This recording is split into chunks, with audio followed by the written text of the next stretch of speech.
Pinas, malakas, Pilipinas, malakas, kahit anong lane, we become the monsters. Malakas, Pilipinas, malakas, face the golden sun and ribbon for the 3 stars. Look at us to the top, no ifs, no buts, winning any game para to sa PINAS. Di mo matitinag aming boses sa new level. Nasa kalye man o mobile, you know I become a legend. Open fire, we unite, we winners. Built with pressure, like diamonds are made of. Switch na lane na parang gera, HP racing, may reset up. Built na kitang buhat ni Hilda, full load SS parang Laila. Susundan ko ang iyong bakas, kasama patas, tagumpay natin to. Dahil tayo'y malakas, para sa Pinas. Nasa amin ang alas, hindi tuwa atras. Kinikilala sa taas kasi kami ang malakas, para sa Pinas. Nasa amin ang alas, hindi tuwa atras. Kinikilala sa taas, ganito kami sa Pinas. Wow! Hold on. Yeah, wala ka sa Pinas. We are laging every beat, no surrender, no retreat. Pag nagsama-sama, just imagine what we can achieve.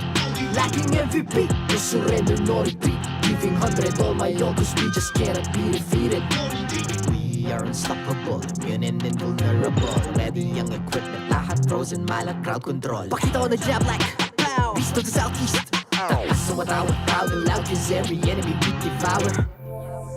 Susundan ko ang iyong bakas, kasama patas, tagumpay natin to. Dahil tayo'y malakas, para sa Pinas. Nasa amin ang alas, hindi tuwa atras. Kinikilala sa taas kasi kami ang malakas, para sa Pinas. Nasa amin ang alas, hindi tuwa atras. Kinikilala sa taas, ganito kami sa Pinas. Wow!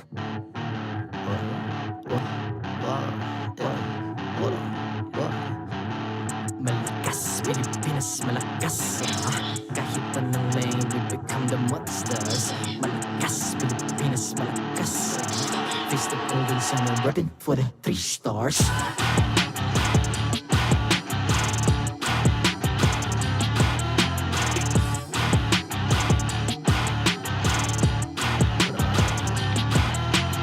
Ang lakas ng Pinas, we unite, be the stars. Ang lakas ng Pinas, we unite, be the stars. Ang lakas ng Pinas, we unite, be the stars. Ang lakas ng Pinas, we the stars. Ang lakas ng Pinas, we unite, we the stars. Ang lakas ng Pinas, we unite, we the stars. Ang lakas ng Pinas, we unite, we the stars. Ang lakas ng Pinas, we the stars. The 14th season of MPL Philippines is brought to you by the following sponsors. Smart, the official telco partner of MPL Philippines Season 14. The official tournament phone of MPL Philippines, Infinix GT20 Pro. Official suppliers, EMC Asia and Index Salon. Don't miss any MPL action by following our official Facebook and subscribing to our YouTube channel. Follow MPL PH on TikTok for more content. Experience the lakas ng Pinas playoffs of MPL Philippines Season 14 action live at Green Sun Hotel. Grab your tickets now via official MPL PH website. And to ensure the equality and fairness of our games, MPL Philippines is also monitored and supervised by the Games and Amusements Board.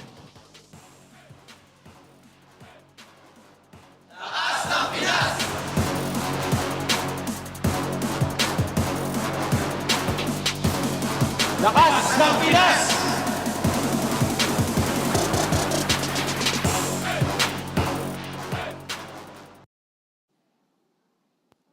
This is day 2 of Retribution Rumble. TNC Pro Team, RSG Philippines, Smart Omega, and Fnatic Onic Philippines will close their regular season today. So get ready for a fight we'll remember. Don't blink, because you might just miss the action. Huwag natin palagpasan ang makabakbakan ngayong araw. Ako po si Mara Aquino, and this is MPL Philippines Season 14. Casters, pasok!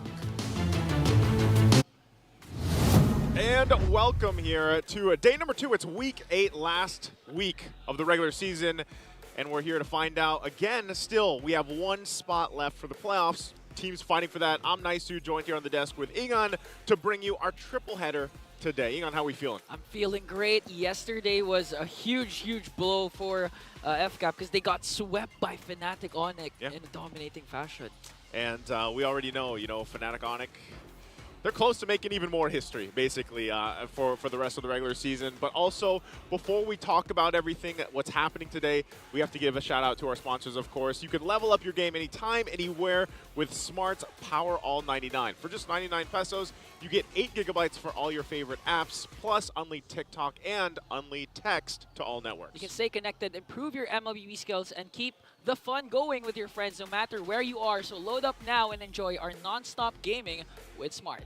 Make sure you guys go ahead and grab those, of course. Again, thank you to Smart. Now, the first matchup in our triple header, and I know we'll take a look at the standings and everything else as we get through this, but the main thing here, obviously, right off the bat, TNC didn't have the season they were looking for. I would say, all the Phoenix Army felt like that, and they're up against a team like TLPH here. And really what this comes down to is just ending on a high note, because it is, their last match here, of course, for the regular season. And then with that, as they go through things, it's really just going out on a high note. And that would be, if they can get a victory here, of course. Yeah, and for outside of TLPH, of course, as much as possible, you want to win this game because of the standings. You want to secure at least an upper bracket spot coming into the playoffs. And there you have it. The standings so far, again, 1 more playoff spot left. It's between Blacklist and RSG. Yep, 1 left to go. Really, it's, I don't know, at this point, I'm going to let the numbers people handle all the stipulations there later on. But yeah, that's the main thing. Again, even the teams that are locked in there, they're still fighting for, the position that they go into the playoffs of course, which does have, we've seen it before, it does have a play in the part of where things end up throughout the playoffs, those 5 days once we get there.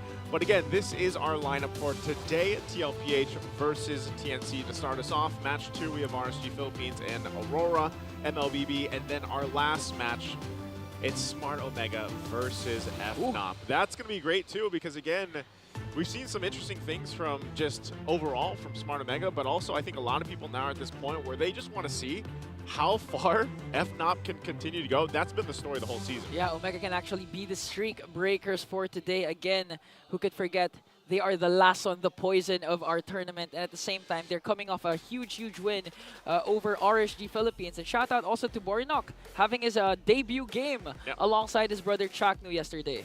And the thing is here, guys, is they could be making a new achievement in our league. It's just a team that hasn't lost a series, basically, just going completely undefeated.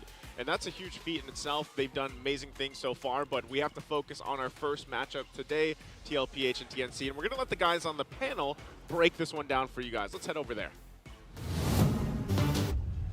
And we are live here in the Infinix Game Time Bayan, aka The Panel, with me, Rockhart, and your boy Leo. It's going to be a pretty fun matchup today because so much action can happen here. And again, this tournament, of course, is brought to you by the Infinix GT20 Pro. It's the official tournament phone of MPL Philippines Season 14. Fun is what I would describe, what I would use to describe this first match. The following ones, I don't know. I'm glad that this is what we're starting with. Again, the Cavalry versus the Phoenix Army. Yeah. Confirmed that the Phoenix Army will not be making it through the playoffs. We knew that much going into last week. But here today, as we build up to the playoffs, again, just in a couple of weeks, will the defending champions find that championship form? That's right. This is the defending champions versus TNC Pro Team. Of course, TLPH have had their own share of ups and downs, especially in this latter part of the season, who seem to be trying to find that championship form that we all know and love. From all the way from Echo, all the way here to TLPH, we're looking forward to that one. And right now, of course, this is the champions in peril, the Cavalry's Retribution. These are their second half stats. Yep, so they've played 5 games so far leading up to today. And it's getting better. Look at that. It's getting better. 80% game win rate. KDA on the rise as well. Dealt a little less damage, but you could chalk that up to the meta actually adjusting. And talking about the meta, talking about the champion's heart and what they're bringing in, they're not afraid to experiment. Again, Zyda is a key part to their success as well. Zyda's won his fair share, Carl TZ has won his fair share, and that makes him such a full package, such a great championship squad to look out for with their ups and downs. And that's why there's a saying, right? Never underestimate the heart of a champion. And of course, Zyda stepping up was huge for TLPH when Carl TZ needed it the most. He got the dubs, and he gave him momentum. And maybe that momentum is something that TLPH can use and ride in this matchup. And you see how their retribution is less about what their opponent does or who their opponent is. It doesn't matter because in their conflict, it's less about man versus man. It's more about man versus self. They have to figure out what's going on, how far we have to go, what do we have to do to be able to reach the peak of what it means to be the defending champions of MPL Philippines. This is, again, the strongest MLBB region in the world. If you're looking for the best of the best, you go to MPL Philippines, where even the defending champion suffers the way they did. 100%. 100%. The champions here are not safe from anything, from any danger, from any team. So far, at least for now, TLPH, you're right. I actually love that you brought that up. They don't really care who they're up against. A lot of times, you know what? Us in the panel, even the casters would say usually, who are they facing against? How is this team going to do against this guy? No, we're talking about TLPH here as their own, on their own, trying to find that groove. Even in their interviews, even when they go up on the stage, they rarely talk about their opponents. Exactly. They're usually focused on more on how they're developing overall through the season. Yeah, it's more about the cavalry and the cavaliers There going you into the go. bout less than their opponents. And of course, we have a bit of a message here from Innocent Cram. Let's see what they have to say. Sa TNC, lalo na last game nyo, ibigay nyo lang lahat tapos enjoy nyo kasi ayun yung magiging momentum nyo sa susunod na season na lalaroin nyo pa. Kaya galingan nyo lang. Laruin nyo lang, sabay enjoy nyo lang yung laro ng walang pressure para mabigay nyo yung laro nyo. Pakita nyo yung laro nyo na hindi nyo nagawa nung unang mga laro. There you go. Of course, if you guys don't know who those are SRG. They're just MSC champs. Just, just refreshing. MSC champions right there. And again, former teammates of TNC, trying to tell TNC, you know what, just play what you're known to play and give them your best. Those two gentlemen knows what it's like to be down under. Down under. Not in Australia, but like down in the dumps, in the ruts, and then crawl out to eventually become world champions earlier this year in the EWC. So looking back, the first time that they met, it was a sweep in favor of Liquid, and it was Carl TZ variant. That's right. Got the MVPs on Sanji and Benny Cutie, and Raka, this was a very different metagame. This was a Roger metagame. That was week 2. People were picking Roger first pick and trying to flex on gold and, of course, on the jungle. Again, it's a completely different beast right now, not to mention a completely different TNC. You know what they say, after TNC goes into this mode, in the later parts of the season, they are a completely different beast. That's true in a figurative sense, but literally, Rockart, it went full circle. This is the same squad that Exact played same yesterday. squad. It's the Heads, Escalera, Kozen, SDZYZ, and Hatred variant. After this week, if I'm not mistaken, they went to play with the K's and Lancy variant more often. That's right. And So then, now here, this might actually be the answer. I'm actually wondering, is this going to be the case? Is this going to be the... I didn't actually see them walk out. Are they getting into position? I didn't see them, but I'm not sure about the lineup. And I think, you know what? It works. Either way, it can work here for TNC, right?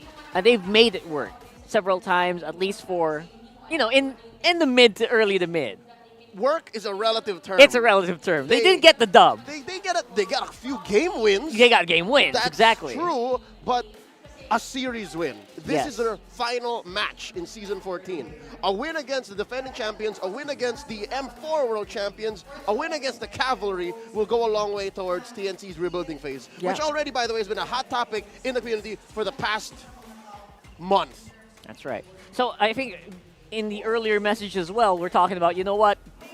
Guys, this might be TNC's, this is the start. This is their actual start for next season. Yeah. Right? This feels like the perfect stepping off point for season 14. They've made moves to prepare for season 15 about a month ago. Already, they've seen it coming, and I'm sure it's coming from a very good place. We're in the community asking, oh, how would we rebuild TNC? How will we help TNC? What do they do? What should they change? It starts here. Like, you see their play style changing. You see the main members changing, right? Assuming that we see the same TNC that played yesterday, it's going to be Heads and, rather, Hatred and SDZYZ. Heads is there too, for sure. But regardless, against Liquid, who, by the way, is still in the running for second. They can still make it to the upper bracket if they play their cards right. There are actually like 3 teams trying to gun for upper bracket right now, I believe. And it is just starting to get locked in. I think we'll know later on, especially right now, especially with the standings. Yeah. We'll talk about it in a bit. But for now, guys, we got some stuff for you. Big surprises. You know, you can never be too early. You know, my granddaddy used to say. So go ahead and check out the M6 World Championship tickets going on sale starting October 5, which is today, until 7. So you get 20% off on tickets and exclusive 20% off discount on merch starting for M6 pre-order. So if you have any plans of going to Malaysia, you want to get those swag, you do it now. Much like how TNC has already started doing their adjustments, their moves to be better next season, you can also prepare for the pilgrimage to M6, to Malaysia. That's where it all started, M1. How amazing would it be if you got your early bird right now? And you're going to be part of history because the M6 returns, M-Series returns to Malaysia again.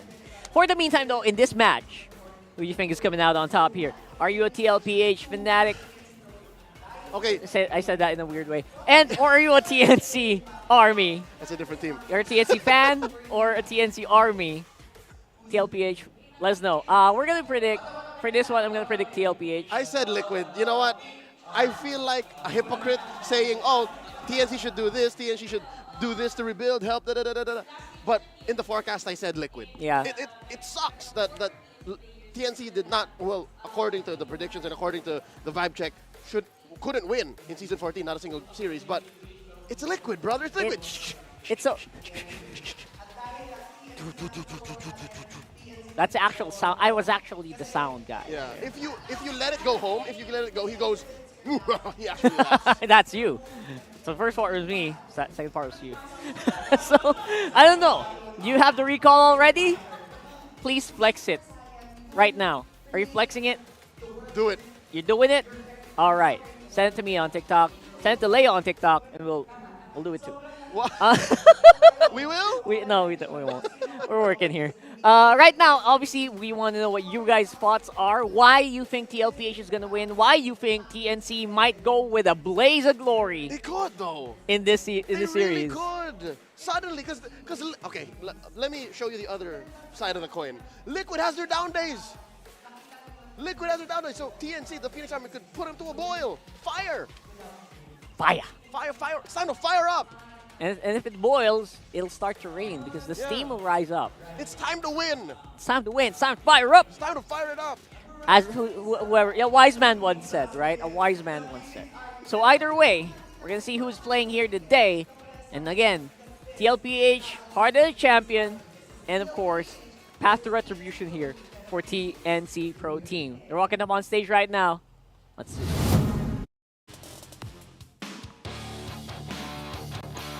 First up, our marshals to officiate this match. Sent, Pat, Jeff, and Chico.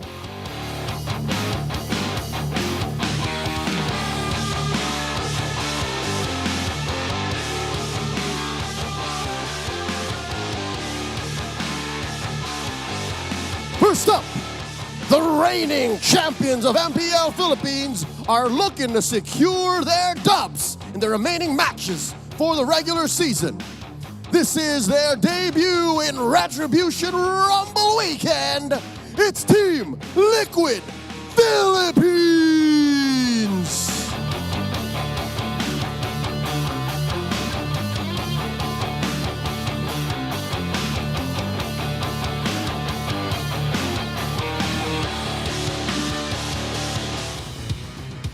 And their opponents, making their way on stage.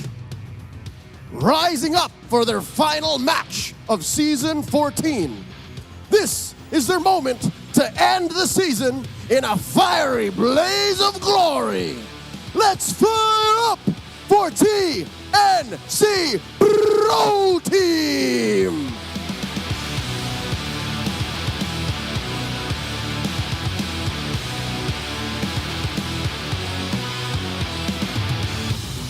And their coaches, Team Liquid Philippines, Coach CJ. And TNC Pro Team's Coach Woof.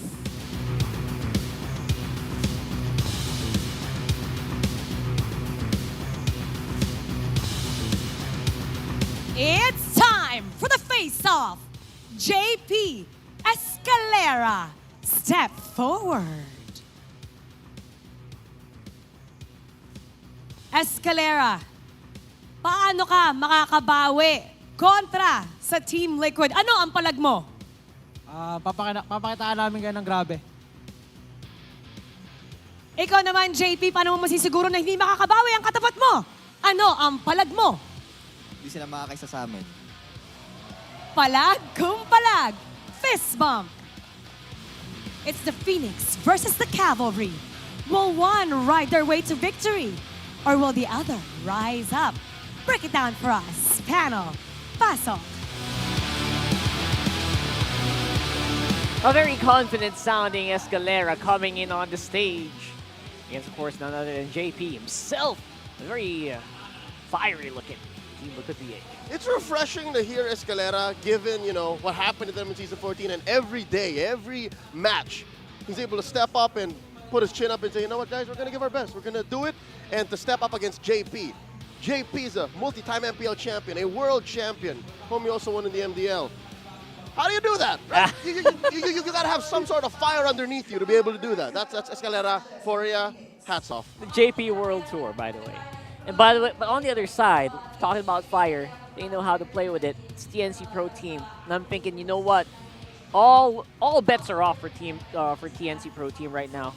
Who knows what they can bring out? I'm actually excited to see how far the SD and Hatred variant has gone, given how suddenly, all right, I don't know if you agree with me, folks watching at home, you can look at the stats.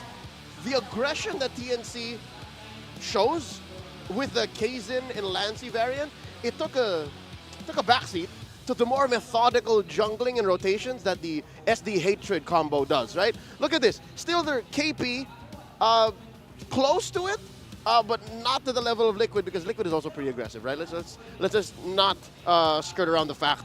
But something tells me maybe a little more controlled aggression, maybe a little more discipline goes a long way against the, formerly Echo Express. Then again, this is a team that has been playing for a long time. Maybe they just need that experience to ride onto that, because the stats are kind of getting there, and TLPH are still definitely far ahead. You know what? Who knows what one more season can do for TNC Pro Team, especially these players, and especially this variant I'm talking about here. We got Hatred and SDZYZ. I feel like SDZYZ just needs to kind of just get out of the shell, you know? Mm-hmm. I feel like he has been just warming up back in MPLPH, and you know what? Who knows what's going to happen here. Infinite's keys to victory, though, for TLPH. Charge! Up momentum for the rematch of the Titans.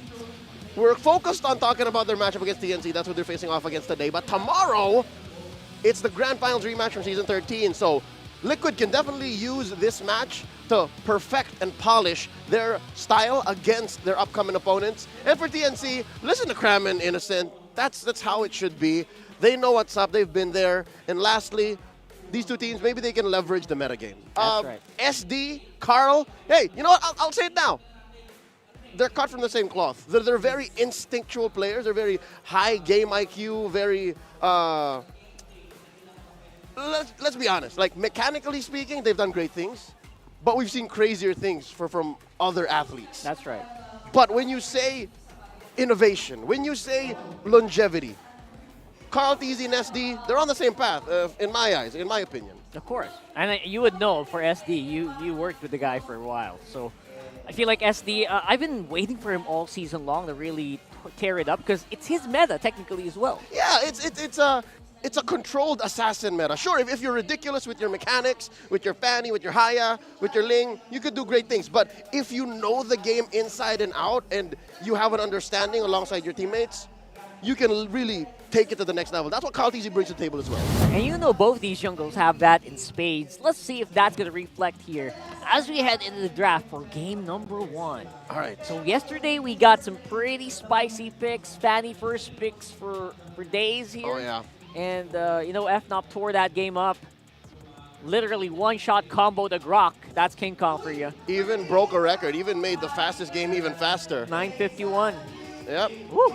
Let's see if that can happen here as well. Again, both of these players no slouches as well in terms of assassinations. But we're talking about, if we're talking about the head-to-head, we're talking about the jungle, the roam. We gotta watch out for these picks. Hayabusa probably gonna make an appearance here today for either one of them. Still left open. Nolan as well. Nolan still one of the top, actually take that back, the top jungler of Season 14 based on the stats so far. And there's the Khalid. I'd say if you're not willing to play a Yu Zhong, you're not willing to play, well, the Phoveus is already out. Yeah. You're not willing to play like a Cho. If the Cho is not in the books, just best believe you ban out the Khalid. Now TLPH, I'd say they pick up the Edith here. Yeah, actually Edith is a great pick here. Edith's very good. Great for Carl, great for JP rather. Yep, you force Hatred to play with Valentina. Like, Yeah. do or die right here, right now. And right now, because of that, you can kind of just control the tempo and how or where they move. But then again, TLPH are not always that. They're the Or last Julian. team, I think, for first pick jungle. Yeah. Other teams are more prevalent on first pick jungle, more on. What? There you go. All right. See, this is That's what we're fun. talking about, the metagame evolving and adjusting so Yeah. quickly. This is both a flex and just a power pick. Like, Lions just get broken because of the potential for a Gatot to just jump you. So with that said, the aforementioned Julian, the aforementioned Edith are still out there.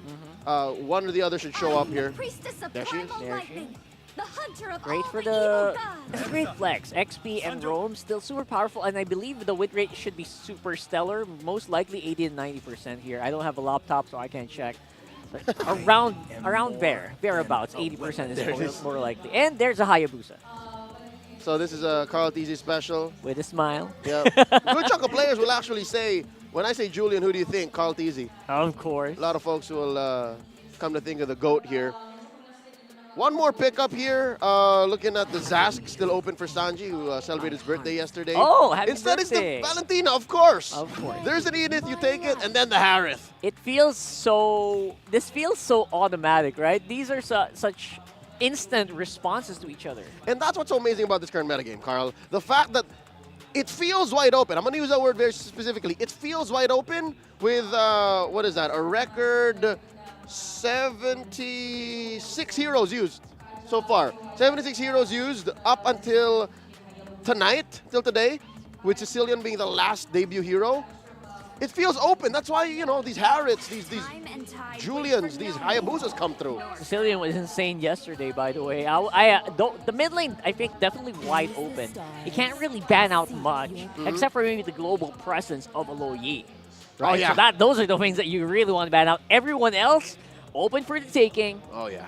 Most likely might be forced into an Aurora here. Or a Vex. For TNC. Or yes, or a Vexana. But it looks like TNC is attacking the gold lane, taking away Benny Picks. Carry! Or take away maybe... There she is. There he goes. Or maybe take away a page from Fuse Book. Maybe get the Nun. All right. I wouldn't laugh at it. They're attacking the mid lane still, so Yeah. it's clear the direction. We don't know where this Edith is going, by the way. That's creative. That's creative. That's very creative. All right. The power of friendship can really do miracles. And technology. And technology, of course. All right. Happy birthday, by the way. Is that Happy birthday Addy? to Addy. Happy birthday, Addy. There you go. All right, there's a Vexana. There's a Vex.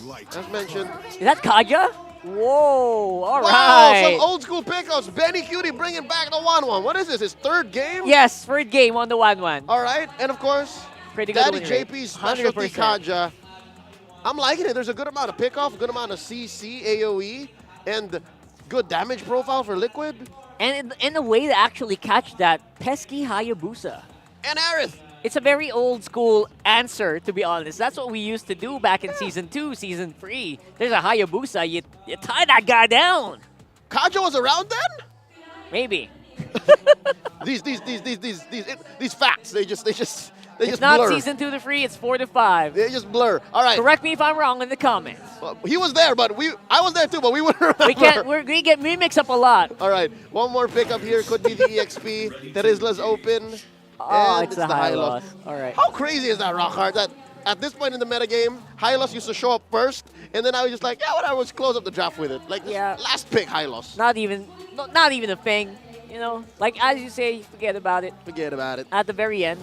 But you know Okay. what? It's a great way to close. It's a great way to actually make an entry. Yeah. And to stop your opponents, especially if they're melee like Julian. Yeah, well, which makes a lot of sense because the high loss definitely makes the dive comp nature of Liquid's draft all the more harder to execute. That's why their lineup rating is much higher. Yeah. Their counter index much higher, despite how we like the execution on Liquid's side. Given that, again, Liquid, it's so easy. Just 1-2, 1-2. That's right. Speaking of 1-2, we got two beautiful gentlemen walking up here. Woo! This is Naisu and Ina. Jose and Jose. Jose.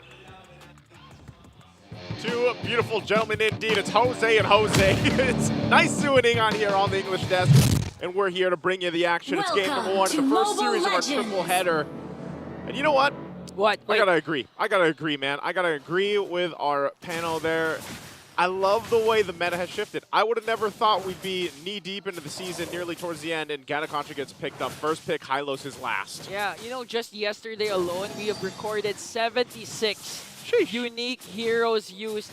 Because of that, I forgot which pick was that, but it was 76 yesterday. And again, I just like to clarify, I'm Jose number 1, Jose number 1, Naisu's number 2. I'll have to correct you on that because I was born before you, so, okay, fine. You know, at that point, seniority. Math checks out, right? Okay. So going in the matchup here and the roles specifically with this whole thing, the fact is, yes, Benny Cutie happens to be, is he the only one that plays the 1-1 right now? I think so. 2 times already been picked up. Oh. Here comes TNC drawing the first blood onto JP. What an aggressive start coming in from SDZYZ. So, okay, TNC right now has good momentum despite them not winning any series yet. Yeah. 4 out of their last series have been game 3s. They've extended it to 3 games. So it's not impossible. It's highly probable that this series would likely reach game number 3.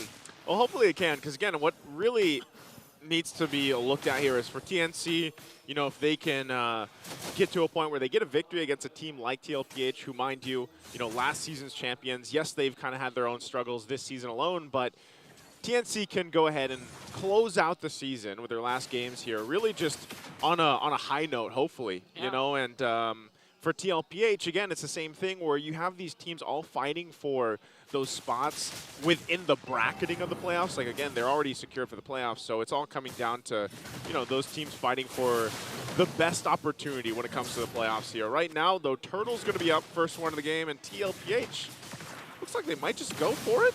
Okay, this is what the panel was saying, that the really aggressive junglers will go for the turtle early on as SDZYZ steals that away from TLPH. And going back to your point, Nice, okay, given the situation for both of these teams, TNC being their last game and for TLPH still eyeing for that second upper bracket spot, who do you think has more pressure right now? Is it TLPH or TNC?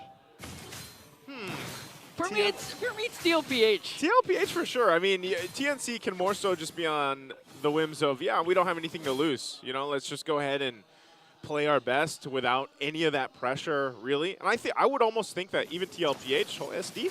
Whoa! Look at SDZYZ! Man, the damage of the Hayabusa early on, 2-0. As Escalera commits already, the Earth Shatter Flicker combination might be able to get bursted down here, but Carl TZ, one more outplay, but Hatred stays alive as Heads brings him down. Wow, okay, and they're playing here too. Okay, here comes the aggression of the Phoenix Army again with a Zaman Force plus a beautiful pickup once again from Escalera. And just like that, Escalera playing out of his mind right now. He's got nothing to lose. The no pressure Phoenix Army. This is the buff. This is what you want. Again, though, there's still certain pressure for TNC because just like what Innocent said, his message for his former team is that this is a huge game for them to have momentum coming into Season 15. So that's what TNC is looking forward to right now. A complete, restart early. It's good to restart towards the end of the season compared to the start of the season coming into Season 15. The way I always look at it is, we're still quite a ways from Season 15, so there's still a lot of time and a lot of things can happen there. So really it's just, go out with a bang, get that win if you can. SD again. Just look at SDZYZ. Really aggressive right now. So Escalera, I mean, any of these guys too, they just play their best game and hope for the best here. Now really for the fight for the second turtle, they're starting it up. Just look at Heads zoning out 4 members with a glorious pathway along with Escalera. SDZYZ, he doesn't have his ultimate though, but the AOG coming in from Sanford will be casted as they try to regroup and get this turtle away from the Phoenix Army. Here comes the Primal Wrath from Escalera working on Sanford. Coming into stuns, look at Carl TZ with an enhanced chains, plus the crossbow of Tank coming in from Benny Cutie, shutting down Heads and Escalera. And that's exactly why Leo mentioned, when you say Julian, a lot of people think of the GOAT Carl TZ here. It is one of the heroes that he loves to play, and you just, every single time, you see the amount of damage that Julian can pop out, especially early on. He also picks up the wings here. So objective and a whole lot taken there for TLPH, but TNC will still hold on to a little bit of lead that they have, and still they can actually control this portion of the game. Now that has been the story of TNC, and that's why I'm saying, if you're looking at one of your last games for the regular season and you're not going to the playoffs, then just showcase your skills as they try to make a play down here. Okay, Escalera trying to work on Sanford. Here comes the onward. Plus the Salmon Force coming in from Coast, and Sanford has to pop his AOG to escape. But look at Carl TZ goes in right after Escalera. He's not going to continue it though. And a huge escape from Sanford. Okay, they're able to disengage. Great Avatar of the Guardian out of there to stay alive, of course, from Sanford. And that's the thing. Like I was saying, TNC is known for this early game power, the way they like to build momentum and play off of it. It's always just going back to the fact is, you get to this point, have you refined that version of the transition from early to mid to late? That's where I think all the fans of TNC really want to be able to witness, that they have just this solid game as a whole, because they've obviously got the early game down. Oh, Heads. Here comes the hunt coming in from the cavalry, looking at the stuns, though. And it looks like Heads has to use the glorious pathway to walk away, but Benny Cutie catches him with 1 kill there. And just like that, they're trimming down the lead of TNC, but TNC, though, on the other hand, was able to take a turret up top. Yeah, they got a push, at least up top. It looks like, they're aiming here even in mid lane. They want to be able to claim this last turtle of the game, the third one here, as it's 1-for-1 for objectives. So, but with this lineup, like, we have seen this so often, Ingon, where, even the Edith in the beginning of the regular season was such a hot pick just because of the fact that you can find so many setup potentials, for the team, whether you had Flicker or not. But they're actually just forced off the turtle right now as they wait for SD to go ahead and grab his orange buff and get in position here. Yeah, can I just commend Hatred? Hatred has been doing a phenomenal job with his Curse Blast, crowd control, always catching 3 from TLPH. And as TNC starts things off with the turtle, your Sanford trying to survey the scene. Taunts Heads. Oh, here comes JP with a flicker and Divine Judgment, but they want to counter out AOG onto the back line. They're going to catch someone. Escalera has to walk away. Casts his Primal Wrath as well. JP and Carl TZ are low, but look at Benny Cutie with the crossbow attack onto Heads and Kozin. Still no casualty yet except for Sanford. And this might be the opening TNC is looking for. Sanford went deep. He went in with the Avatar of the Guardian, get caught off a little bit, but ultimately, they're still taking this turtle. Look at this. His Heads popping his Revitalize, unbothered by the damage. Here comes SDZYZ with a weaky shadow kill up against 3, and it's going to bring down Sanji. Happy birthday to you. And Kozin goes in with his Salmon Force to finish off Carl TZ as well. And this is the scariest version of TNC. Again, no pressure, dominating the early game up against the reigning champions of MPL. Man, if they continue this, they could win the series.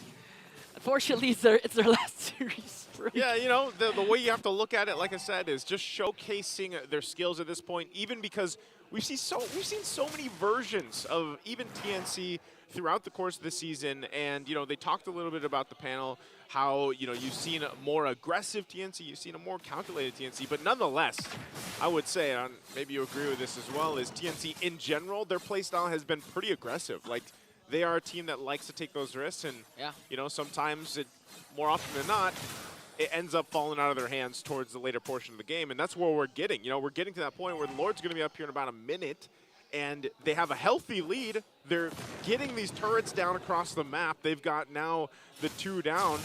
They should have space to work around with. And even the way they played against the previous JP setup with the Divine Judgment from the Kaja, as long as they're pushing and pulling correctly in terms of the team fight, then that's fine. But look at this Escalera too. Once again, a lot of the times with the conceal off of heads. Beautiful cast of the Glorious Pathway to cut off the exit plan of TLPH, but TNC though. Here comes the counter attack. AOG gonna connect onto 3. Plus the Glorious Pathway coming in from Sanji. They're firing back onto heads. Heads might fall down in the hands of Benecutie. Plus the crossbow attack onto Escalera though.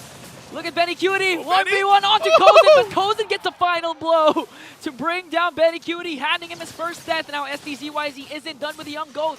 1v1. Here comes Hatred though, but a quad shadow out for SDZYZ.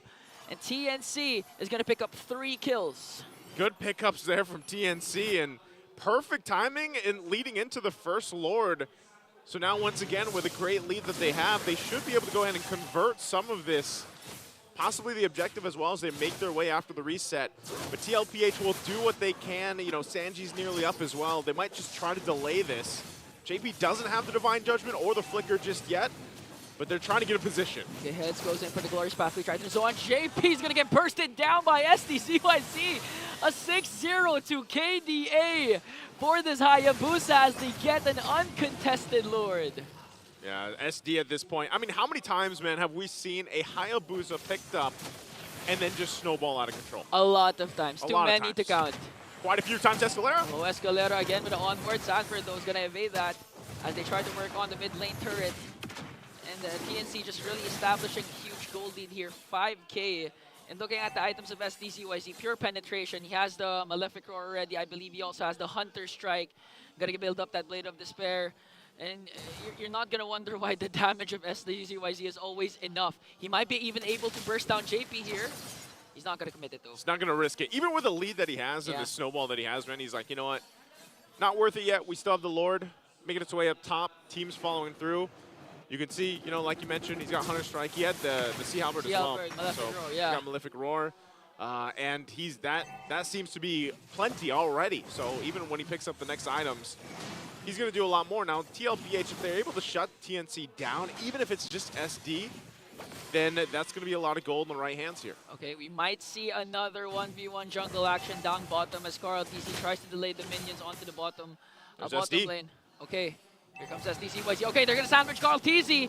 Escalera still has his onward shatter, but manages to escape. Catches Carl TZ once again, paired up with the Glorious Pathway coming in from Heads as they bring down the young goat, and all the holy shields of TLPH will be popped.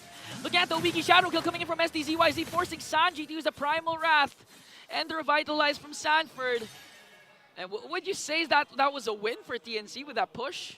Yeah, I mean, they got the tier 2s down. They got the Holy Shields as well. They haven't gotten any base turrets just yet, but they still could push in.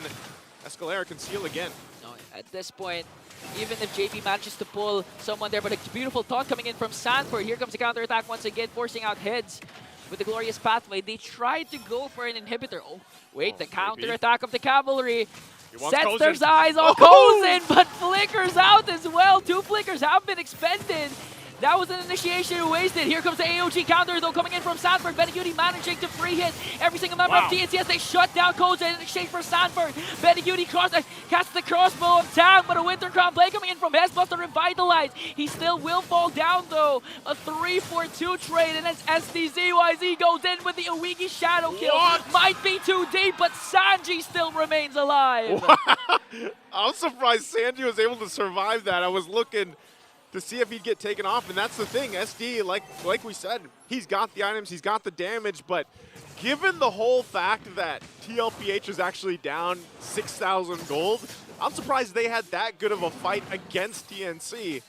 And, you know, part of it, too, I know we're going to take a look here at the replay brought to us by Infinix. Look at this. AOG in, gets a taunt off of the Unbreakable. SD still there. Carl TZ goes in the backside, gets a couple shots off.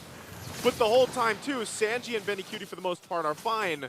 The winner's crown also mitigated some of that damage from the crossbow of Tang, but now the fight for the Lord. Okay, here comes the catch onto Sanford. They're going to try to burst him down, but it looks like Sanford is going to fall down. Actually, for Escalera again, Benny with a crossbow attack onto heads. SDZYZ, though, onto JP as they try to walk away with a conceal. Carl TZ manages to escape. That's going to be a 2-for-1 trade again. TNC wins that clash. Oh man, they are winning these fights, but they're still kind of not sure if they want to take the Lord. They want to put pressure on the team fight even further. Even though there's 2 members down to TLPH, TNC still won't pull the go yet.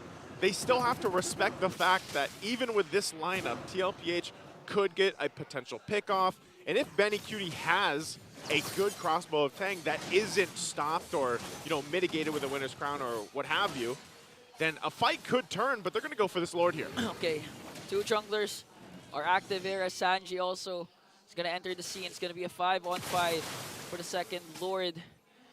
Okay, JP needs to get a good catch here to activate Benny QT's crossbow of Tang and set up a play for TLPH. That's what they got to do, but it's going to go for a reset for now.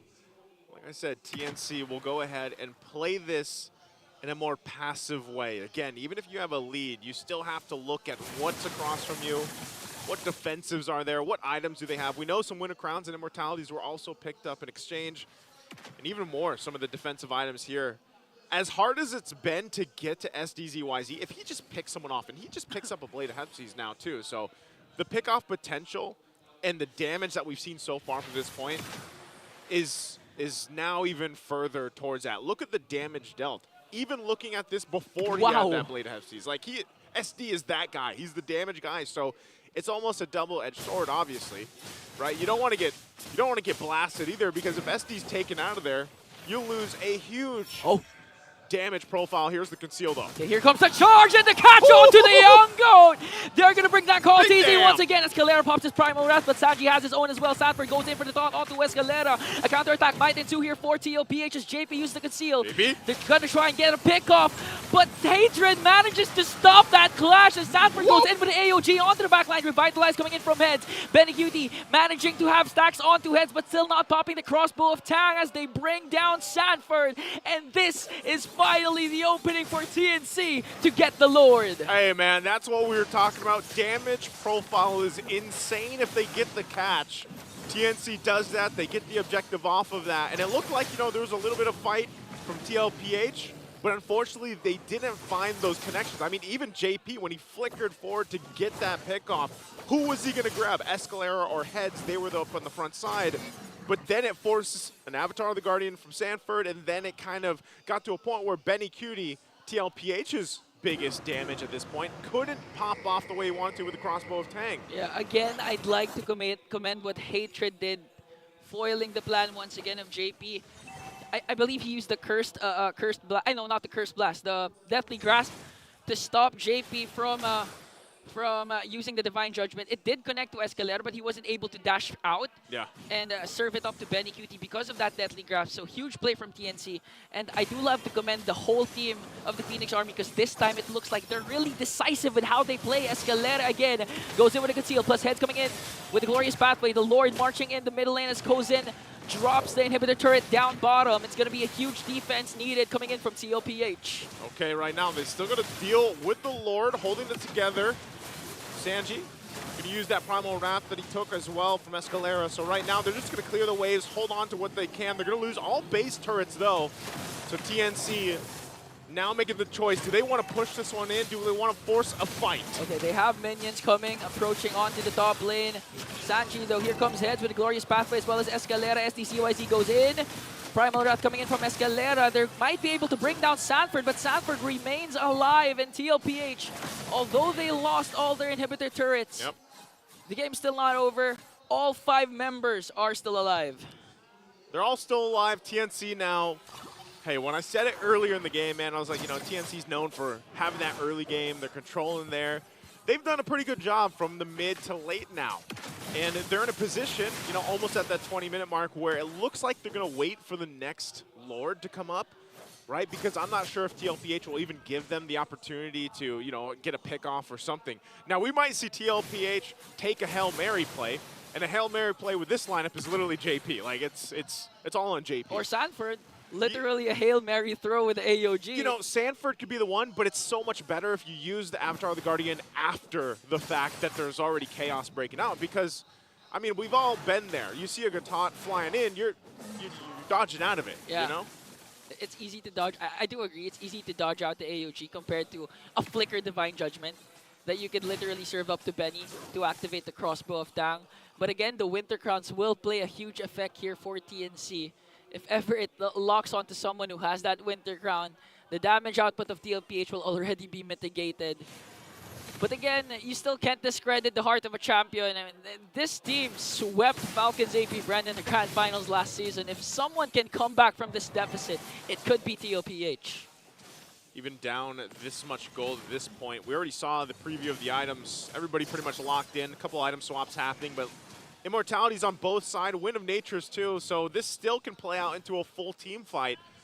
Where given how things have gone, TLPH, you can't just assume they're going to lose a full-on fight. Now, again, Escalera can be the one to start things up. Heads has been the forefront a lot of the times for TNC, but at it all, TNC still has to respect how they approach the Lord fight. We've seen games flip on its head very quickly, right?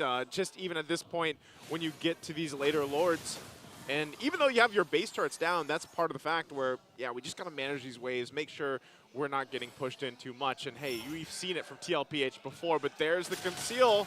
Gonna force JP out. They're gonna commit. They're gonna commit also the Glorious Pathway, but again, a beautiful stun coming in from Carl TZ. Sanji goes in, casts his Primal Wrath, but here comes Hatred trying to zone out the members of TLPH. AOG gonna connect onto Core, but they're gonna bring down Carl TZ. Here comes the damage output of TLPH. Benny Cutie trying to work on heads with a Revitalize as Sanford falls down. Sanji as well. JP's Immortality will be popped. He's gonna fall down eventually, and it's just Benny Cutie left against 5, and a wipeout for the Phoenix Army, and a Maniac for Kozen. They decided, you know what, let's just go for it, but that's going to be the game as TNC will take game number 1, and Kozen gets a Maniac on the hair there. One last Hail Mary from TLPH won't be enough. Game 1 for TNC. I believe the second Maniac. Kozen, earlier on, he did have with a Melissa. I remember that full barrage setup, and this time with a Harris against TLPH. Again, great game there for TNC. Let's see what our panel has to say about this one. Guys, take it away. That is the TNC you kind of expect walking into the season. Guns a-blazing, mechanics all day long. Yep, the numbers don't lie. That's what the draft said. And execution-wise, yeah, sure, the 1-2 step that Liquid walked in with, the Divine Judgment, the AOG, all that. Again, it's the fact that it's a 1-2. You have to get that second part in. For TNC, as soon as they had a stranglehold, it's over. And they really did not slip up. Not a single phase of the game, it seemed like there was a question. It was TNC all the way. Despite it taking about 20 minutes, it was still a Phoenix game. Yeah, despite, you know, as the kids say these days, it's Jover. It's Jover. It's Jover. And with SD in the helm of the Hayabusa. He didn't die! He did not die. And again, we talked about it. Despite having a lineup that is supposed to kind of counter the Hayabusa, you know, flying around in the Wan-Wan, you got the Divine Judgment, Right? still came out unscathed, brother. Is this not what we were talking about? Again, these two junglers, I'd say one of a kind. I'd say 1 in a million to find a player with a mechanical combination of giftedness and IQ and just understanding like SDZYZ. I mean, long shot as it is to compare him to Carl Teasy, but he showed Carl Teasy he belonged in the same role on the same map as he did. Check it out. The fact that you're right, again, you have all of the equipment, all of the kit to dodge the quad shadow, and you couldn't. That's right. Bro, you're on the same map as Carl Teasy. You're on the same map, opposite jungle, you didn't die. That's already statement enough, right? And I think, obviously, it was kind of lacking in some scenarios here for TLPH. Lots of times, it was just a proactivity of TNC that's catching him off guard, like that one right there that you saw. I don't think they expected that to happen right there and then. it's at this moment, I'd say what, 11, 12 minutes in, wherein you remember the Liquid of old, when they were known as Liquid Echo in the playoffs of Season 13, when Carl Tizzy would haphazardly, wonton, willingly, just throw himself at his opponents. He was then a Baksha, sometimes a Fredrin, sometimes a Julian then, and they would still win. They would figure it out. But here, we talked about this prior to the match starting, how Liquid has their off days. It seems here, maybe it's more of just, it's easy to compare because TNC is super clean, super polished. But Liquid, I don't know if you agree with me, man, folks watching at home, it seemed like they were waiting for the 1-2. They were always waiting for the 1-2. And it never came. It was like waiting for like a fruit to fall from a tree that never really came. Exactly. You gotta knock it, then you gotta open your mouth. I don't think that works. You break your teeth if you do that. But yeah, no. No, you catch the falling fruit. Good Anyway, comparison, though. Great Good comparison, because this is the equivalent of getting their teeth caved in. They did. A 7-24 against a team that has not won a single series all season long, and they've worked up to this. Again, you never really lose unless you learn, and TNC showed us what they learned. They probably learned a lot this season. Just coming in from so many variations, so many opponents. Again, always barely missing the mark. They got a lot of 1-2s, to be honest, right? In their series wins or series losses. And this time around, they came out on top in a pretty decisive fashion against the champs. Yep. Highlight stats, all of them. GPM, this is humbling, right? This is average, 740. But you really had to watch the game to see what SD did. Damage dealt, damage taken. Again, heads, hands down, did amazing work. I think his high loss is one of the reasons why the dive-heavy comp of Liquid could not really do its thing. That's right. Heads is like the guy that balances everything. If Heads falls, that's everything falling for TNC. It's gonna like a domino effect, right?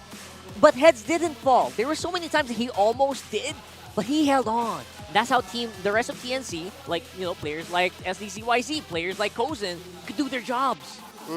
And he wasn't actually just there to be part of the fights. As you saw, his skill participation was just at 50%.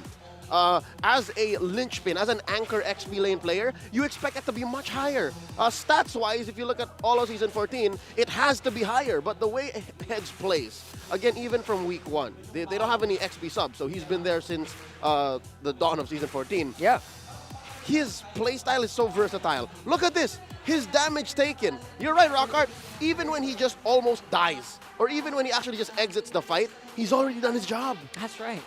He already created a zone, a safe space for his teammates to actually steamroll the opposition. This time around, it wasn't just straight up fighting. It was a steamroll in a lot of these scenarios where everyone would just jump in on one guy. Which is almost as important as winning the fight. You deny your opponents their fight. So you block them out of what they want to do, and that already makes the 1-2 approach from Liquid all the more difficult. I'm looking at Heads, like trading a majority of his health for stopping JP, stopping Sanford, stopping Sanji. That's 3 out of 5 already, even if you die, which he rarely did. Even if you died, you're winning you're winning the fight for your team. So right. Again, hats off to Heads, hats off to TNC. This was amazing. Kozin did great. Now, let's talk about it. The elephant in the room, should I say the horse in the room? The horse in the room. What does Liquid do here? What did the Cavalry do wrong? Because I would argue that there was just maybe 1 or 2 things they could fix. What? Like, number 1. Can you point one out? The biggest one. They relied on the 1-2, the reactive plays, a little too much. The fact that maybe, sure, you have the Valentina over the Edith, you have the Kaja against the Haya, you have the 1-1 against the Haya. That's good.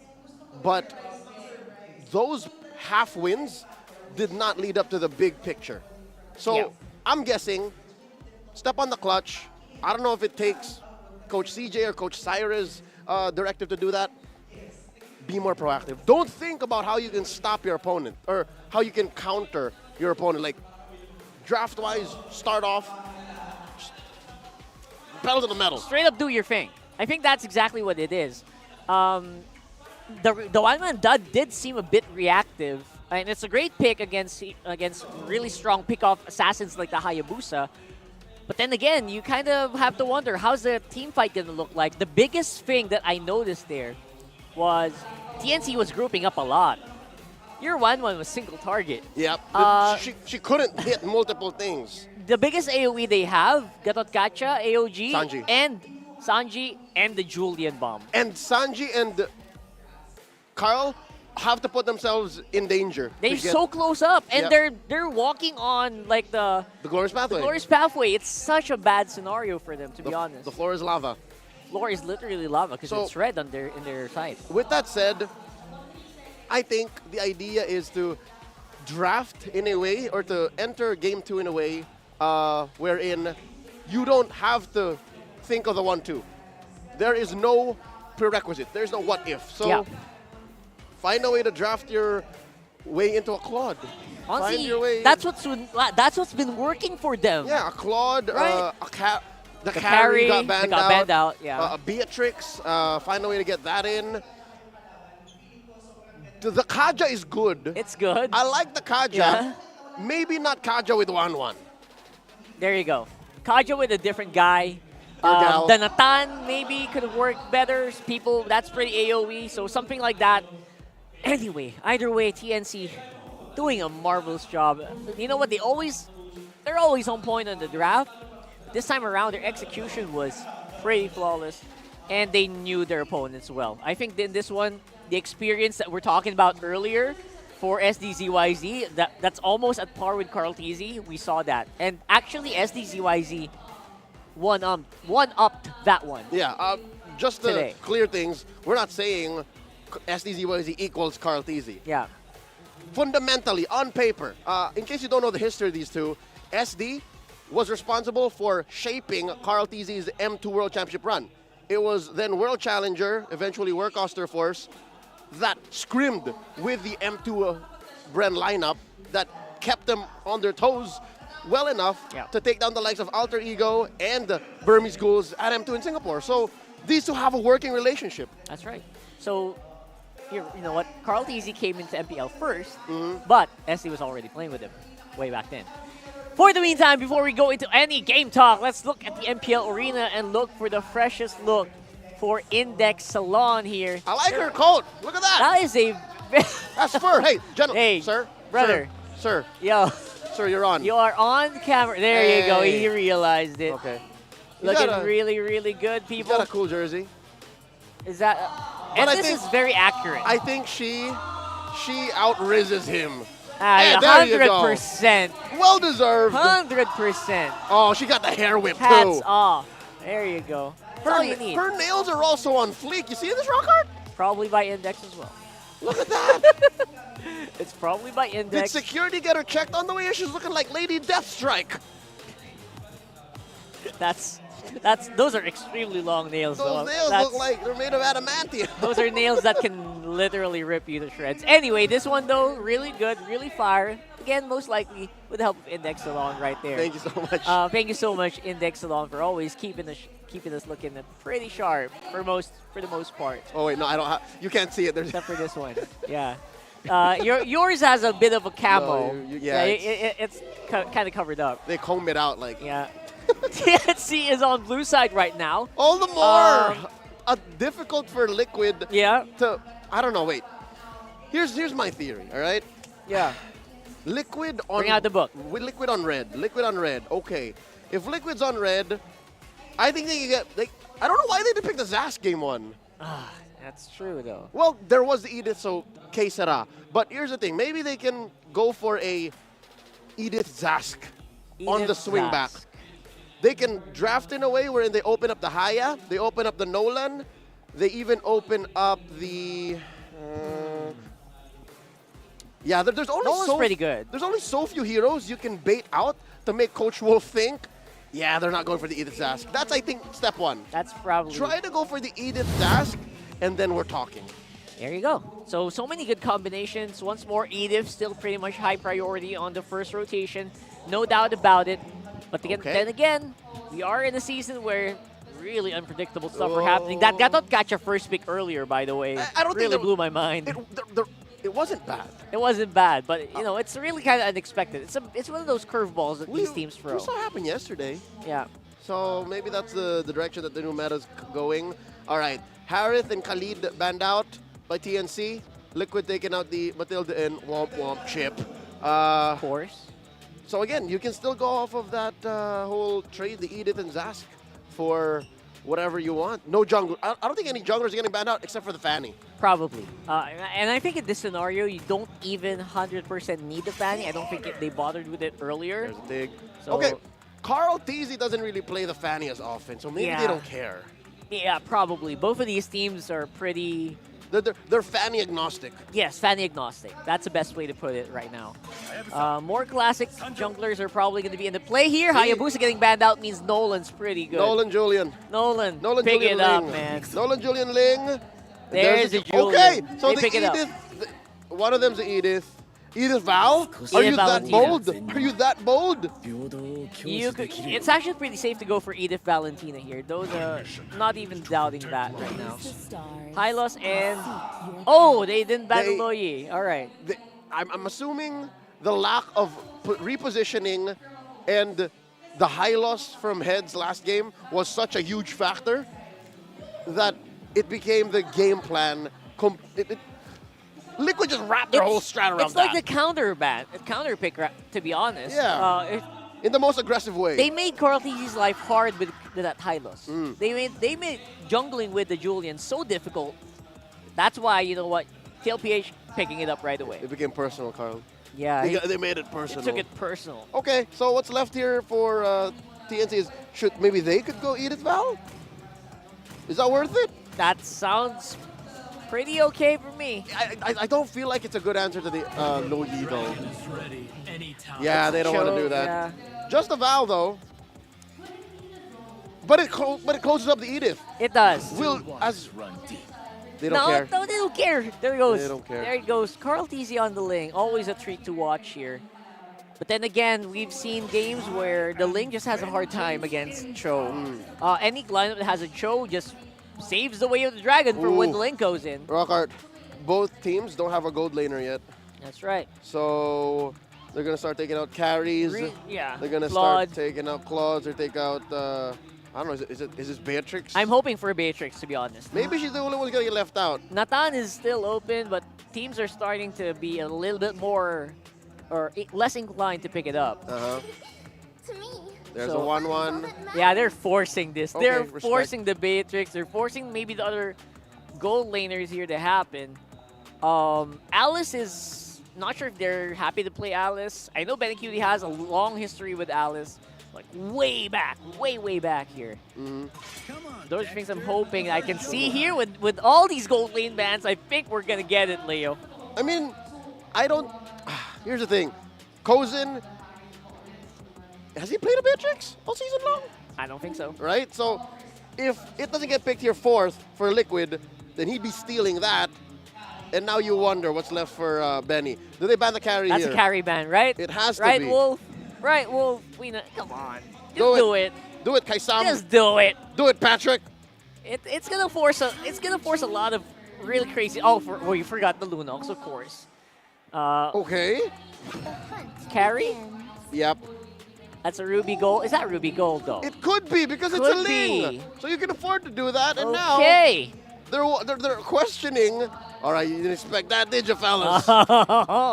A curveball once more being thrown away at TNC.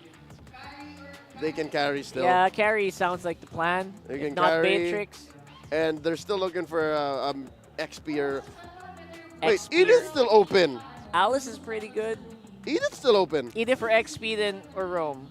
For Rome. For TNC? Oh, for XP. That's a good That's a thought. good thought. And the Carry. Okay. All right. So something to melt the high loss. Already kind of expecting that. And the Angela for the Rome. Oh, what? Okay. I love it. There's so many targets for the Angela. So that's an XP lane, high loss, a gold lane Ruby, and a Rome Angela. There you go. Oh no, Rockart. The only thing that's worrying me here is it's still a 1-2.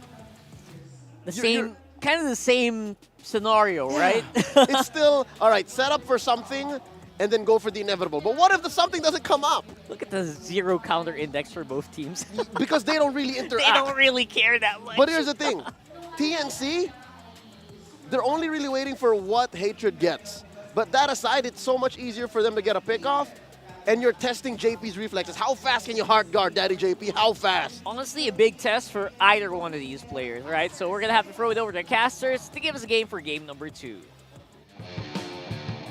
And welcome back to the desk here. It's me and Isu with Ingon, bringing you game number 2 after watching TNC have a pretty good decisive game 1 against TLPH, and we'll see if they can do it again this time around. But hey, the drafts are interesting here. Yeah, there's not much of a counter.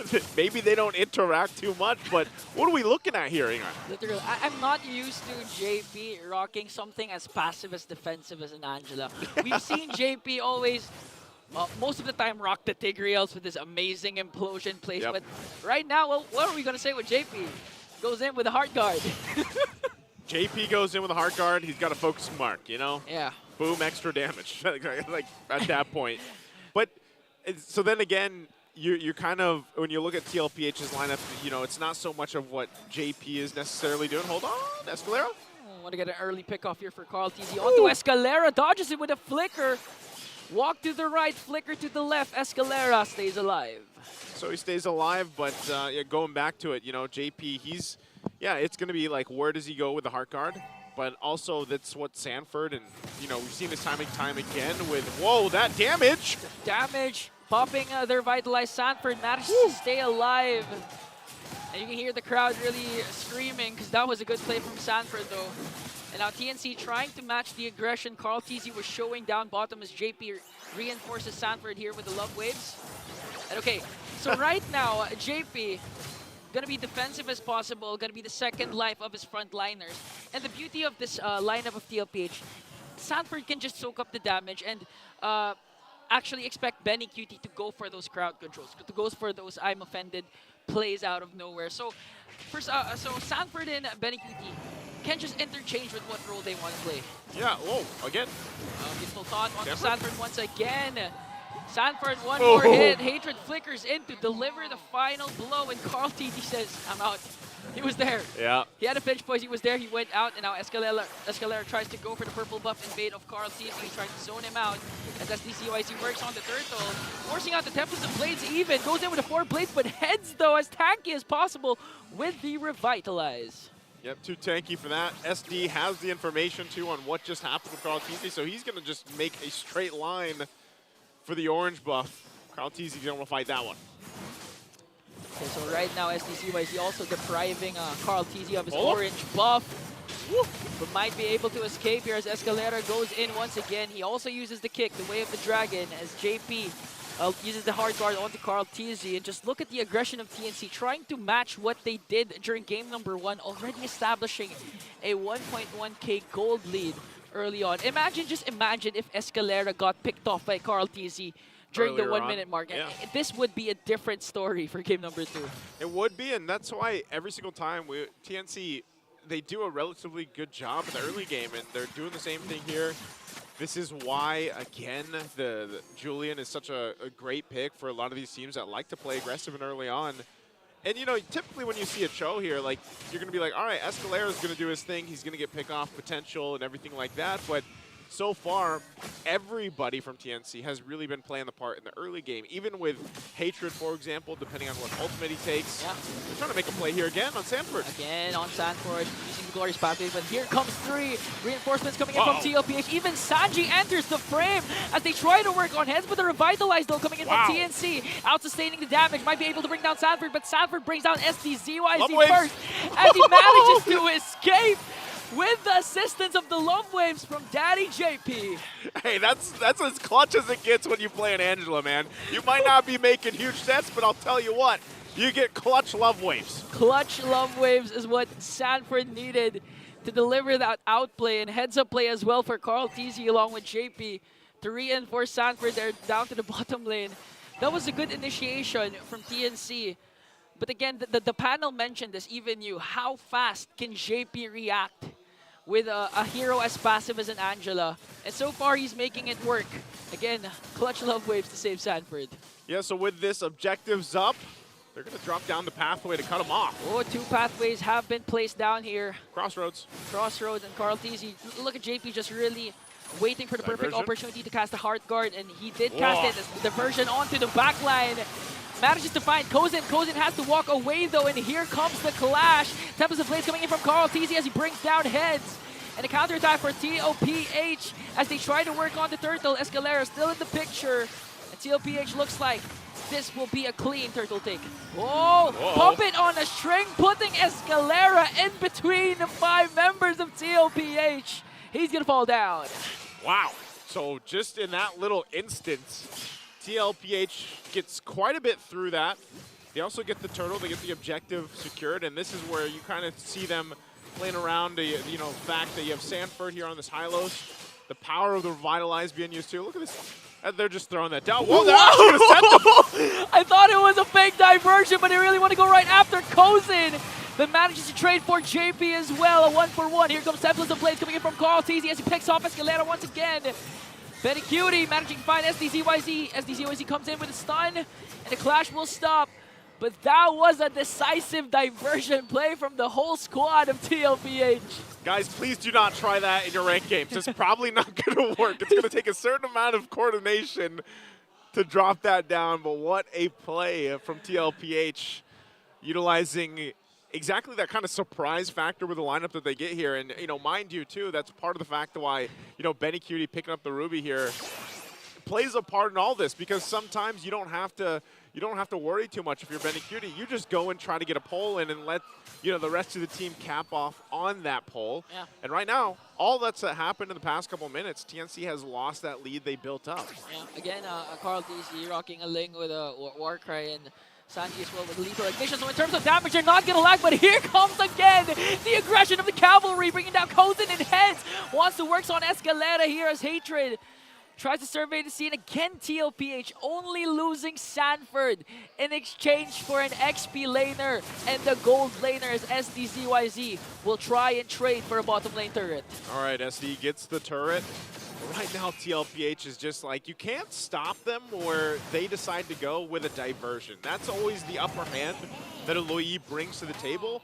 And so TNC is kind of just in a position where, like, we got to scrap and find out what we can, and then hope that we're actually prepared for this rush from TLPH wherever the diversion is. Escalera going to try to find something with the conceal. Won't be able to find Benny Cutie or JP earlier on.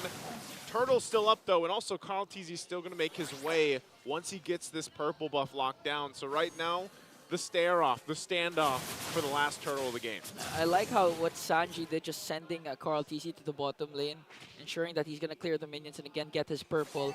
Ling is a really mobile hero, but paired up with Louis makes him more mobile, agile, and right on time for this potential at the last turtle clash as Escalera hides in the brush here, wanting to go for the proper target. Sanford zoning out the members of TNC as TLPH works on the turtle. JP has the Heart Guard ready to Carl TZ, and here comes the taunt coming in from heads. Tempest of Blades coming in from Carl TZ. As he tries to bring down heads, he will do it successfully. He goes right after Kozin, but look at Escalera catching Carl TZ with a Wave of the Dragon. Here comes the counter attack coming in from TLPH, a pull coming in from TNC. They're going to manage to bring down Benny Cutie, but at what cost? A double kill coming in from Carl TZ as they bring down 3, but Kozin answers right back. It's going to be a 1v1 between SDZYZ and Sanji, a jungler for a mid laner. No way, Sanji. Sanji, though, he's going to get stunned onto the enhanced chains, and SDZYZ with the shutdown and a mega kill. Yeah, there's nowhere that Sanji should win that 1v1 against the Julian, so SD makes sure it doesn't happen. He goes and cleans house and puts TNC back in the driver's seat for this game. They also, before all that broke out, SD was the one that got the turtle too, so that's all great for them. And taking a look at the items here, they are falling into place. Some key items. He does have that Holy Crystal and the Feather of Heaven already, so that's the thing. He's got good damage. Meanwhile, on the other side, we saw Kozin, fight under the turret. Part of this, again, mind you, we just have to state the obvious. TLPH has taken a lot of chances. They're utilizing the fact that they have a diversion, and they're playing pretty darn aggressive, I would say, right? In a lot of situations where they're not, they're kind of just full sending everything at this part of the game because of the fact that, they just want to go and fight and push TNC to the limit here. There it is again, diversion. Full send. The map is quiet as No one's TLPH there. tries to go for a pick-off here, wanting to go for a pick-off. And I really need to see an instant replay of the clash up top because I honestly don't know what happened. It was a huge clash, a lot of isolated fights. But one thing for sure is TNC got the win. Again, as you mentioned, they got the turtle plus a wipeout onto TLPH. And now this is where things will get interesting. How will TLPH use the diversion this time since the Lord has already respawned? Well, this objective is up.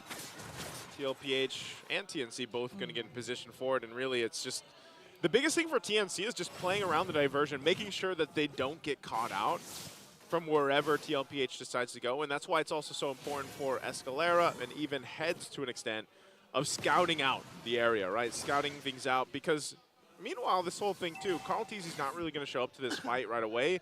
He's going to push in the side lanes, he's going to grab his buffs while he can, and let TNC start it up, and then they join the fight. So really it should be up to TNC's momentum on this fight, or their pacing, if you will, to start this up. There's diversion. Okay.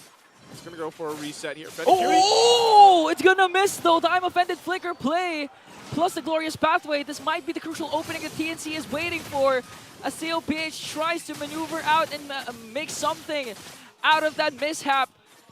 Again, TNC Escalera, though, he has the pressure to make sure to save the kick. The way of the dragon for Carl TZ. They still have the heart guard, so they can't contest for this Lord. TNC still hasn't full committed yet.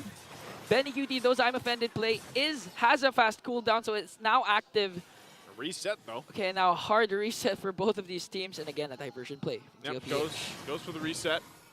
You know, Benny, you're going to have to get a little bit closer. Okay.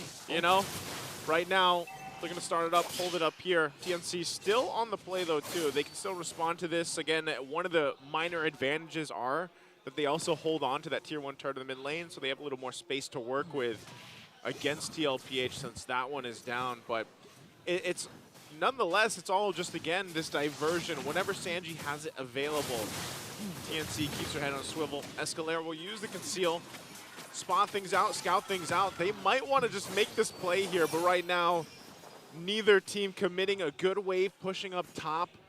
That JP has to go ahead and answer, but still the stalemate between the two teams. Okay, there's another reset. And the beauty of the lineup of TLPH, having JP, but look at Escalera. Okay, commits the kick onto Sanford. They're not going to burst him down, though, as Carl TZ goes after the backline, wanting to go for Hatred. He's going to burst him down, plus the hard guard coming in from JP was so clutch. Here comes the Heads with the Revitalize, but they're working on Escalera, punishing the Phoenix Army as they bring down 2. TLPH wins that clash. Yeah, right now they could possibly still look for more, but they might just take the Lord off of that. So we'll see. SD waiting on the side, waiting on the whims. Diversion going to be used. Oh, okay, here comes the catch of TLPH, but SD manages to escape, though, as TLPH tries to work on the Lord. Look at the damage coming in from Kozin. Sanford might fall down here in the hands of Kozin. A counterattack from Phoenix Army is possible, but SDZYZ instead resulted to going home as Carl TZ gets the Lord, might get a pick up on 2 heads, but manages to escape with AOJ. Carl TZ chases right after him. Plus again, the clutch heart guard coming in from JP.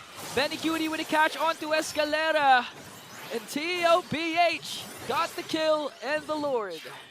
TLPH, you can play pretty confidently and aggressively when you know you have a Angela on your team.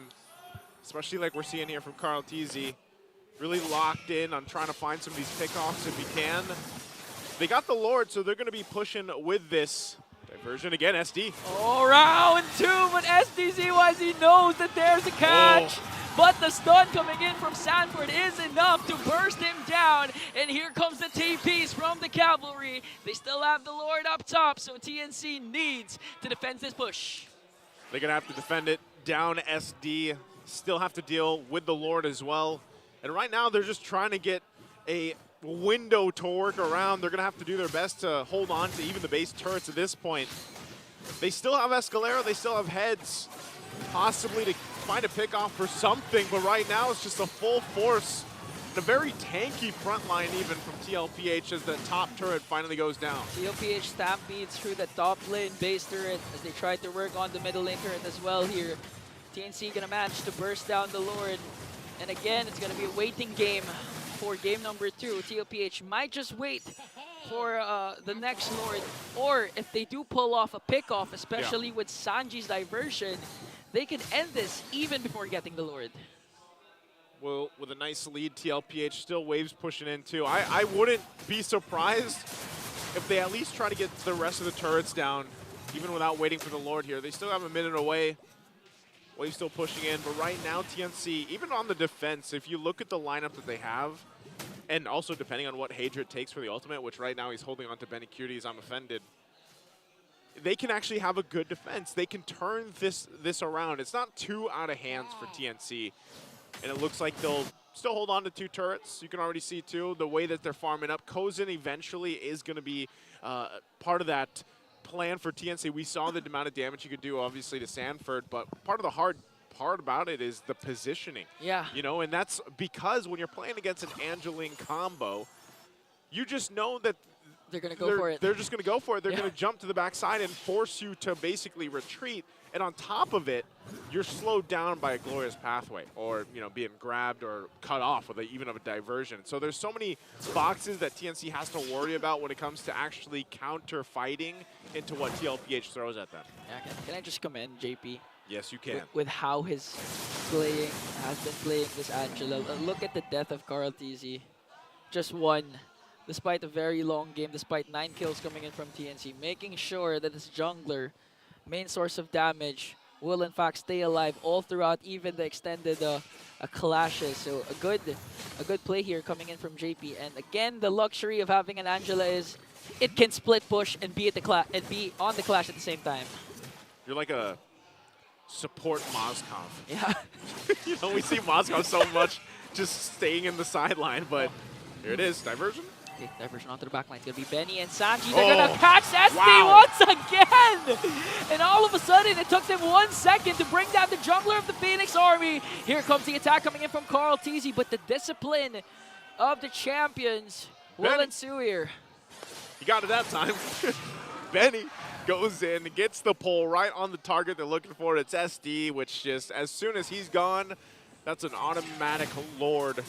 Man's a TLPH, so TNC will have SD back up by the time they actually have to defend with this Lord push right now from TLPH, but as we're seeing it, they have to almost pull off a perfect team fight in order for this game not to go in the hands of TLPH right now, and really that's even for Heads, like if he's able to get a great Avatar the Guardian ultimate down and gets the right taunts off, but they're going to try to hold on here. Okay, Sanford goes in with a glorious pathway, trying to zone out Escalera as they work on the mid lane turret. The Lord is up top.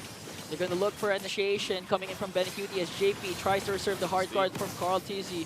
Here comes SDCYZ trying to zone out JP here as TNC manages to burst down the Lord and save their bottom lane inhibitor turrets. Okay, they still got to be patient. SD did get a flicker out earlier from JP. I set on this bottom turret now. Now this is one of the difficult parts for TLPH. They don't have a traditional gold lane to play at range here, so they have to kind of just force the fight if they want to end it.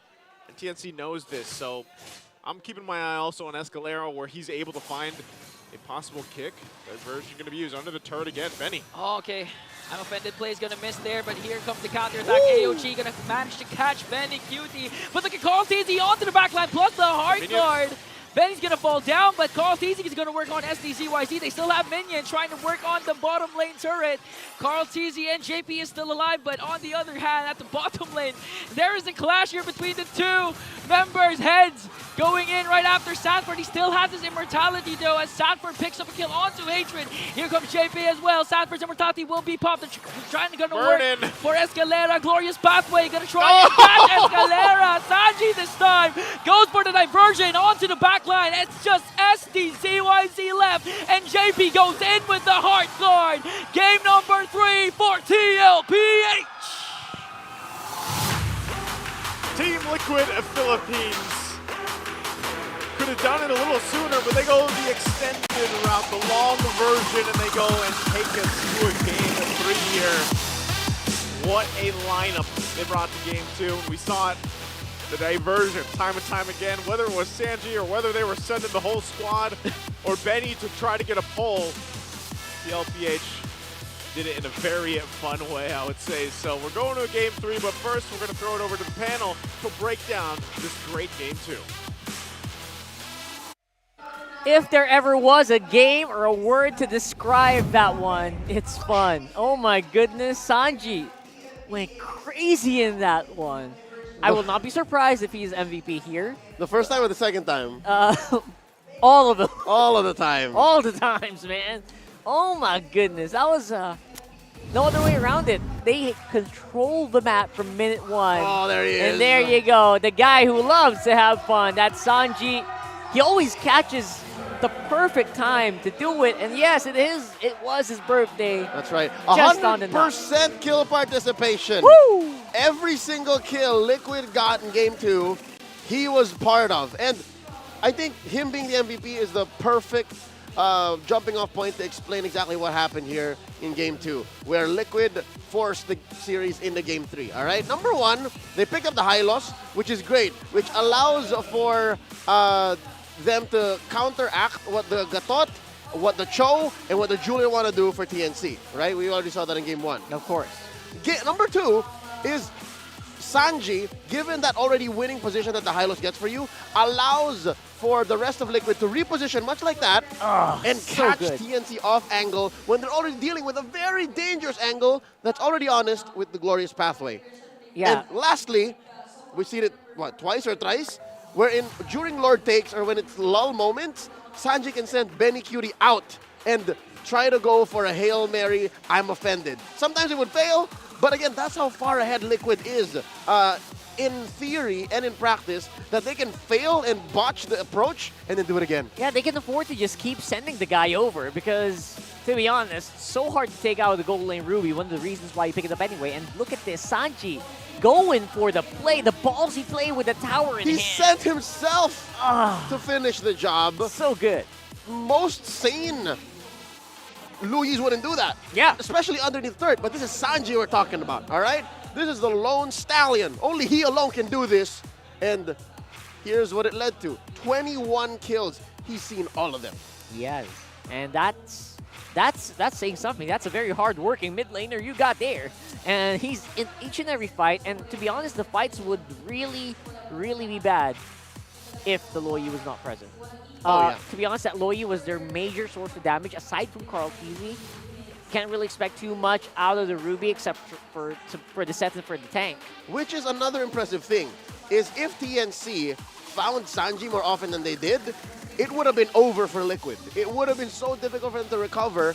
And luckily, not to say that they heeded my words, but they heeded my words. They were super aggressive to the point where, and again, Sanji's one death was wherein he was the only one left up top against SD. It's like, oh no, I'm the only one left.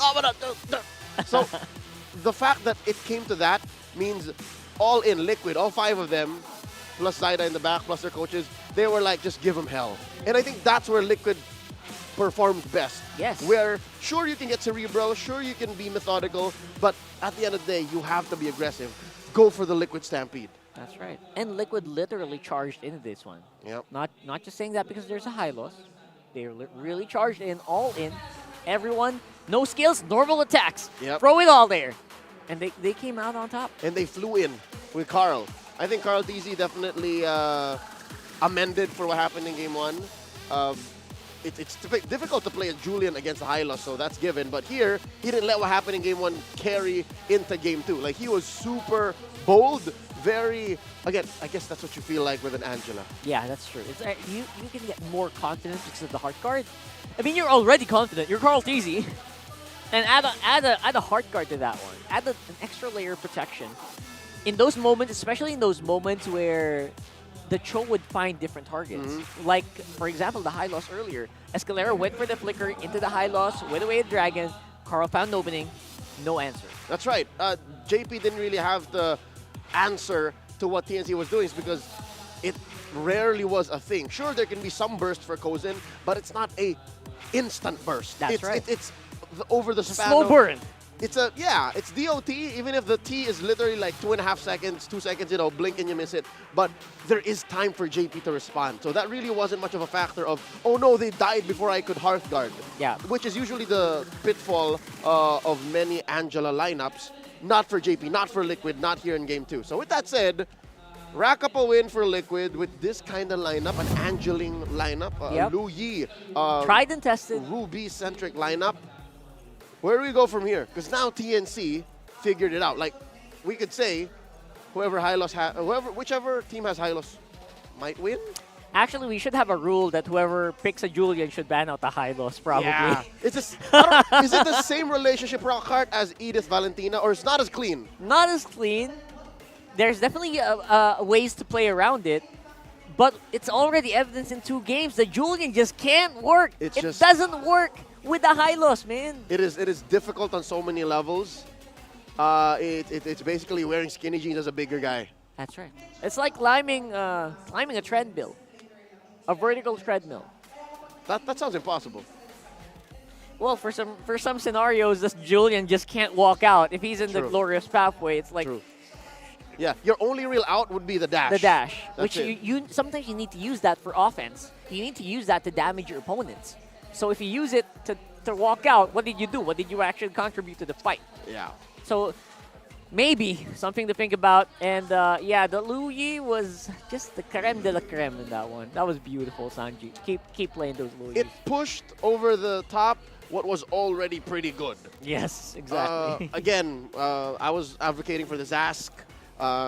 Could have also been something like a Vex, something safer with some damage in CC. Here, Sanji said, "No, forget about it, son. Let's play with displacement, play with combat mobility." Yeah. And that really ruined TNC's approach. Like in this game has no boxes. Like there were no boxes between either of them. No Eves, no Auroras, or nothing. And actually, to be honest, I was actually looking forward to Hatred playing an Aurora because he hasn't played that in a while. Was his favorite hero in the first few weeks. But then again, we are playing with a different scenario here. And it's a safer mid laner for him. Might be a chance for the Aurora to show up this time because the Lu Yi might get banned Game 3.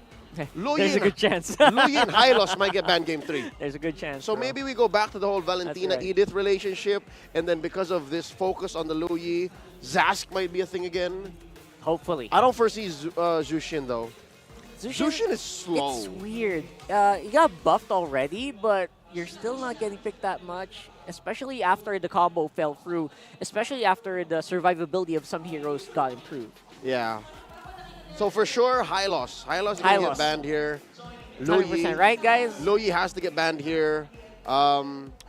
Maybe it doesn't have to be the Julian. Julian, you know what? It works in a lot of scenarios. Carl TC has gone insane with that Julian, one. Haya, Nolan. It's these 3. Julian, Haya, Nolan. And then you have a solid close-up for Ling. I don't know, man. I don't know. It's so... We'll find out in a bit. Just in a bit. But speaking of you guys, we actually have a few fan comments that we are going through here. I saw a few of them earlier. I was reading through the comments earlier. And not gonna lie, our audience, a lot of you are really true-born analysts. But for this one, King says, KNG, King, Sanji's MVP, even the version in the middle of a tower. See, that was a brave move. What is this? Steven Strick says, Monster Ling Song. Is that what the translation? Yeah, right. Monster Ling Song. Awit. There you go. And Aki says, consistent Sanji. Sanji is becoming... He's literally the lone stallion. You're right. He's one of a kind. He is one of a kind. Sanji 100%. rarely makes any mistakes that are glaring. At his worst, Sanji is mid. I'm not talking about his role. Like, he's just there. He just does things. But he never makes mistakes that cost his team. Yeah, as the kids say, mid. At worst. Yeah. So he's never... What is this, cringe? Is this cringe? Is that cringe? If this is mid, is this cringe? So, like, at worst, he's just doing his job. Yeah. At best, he plays an MVP Lu Yi. That is the nightmare of his opponents. That's right. So, in the kids' vocabulary these days, is Sigma? Is that? I guess. Sigma is that Skibbity? Skibbity is like the bottom. What? That's their I think that's their term for cringe. Is that L? Is this L? Is this W? Yeah. Is this L? It's like Skibbity's like a... I saw something like toilet. I don't know what that means. But that sounds like it. I think Skibbity Toilet's a show. Right, there you go. So L probably is... It's a big L. That's an L, bro. That's an L, bro. Stop being so L. No, that doesn't make sense. We're getting derailed here. Yeah, we're getting derailed. All right, we're going back into the game. And TLPH on blue side, much more comfortable, Okay. 100%. You know what? They might not have to be so... They might not have the power to surprise and shock with the Angeling anymore. But at least they know that they cannot go for the 1-2. They can't take their time. That's right. So at least that's a lesson they learned, and I'm expecting the bands to be the bands. 64% win rate. Let's see what's going to happen here for drafting pace of game number 3. I'm liking those odds. Expect the bans for the high loss, 100%. Loyi Loyi got banned out in game 1. Gotta respect. Gotta respect. Oh! Respect. There's neither of them. You see the Matilda, the Phoveus. It's wide open. The Tigreal and the Chip. The Ling. Oh my god, I think they're just trying to go play for it. This is all a very open field here, except for the Ling, obviously. Got answered out. All right, one or the other. Interesting. Hylos or Loyi, neither. So you don't Julian. You don't pick Julian here. I guess you don't need to if, especially if the Nolan is open. I think they said, you know what, let's go back to our roots. Yeah, Pick up that high Habusa on Carl Easy. Think about this. Think about this. If you're a Nolan, is that any easier if you have a Hylos against you? I think it's the same problem. Same problem, exactly. Obviously, big question marks being thrown over here. No Ling means Edith is open too. What are you gonna answer in the jungle here? Edith Val is open too. For a Hayabusa. Just saying. What's an anti? Maybe a... What's an old school SD hero? Let's throw it back. If they want to throw it back. Lancelot. Played a lot of Lancelot. Played a lot of Ling. Got banned Freya out. in the jungle. Whoa. Freya gold lane. We don't talk about Freya. Oh yeah, Freya's too. Okay. Very hidden. Even when all is That's the Vex. Vex Okay. Goddess. So All they're right. allowing the Valentina. But no, it's going to be the Loyi still. Loyi Pro. This is worse. Oh my god. Oh my god, I don't know what to say about that, Loyi man. Cho. Although it's very pick-off centric. Yeah. Deceptively though, his Shunpo can actually get him in a position to just like 3-man knockup, right? Yeah. So it's a mini CC, but still. You're going to have to rely on the veterancy of Daddy JP here to make those plays, and you really have to trust him, which I think they are trusting him a lot. What's Carl Teasy doing in the crowd? What's Carl Teasy doing? Hey, you have a job to do. That's not okay. Carl Teasy. Man, I thought he was like skipping out. That's not Carl Teasy. Oh, it wasn't him. All right. It looked like him. Had the same pose. Could have fooled me. He's a true Look at ninja. that. We got a packed MPL arena, ladies and gentlemen. There's a Julian. There it is. And classic answer. They gotta ban the high loss here, or Are else they not? Or else Liquid's gonna go high loss And again. and whatever, high loss and And then it just becomes so difficult. yeah. There you go, Carl Teasy. Carl Teasy's everywhere. He's everywhere. You know it. Everyone knows the whatever that sign is. What do you call that sign? I don't know what that sign that is. I don't know. I've always just seen Carl Teasy do it. He's the only guy. He's a true ninja. He is the first Teasy. The first in MLBB. Teasy in MLBB. And there's the 1-1, so they're attacking the gold lane. Oh my god, they don't care about the high loss, bro. They don't care. I guess to us it seemed like that was the case, but maybe to the players, maybe there's something different that they see. Yeah, maybe to them it was just a byproduct. There it is. They're the ones who banned it out. Huh. Well, to be fair, it's because they're first on the swing back. Oh, right. TNC gets the fourth pick. It could get stolen back. The way Wolf reacted, that like, they saw through our plans. It's like, nuts. Yeah. Drats. Rats. Foiled again. Okay, so what's left? You're looking for an XP laner here. Begins. Ruby, probably not XP. No. Probably not XP. There's the Arlo. And the Satan. All right, the Benny Bomb. All right, someone's going to get nuked here. Gonna do the Benny Bomb. Let's see. We're looking for... I don't think this is a gold lane Ruby. Yeah. I'm not comfortable with this being a gold Ruby. Honestly, it has more room for error in the roam for Escalera. Or even XP. In his, yeah, right. You've seen that too. I'm not sure about the Ruby, man. But then again, it's flexible in free lanes right now. Free lanes, brother. Okay. So you never know. So ideally, you're thinking gold. This has to be a gold pick. Has to be. If we don't like the Ruby XP. Oh, right. If we don't but like they the need Ruby long gold. range. What do you do? We need tower taking. All right, there's a Beatrix. Wait, Okay, there's it. I'm with it. It's a little everywhere, but at least their team fighting is good. But there's nothing that really addresses the Luyi. Really nothing. I think the only way to address a Luyi is just presence of mind and foresight. And they gotta rely on that sixth sense, you know, that players have. Other than that, they have no straight answer. Yeah. Lineup rating, I can explain this by the fact that TNC, they have so much CC, so much good damage. But in execution, they have to be very honest. Like, they have to just really be where Liquid isn't yet, or where Liquid is planning to go, to deny them the exchange, to deny them the execution. Yeah. And, of course, you have to be ready for Sanji, where Sanji is going to come from here in this one. And 42. Oh and 40, of course. Let's throw it over to the casters with who they think about the matchup. Thank you so much for the breakdown once again here, panelists. And yes, this time around we have a more traditional gold lane matchup, of course. What's Benny going to do? By the way, He's going to do the Benny bomb. All right. I think you're just there with the with Leo on the singing, right? Love you, Leo. But you're number one in dancing. Anyway, to the matchup here, game number 3, TLPH. With the lineup that they have, man, honestly, this is a lineup that has the potential to snowball out of control. Yeah. And that's the biggest thing here for them. And if they snowball out of control in the early game, then that's where Benny Cutie's Nathan pick here shines later on, like once they get there. It's like they cover both the early to even late game, and right now we know how aggressive JP can be on a Cho. Even JP alone is this aggressive, but his flicker will be forced out. And again, I do agree, the snowball potential of TLPH, specifically Carl TZ with the Hayabusa. Yeah. We've been seeing a lot of Hayabusas. All of a sudden, 7 minutes in, 6 minutes in, have a KD of 6-0 something. So we can expect actually Carl TZ to be this aggressive. But on the other hand, I also like what the panel mentioned about TNC. They do have a lot of crowd control and burst potential, especially for SD and Kozin. But the problem is they have to execute it to perfection. Yeah, when I look at the lineup from TNC and when we were going through the draft, you know, I was happy that, yeah, they got the Julian. That's like we said, it's a pick that does so well for a lot of teams.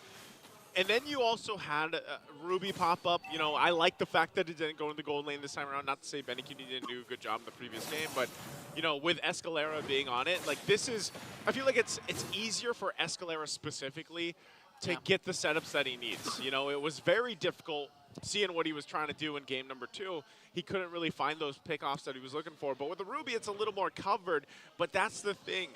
Responding to the diversion has to be on point with the lineup that TNC has here. And so you only have so many things that can really help you that. One's Escalera, of course, and if he burns the flicker or not, once he has the ultimate. Here's, speaking of, diversion's already used. Okay, here comes the diversion. Escalera has to flicker out. Yeah. He knows the diversion is coming. And with Escalera's Ruby pick, I do agree with whatever you said. And at the same time, he can also be as defensive as possible with the second skill. The don't run wolf kick, but here comes Heads. So with the Earthshatter, he pops his Primal Wrath, working on the members of TLPH. Stanford answers right back with a final slash, draws the first blood, plus Carl TZ also gets a kill onto Escalera. And that's what we're looking at. So SD could still pick up a kill. He does. Hatred gets it. Sudden burst there for SD and Hatred, Carl's punishing still up, though. JP. Here comes the dispersion rotation from Sanji, forcing SDZYZ to walk away as Carl TZ gets the turtle. And that's what I was going to say. You know, Carl was still up. He got a kill earlier on, and now that's the turtle in their hands as well. And mind you, all that was started from Heads. He was the one that went, you know, forward with the flicker, did not land the Earthshatters that he was looking for, the onward, and now they're going for Jit Kondu flicker, Way of the Dragon to bring down Escalera as he tries to delay as much as possible, but eventually he's going to fall down in that initiation by TLPH. And this is the contrast of JP. Like, if you just saw game number 2 when he was playing the Angela, now he's playing the Cho, another play. Okay, want to burst down SDCYZ, another Jit Kondu stun, but here comes a Wiki Shadow kill. SDZYZ is gonna escape though, plus the help coming in from Hatred as they share the Wiggy Shadow kill. And a 1v1 between the two XP laners. Heads pops his Primal Wrath just to try and make sure Sanford... Whoa! Whoa! 40 though. He knows. He knows. He knows he's going to be fine. Yeah, plus he's been using this Edith even prior to this season. Yeah. There was even one international competition where he just kept using Edith every single game that he played in. Again, too, whether you're playing the Edith, whether you're playing this R-Lot, which, you know, was a mainstay, even last season. Yeah. Still picked up a hero that fit multiple roles, but Sanford obviously himself knowing how to play that matchup, knowing how to play into the objectives, which he has to, and how valuable the final slash can be. And that's the thing, if Heads doesn't land that combination that you're so used to seeing from an Edith, you know, it kind of falls apart right away. Yeah, you still have your getaway with the Primal Wrath, you know, but still, Sanford's job in essence on an R-Lot is a lot easier. All he has to do is just kind of flicker in, and then the wide berth of a final slash is much easier to hit. And then you have JP doing what he's been doing so far. You know, a lot of this is just kind of the execution like that. He just mentioned just easier. The wide berth of the final slash connecting on through Hatred. And again, a diversion play up top to set themselves up for a turtle take. There we go once again. They know the final slash isn't available, but TNC still wants to go ahead and contest this. The instincts of Daddy JP! He just knows that someone is there. His Heads goes in with the Earth Shatter. Look at the damage coming in from TLPH as he tried to burst down Heads. Here comes the final slash from Sanford as well as SDZYZ escapes. But Heads, on the other hand, will fall down in hands of TLPH. Push him down. Lining up a shot here. Inside. The combination didn't connect there. The Curse Blast plus the Renner's Apathy from TNC as they burst down Sanford as well. There was a trade though, but on the other hand, TLPH answers with tower takedown. Oh, look and where they Sanji, sent okay, Sanji. another pickoff here from JP! And Sanji bursts him down, forcing TNC to walk away and retreat. Sanji's still waiting there too. Benny goes Sanji in. there? Sanji's just chilling. He's fine. He's confident. And he's ready to just go ahead and do this TNC. And that's even why, you know, our panelists, Rockar and Leo, they mentioned, you know, this Lu Yi was picked up. It's devastating for teams that can't handle it. Okay, again, we're going to try and force the Primal Wrath out of Heads. As Benny Cutie clears out the minions up top. And just Sanji has been the X factor, literally, of TLPH since game number 2 with Lu Yi MVP to seal the win and force a game number 3. This time, 6 minutes in 303 KDA, a lot of crucial diversion plays. Plus not even the diversion, the damage from the dispersion rotation alone was more than enough to burst down a lot of members from TNC as JP walks in. Gonna find Heads, but Heads counters, but then onward. Here comes the Curse Blast coming in from TNC. They want to work on JP. There's the pull and the kill. Wee Shadow kill coming in from Carl TZ as he quad shadows out. But TLPH still working on the top lane turret. Still has a 5.2k gold lead. Good pickup for TNC to stop JP from going for that. Again, he was trying to find the kick. Gets stopped in his tracks. Still, though, TLPH has a pretty big lead at this point in the game. You know, you still have a one turtle to come up in about 15 seconds, and they're working on the Tier 2 turret already. There's an answer from TNC. Escalera. Oh, okay. Here comes a Purifier coming in from Sanji. As Escalera goes in with the Doomra Wolf King. Oh, Might no. be aimed. No, he's not going to escape as he was trapped by 4 members of TLPH. And again, it looks like all turtles will be secured by TLPH. See, plays like that, they're going to go ahead and send down at the bottom to stop SD, but, you know, TNC... Okay. Hold on, SD. Sansan Duo! Oh, man. At this point, what can the Sansan Duo do? You know, at this point, I don't know. I've seen them even give each other, you know, trims on their facial hair. Yeah. I don't know if you saw the recent ad. You know, they do everything together. They make plays like that together, and they emote and flex on people together. But the point is, TNC, the past like 2 to 3 minutes, man, has just been not good choices. Like some of the decisions to try to get a pick off, and then, you know, they fall further and further behind here to a point where now you're looking at nearly, you know, 7.5, 7.2k gold lead. 8.5 minutes in. you're not going to be in any fighting form for the first Lord, so you're kind of back in the position where our backs are massively against the wall here already defensively for the first Lord take, unless something amazing happens, almost to miracle levels with this kind of gap that they have to work for. And now look at the pressure here for the purple buff. Okay, JP goes in with a conceal. Jit Kunduplat way of the dragon again onto SDZYZ to try and burst him down. They're going to do it successfully. And they're also going to take away his purple buff. TLPH extend their lead to 7.8 and works on the mid lane turret. Still no answer for TNC. Even JP's going in, flexing against the Phoenix Army. This is just total domination from TLPH. Yeah, and with that, even with a conceal, what does TNC want to do here? It's to a point, when you're talking about this kind of lead, Ingon, it's like, you get a pick off. Yeah. You might get a kill, you might, but at what cost? Yeah. At this point, you can see the contrast of how TNC has been performing from game 1 down to game number 3. Game 1, they were decisive at every single thing they were doing. If they want to go all in with the conceal, they're going to do it. They're going to full commit this time. We can see a lot of some sort of hesitations, and you can't blame them because, again, TLPH has a 10K gold lead now. Really ballooned up. They really snowballed, and even the panel mentioned it's the snowball capability of TLPH is high. So right now, TNC, at this point, they need to be more decisive, more sure, full commit on whatever plan they want to go for. Will they go for a trade? Will they go for a pickoff? They have the capability to do that since they have also a lot of crowd control. That's really the difficult part of it, is whenever you find yourself in this position and you're down a lot, and now you're facing the fight of this Lord push, even if it's the first one, you know, you have to look at what can we get, and can we actually extend this further? They tried to. Oh, the slash from Sanford was just too much as Carl TZ goes in with a weaky shadow kill.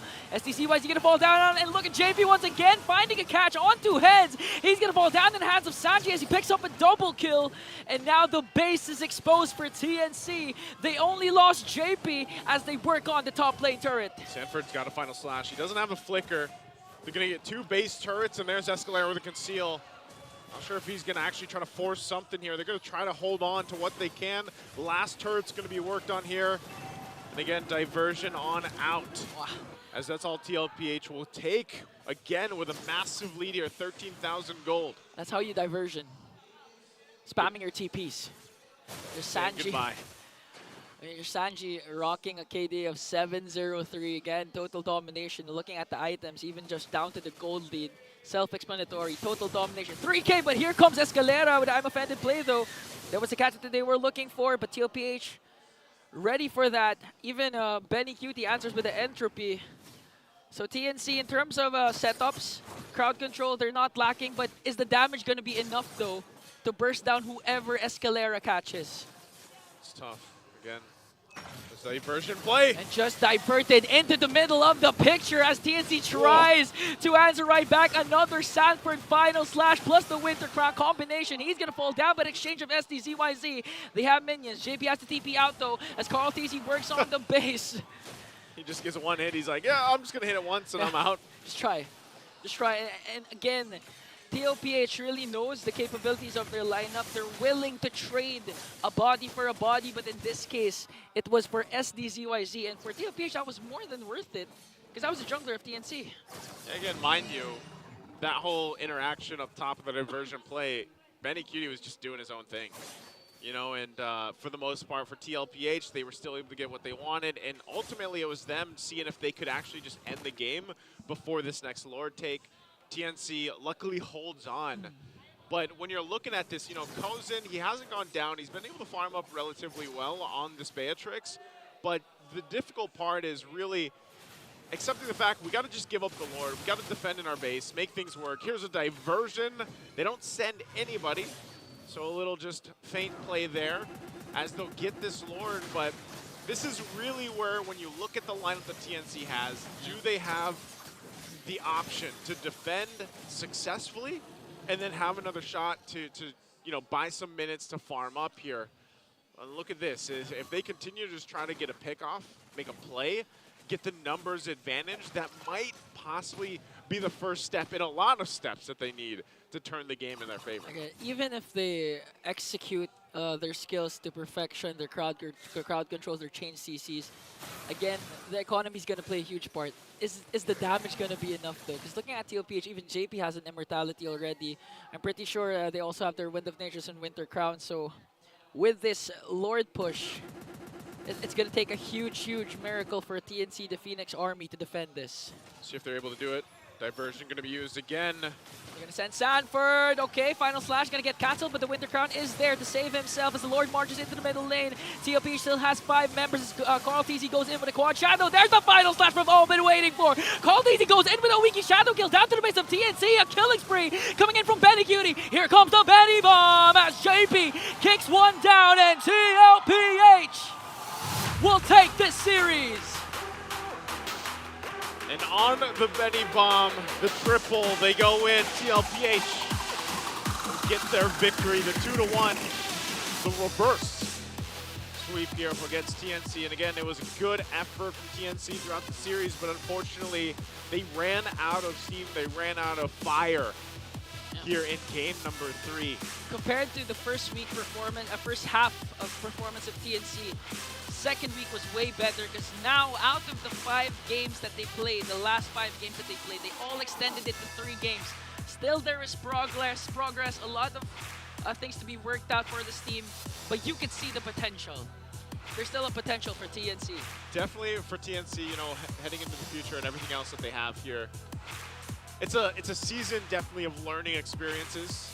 You know, not the result that they wanted, not the result that the Phoenix Army wanted, but it will be a season that these guys can learn from and adjust in the future, of course.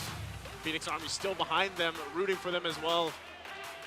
And hopefully, you know, hopefully we get to see that adjustment, that rebirth in the next season. But first off, we're going to have to throw it over to the stage with Mara and TLPH to hear from them. It's me, Naisu, and Ingon.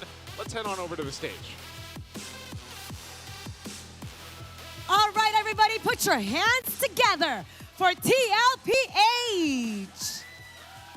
Congratulations. This is your 4th win streak. Carl, it's nice to interview you again.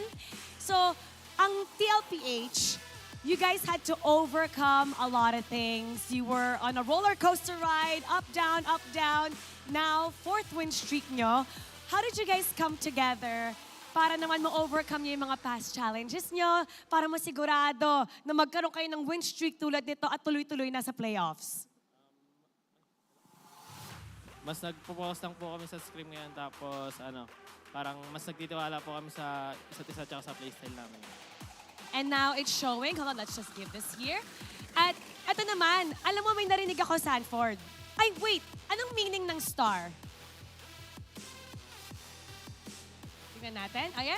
Ano lang po ito? Pimple patch lang. Ah, okay. Akala ko naman kung ano. Pero you know what? Very stylish. Now, may narinig ako. Nagtatampo ka na daw. Kasi gusto mo daw pumalag. At hindi ka pa nakakapalag. Ito yung narinig ko. Hindi ko alam kung kaninong chika to. Finid kami. Totoo po. Totoo. Sabi kasi malapit na daw matapos yung regular season. Hindi ka pa nakakapalag. Ito yung chance mo. Sa susunod na laban, you're gonna go up against your ultimate rivals, Falcons AP brand. So ano ang palag mo? Ang bilis naman ng palag, pero sige, ano lang po. Mas gigil po kami bumawi ngayon kasi di pa po nila kami pinapaisa eh. Sana pagbigyan nila kami bukas. Okay. All right. And now it's time to announce our MVP. Let me hear some names.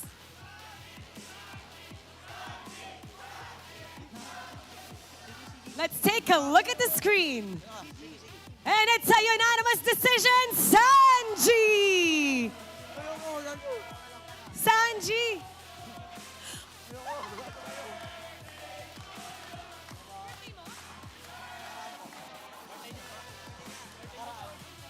Birthday mo! Fourth day na. Ano ba yung birthday wish mo? Sana po M6 kami. You never know, that might be granted. Anong gusto mo naman sabihin sa lahat ng mga fans na sigaw na, Sanji, Sanji? What do you want to say to them? Thank you po sa pagpunta dito sa venue na sinusuporta niyo po kami. Tapos thank you na rin po sa pagbati sa akin. Kahit sobrang dami niyo po. And now it's time to announce our lucky fan that will get 3,000 diamonds. Come on up. You will also get a ticket sa day 1, match 1 ng playoffs. Hi. What's your name? Mark Angelo Saavedra po. Okay, Mark. Mark, tingin ka dito. Sino yung favorite player natin dyan? Magsansanduo po. San Duo. Okay, tabi tayo dyan. Bakit sila ang favorite mo? Malakas po. Anong gusto mo sabihin sa kanila? Andito sila, oh. Katapat mo na. Lakasan nyo palagi para po sa championship manalo po kayo. Oh, lakasan niyo daw. Ay, birthday daw ni Sanji. Anong birthday wish mo sa kanya? Galingan mo lang. Okay, congratulations! Meron kang 3,000 diamonds. Meron ka din tickets sa day 1, match 1 ng playoffs. I know, nakaka-nervous talaga dito, but you're doing a good job. You're gonna take a bow. Magbabow ka kasama yung team. Mag-walk ka. How about, punta tayo sa gitna ni Sanford and Sanji. May gusto ka bang sabihin sa kanya? Mag-aral po na mabuti and huwag maging pasaway. Makikinig lagi sa magulang. O, ikaw naman. Yun din po. Yun din. Alright. Pwede bang hawakan niyo yung kamay niya? Ayan.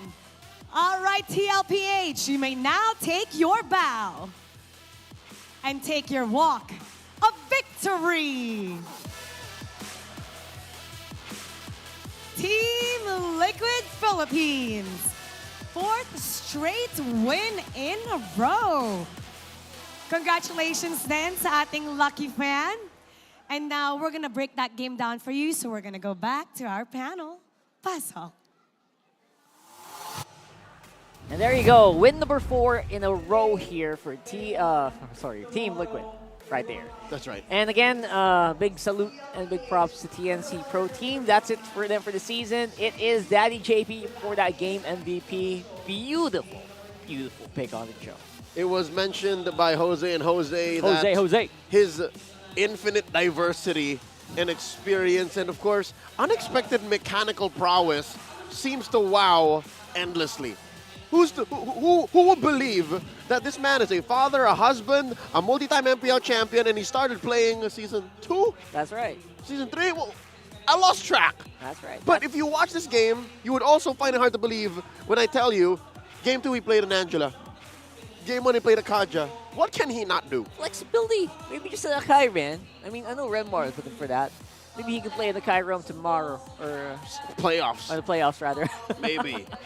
But yeah, the fact is, he and Sanji are such an amazing mid-lane duo that the whole Sansan thing, like, Liquid just gels in a way that you wouldn't expect an aggressive team like this to gel. That's what catches off guard most of their opponents. And here, TNC had the unfortunate blessing to be on the receiving end of a reverse sweep. Like, courtesy of our defending champion. So, again, they put up a great fight, but against Liquid, who put on all the stops. From roll to roll, this is what you can expect. Pretty sure TNC learned a lot from that bout, 100%. Again, facing off toe-to-toe against some pretty awesome legends here will definitely boost you up for next season. But for now, TLPH coming out on top here. And the Sansan duo on the bottom side that we saw earlier, that was pretty classic. Yep. But you know what's more? Yeah, it's super surprising that Daddy JP just slots in so well. Like, you just replace the name, replace the hero. Yeah. He can do it pretty well. They work flawlessly, so big props. It being anything. Anything. And if there's anyone who did most things in this, not just game, but series, our series MVP, Sanji. Again, happy birthday, Alston, my boy. But off of the back of his 2 Luyi games, he scored a double-double, Rockhart. 1 death between, what was that, 9 kills the first game and then 7 the other, and then dozens of assists. That's ridiculous. That is ridiculous. He died just once. And again, you can Just once. You can figure out, you know, what went wrong, I guess, for TNC, but went right for TLPH. I guess is their mastery of these very global compositions. They just know when to go across map, when to go for the team fight, and when to actually pick out a target. And it's that awareness of their own goals and what they're capable of doing and how the map looks like that allows for them to at any point step on the clutch and say, it's go time, TNC, whether you're ready or not, we're coming for you. And I think it's that situation right there that made TNC's already, this is going to sound mean, but scattered approach to their draft into the game already worse. Because look, if you remember the index before Game 3, there was very little integration, right? There was very little zero counter, right? Zero counter. Yeah. So if there's a lineup that has zero counter and a lineup that just clearly wants to do something, the lineup that can do something will win, and that's what Liquid did. Yeah, I think especially Game 3 Liquid was a big difference from Game 1 Liquid, where they were looking for that 1-2. In Game 3, they were just going. They were not looking for anything. They were just looking for targets. Whoever goes on front, all right, we'll take you. We'll take you and we'll win. And it came to the point where they don't even have to have someone up front. If you'll remember, Daddy JP, I don't know if it was caught in the highlights, didn't even need to use the flicker. It was dash, dash, kick in the jungle. SD was just minding his own business, taking his purple buff, and then served him up. He didn't need to stretch too much. Nope. Right? You don't need the flicker, do the fancy footwork for the TikTok. No. Just straight up fight. And that's where TLPH shines. He Instagram scrolled to the kick. He didn't TikTok. He just, there it is. Straight up. You know, that's where the cool kids are these days, apparently. So, for the meantime, that is going to be it for that matchup. Again, huge props to Team Liquid PH. Still in contention. I don't think we're finalized yet on where they are. It definitely helps them to get to number 2. It helps a lot. That's but 2 lives. Nothing is set yet. That's how clutch it is right now, especially on the scoreboard. We'll take a look at that maybe a little later on. But for now, all you need to know, Team Liquid PH, really good trajectory. Their chances probably shot up to maybe 60-something%. Currently, it's a 3-way tie, plus 1 that might make it a second, but regardless, it's hard math. We'll do that later. But for now, it's next up. RSG versus Aurora. Again, RSG looking for that playoff spots. You don't want to miss that. Don't go anywhere. MPL PH Season 14 will return.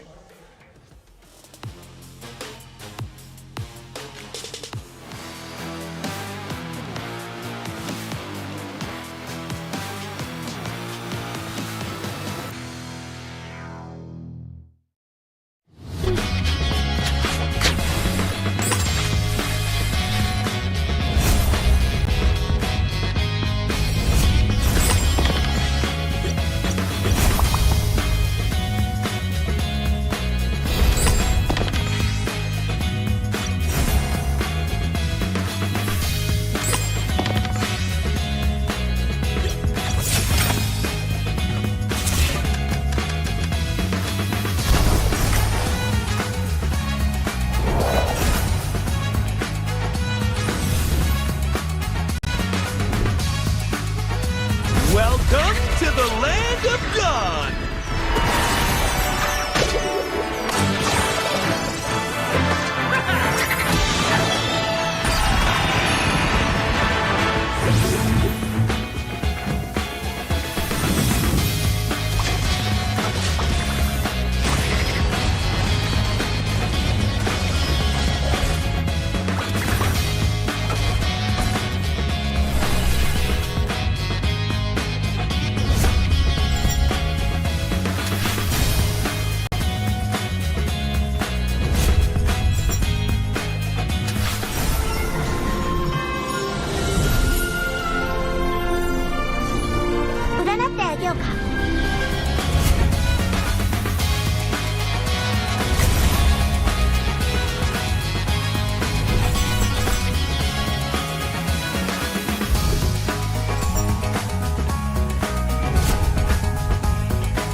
Don't know the power of the dark side.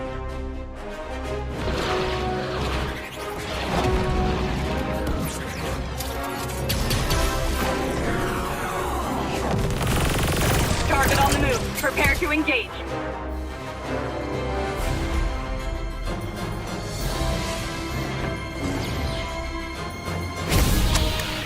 May the Force be with you.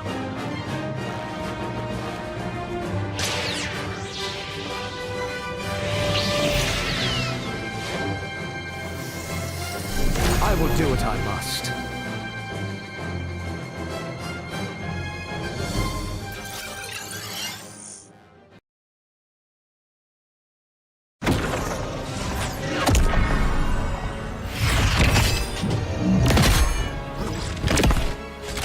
At last, I am complete.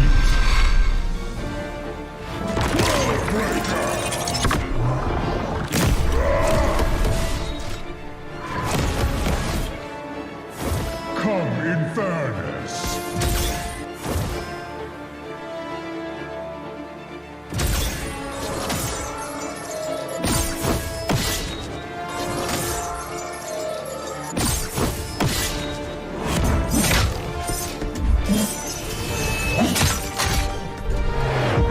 Annihilation awaits.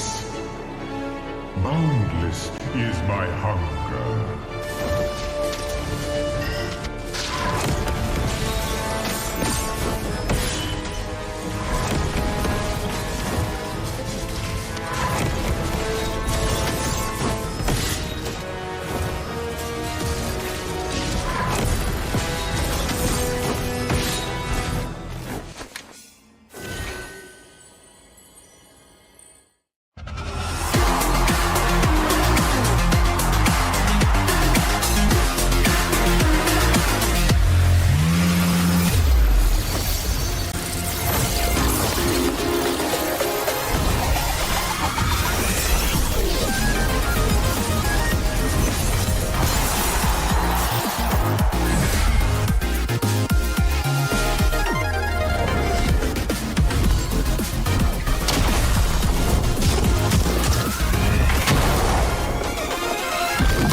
Get 8 gigabytes of all-access power. To do it all. Plus only TikTok to scroll and share non-stop. Power, work, life, and more. With Smart Power all-access data now up to 90 days. Load now. No signal, no fun. If only you could switch in an instant. But wait, you can with the Smart eSIM. Backed up by nationwide coverage. Get your Smart eSIM now.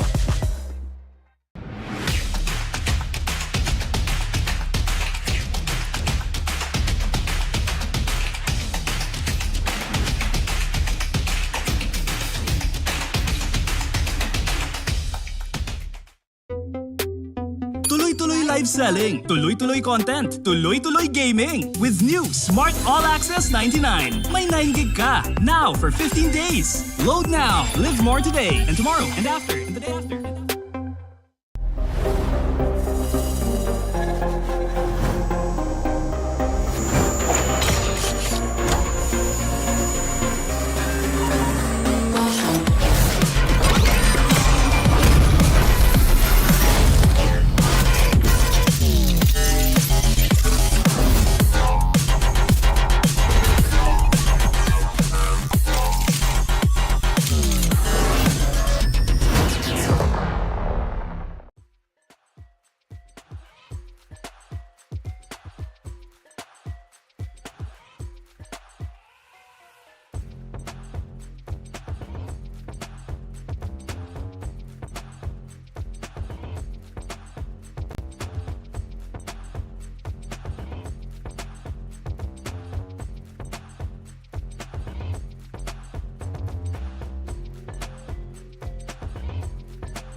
Pinas Malakas, Pilipinas malakas Kahit anong lane, we become the monsters Malakas, Pilipinas malakas Face the golden sun and ribbon for the 3 stars Look at us to the top, no ifs, no buts Winning any game, para to sa PINAS Di mo matitin ang aming boses sa new level Nasa kalye man o mobile window, I become a legend Open fire, we unite, we winners Built with pressure, like diamonds are made of Switch in a lane na parang gera HP racing, may reseta Built like a tank, buhat ni Hilda Full load SS, parang Lyra Susundan ko ang iyong bakas Kasama patas Tagumpay natin doon ay tayo'y malakas Para sa Pinas Nasa amin ang alas Hindi tuwa atras Kinikilala sa taas Kasi kami ang malakas Para sa Pinas Nasa amin ang alas Hindi tuwa atras Kinikilala sa taas Ganito kami sa Pinas Wow! Hold on Yeah, malakas ang Pinas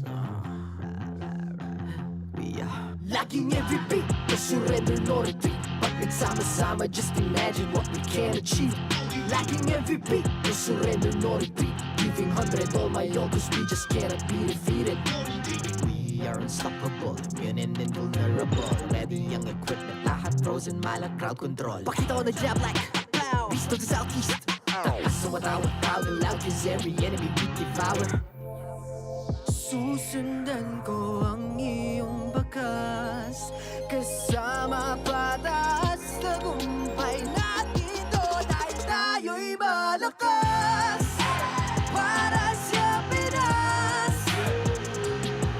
Nasa amin ang alas Hindi tuwa atras Kinikilala sa taas Kasi kami ang malakas Para sa Pinas Nasa amin ang alas Hindi tuwa atras Kinikilala sa taas Ganito kami sa Pinas Wow!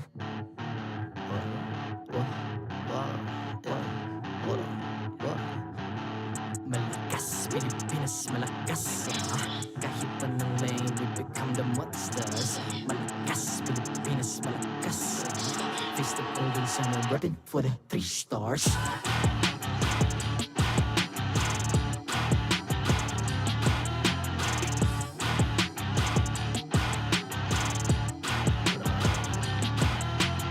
Ang lakas ng Pinas, we unite, be the stars Ang lakas ng Pinas, we unite, be the stars Ang lakas ng Pinas, we unite, be the stars Ang lakas ng Pinas, we the stars Ang lakas ng Pinas, we unite, we the stars Ang lakas ng Pinas, we unite, we the stars Ang lakas ng Pinas, we unite, we the stars Ang lakas ng Pinas, we the stars The 14th season of MPL Philippines is brought to you by the following sponsors. Smart, the official telco partner of MPL Philippines Season 14. The official tournament phone of MPL Philippines, Infinix GT20 Pro. Official suppliers, EMC Asia and Index Salon. Don't miss any MPL action by following our official Facebook and subscribing to our YouTube channel. Follow MPL PH on TikTok for more content. Experience the lakas ng Pinas playoffs of MPL Philippines Season 14 action live at Green Sun Hotel. Grab your tickets now via official MPL PH website.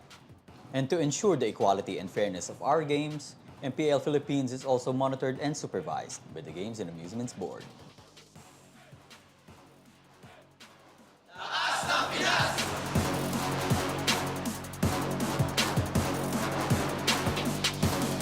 Lakas ng Pinas!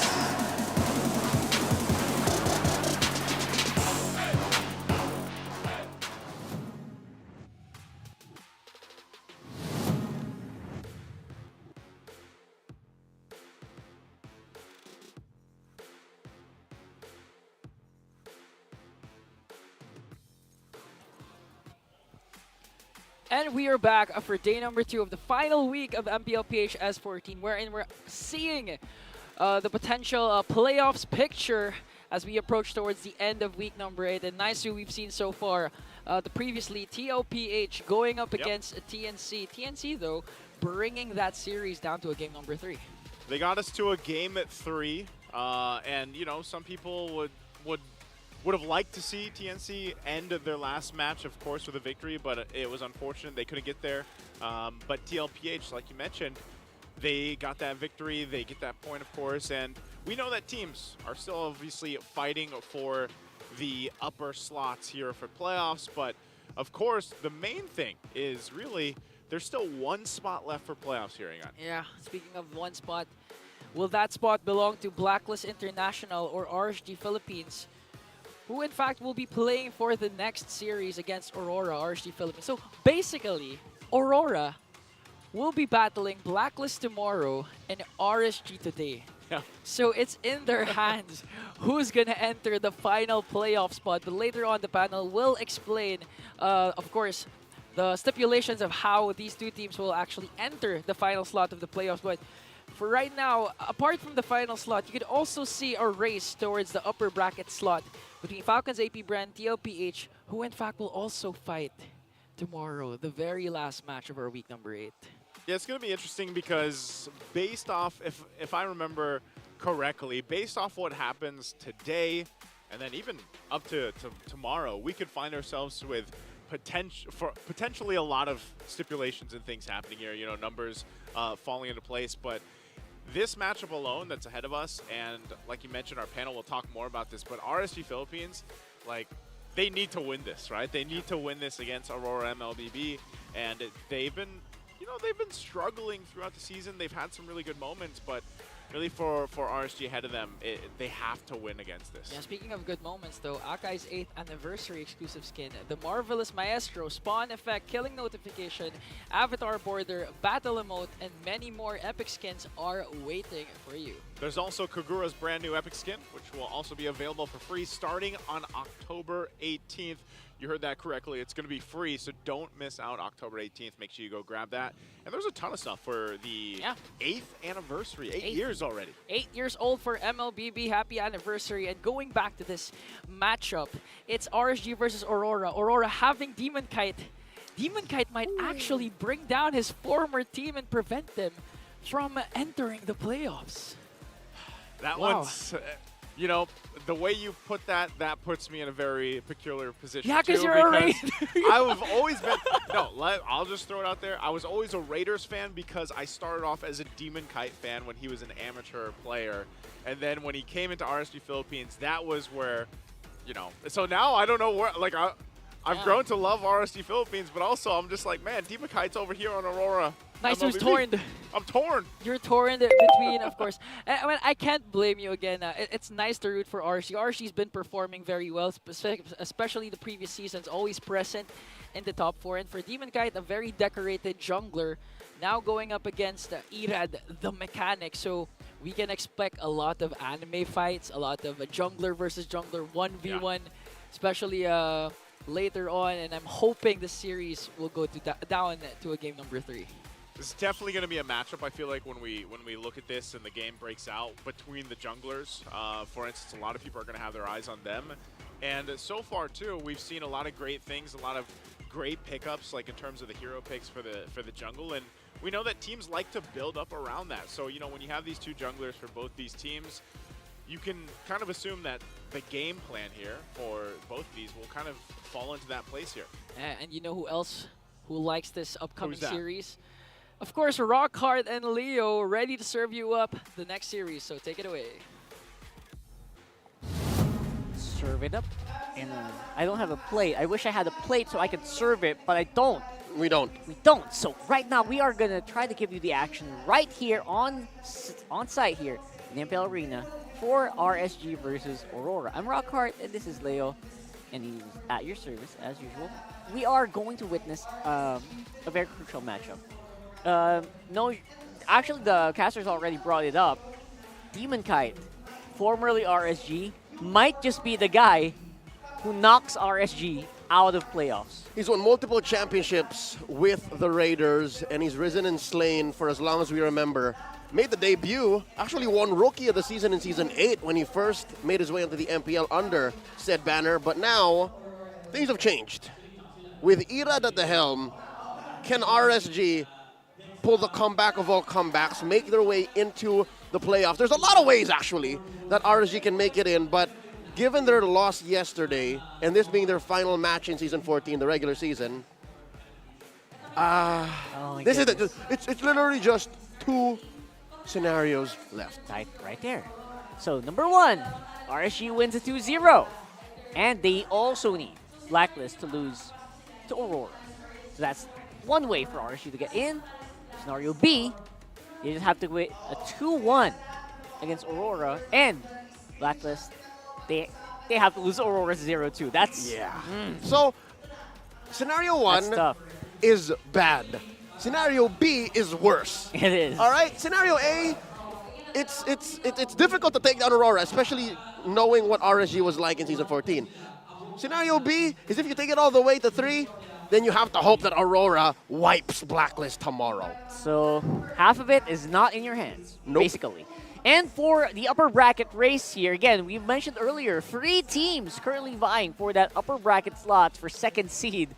Believe it or not, it's still happening here in Week 8, day number 2. So they need to win both matches, and FCAP has to lose to TLPH for Aurora to make 2nd seed. 2 lives. 2 lives. That's 2 lives. For Falcons, AP Brendan's got to beat Liquid tomorrow. For Liquid, though, it's a little trickier given that they went 3 games against TNC earlier today. They got to sweep FCAP, and then they have to hope and pray that Omega snaps in half and ends Fnatic Onic win streak, sweeps him 2-0, and then Aurora loses 1 like today, or another tomorrow in the hands of Blacklist. So this is a different story. Both teams are still looking to play their best. Like, this is as good as it gets, Rockhart. That's right.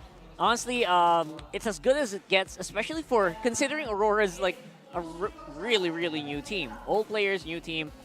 It's a huge story. And just to recap what happened in Week 1, day number 3 with Aurora versus RSG, it was hugely on the side of Aurora. Yep, it was a very different RSG. Just to add on top of that, it was Nats that was previously playing for RSG. Now currently he is out in different pastures. That's right. Looking bluer pastures. Lighter blue. Lighter blue pastures. Let's put it at that.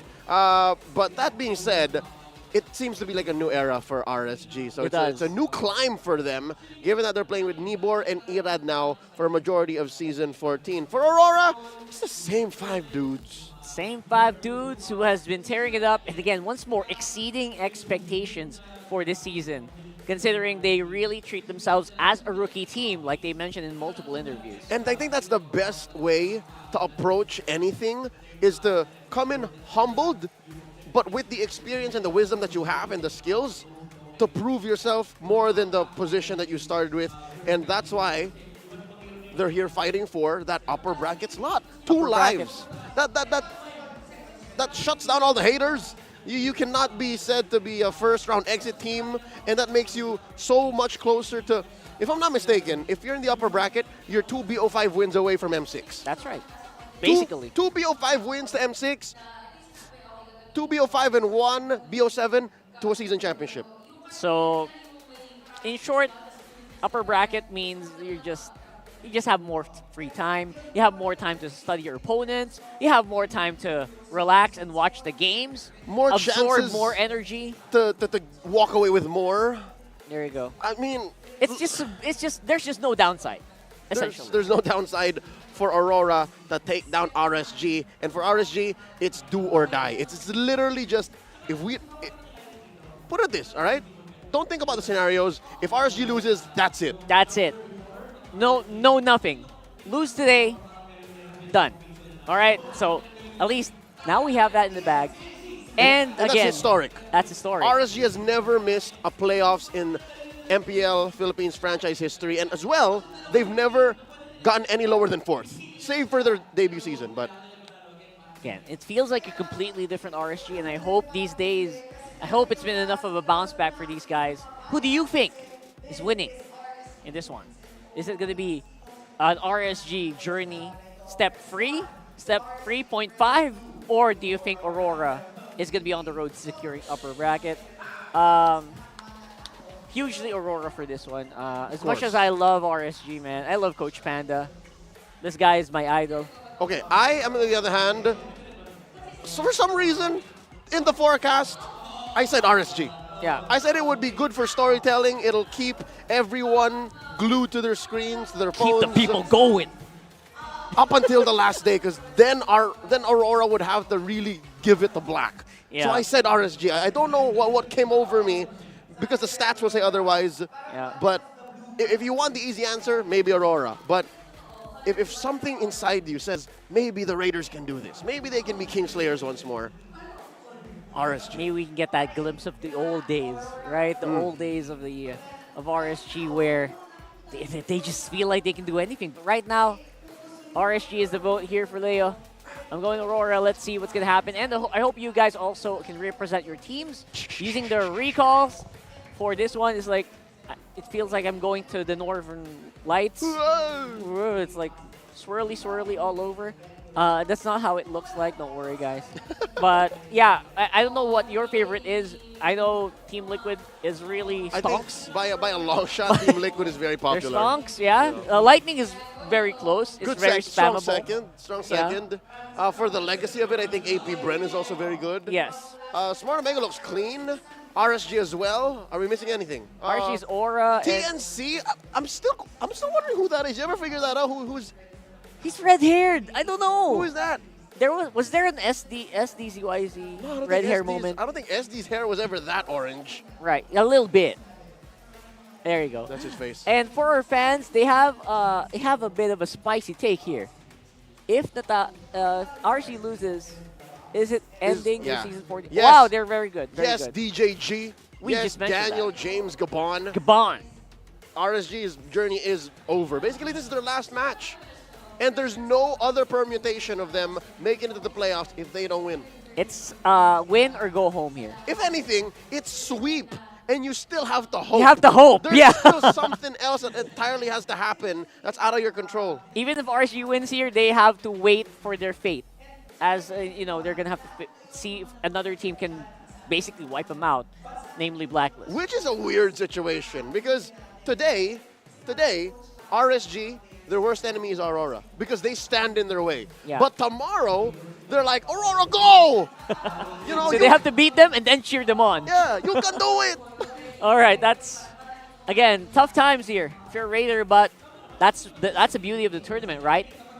We fight here on the stage because we know these power levels we set for each other are not set in stone. For sure. Things can change in a day. People wake up, they feel like I own the world. And this happens to the best of them. Even the Titans of MLBB, Liquid and Falcons AP Brain, they've had their down days. So who knows if RSG woke up on the right side of the bed and then Aurora are figuring something out because we've also seen Aurora kind of drop the ball here and there. A few times in the season. So it's never really done till you're done and Mara's announcing who's winning. So don't worry, guys. Keep the faith. He's Dan no matter what happens. That's a different story, though. Right? So you're right.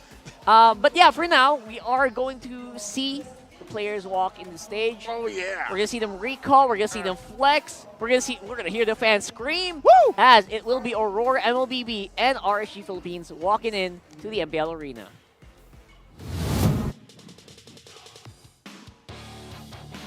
Here to officiate this match, our marshals, JJ, Pat, Jeff, and Joshua.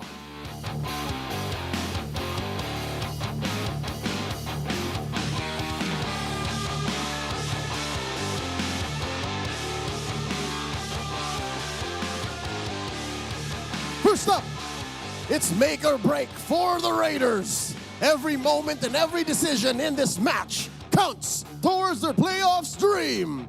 Rise and slay for RSG Philippines!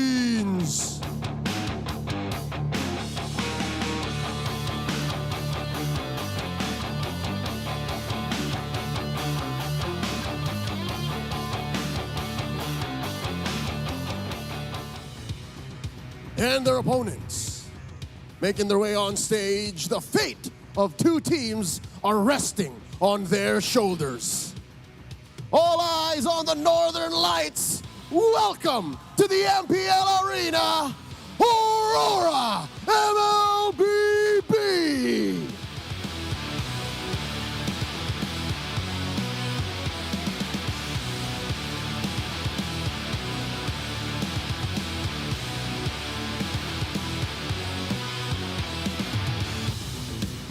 And their coaches, RSG Philippines Coach Link and Aurora MLBB's Coach Master the Basics.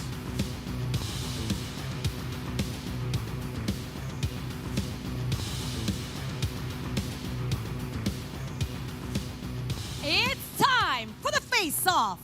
A rad demon kite. Step forward. Irad, paano mo babawian ang Aurora? Sa ano ang palag mo? Pag sinabi kasi namin gagalingan, lagi kami talo eh. Baka hindi na namin galingan.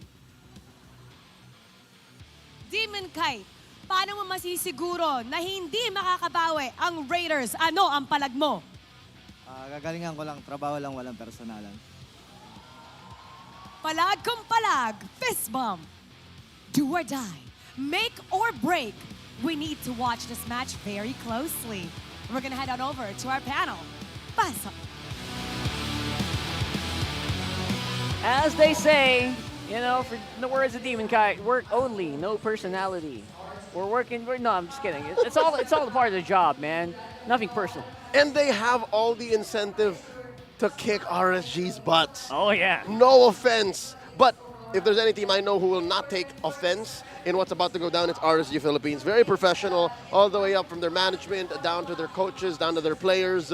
They're going to come up on stage like it's another day at the office and bring it to Aurora, who, by the way, just keeps shining and shining brighter. Remember when we mentioned that, you know, in Season 14, they've here and there dropped the ball? Yep.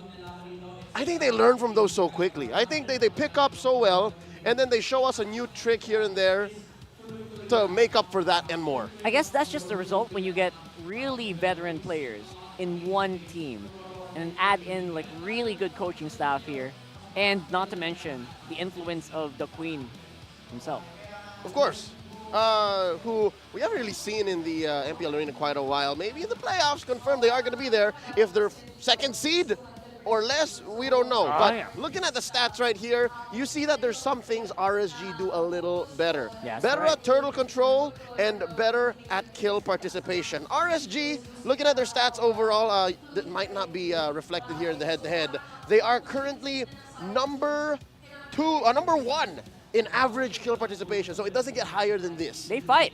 Aurora, though, on the other hand, are number 2 in average kill participation, so they're second there, and first blood ratio. A lot of first bloods on Renegade alone. And the first Infinix keys to victory, go raid or go home. That's it. That's basically it. Just bring your best Kingslayer moves, and Aurora, just do what you gotta do, man. Like It's all work. If you gotta play dirty, if you gotta bring out the cheese, Bring do it out. Just do it. Whatever the new tricks are. Whatever it If takes. you gotta play Angela Joy. Ugh. You got excuse me? They did that. Oh man, not again. And of course, showcase your mechanics. You are very gifted. You are veterans of the league. You know what to do. Go ahead and do it. Rockhard, you don't think they talked about that pose, no? Did they?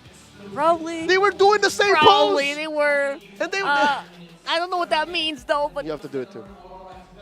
See, what are the odds that it's the right hand. Oh, sorry. See, what are the odds that two players who used to share the same post share the same pose and are now facing off against each other in a do or die battle where also the other team is looking to go into the upper bracket?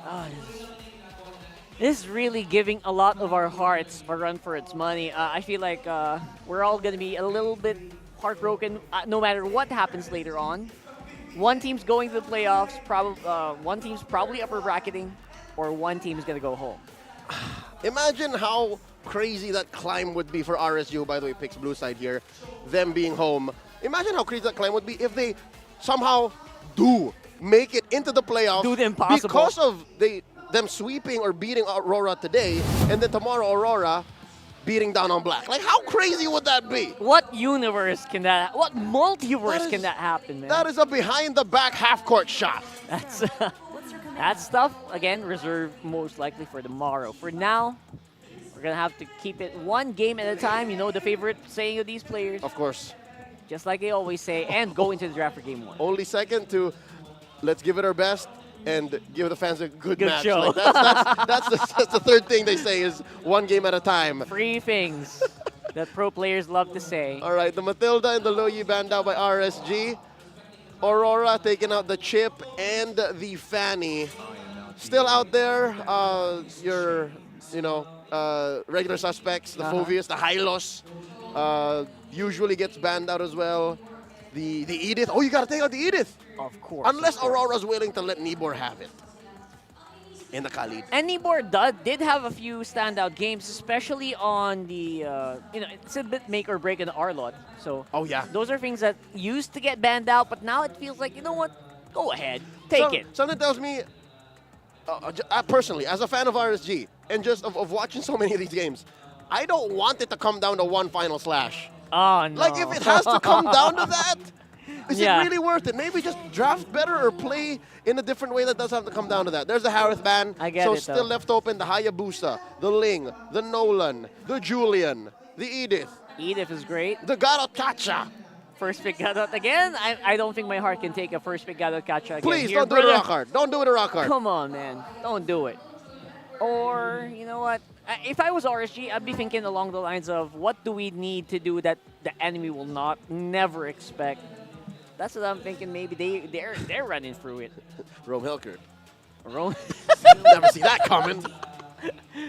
And the funny thing is they've already done it. There goes the Ling. Okay. Very good first pick. Again, you got to watch out for the Cho if you're a Ling these days. The Cho or Ruby. That's right. These all suck for you if you're Ling. That's right. Also, you also might not want to let go of the Angela like what we saw earlier with Team Liquid Philippines. Oh yeah, does that give Aurora so much of an incentive to pick the Angela this early? Yeah. Isn't that dangerous? It is. It really is very dangerous. Because Angela can get really played around here. Check it out. On to Moscow. It's been a while since we've seen Moscow. Yeah.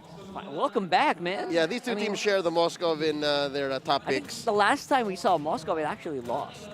Yeah. So here, both Aurora and RSG, second best pick, second most pick is that Moscow.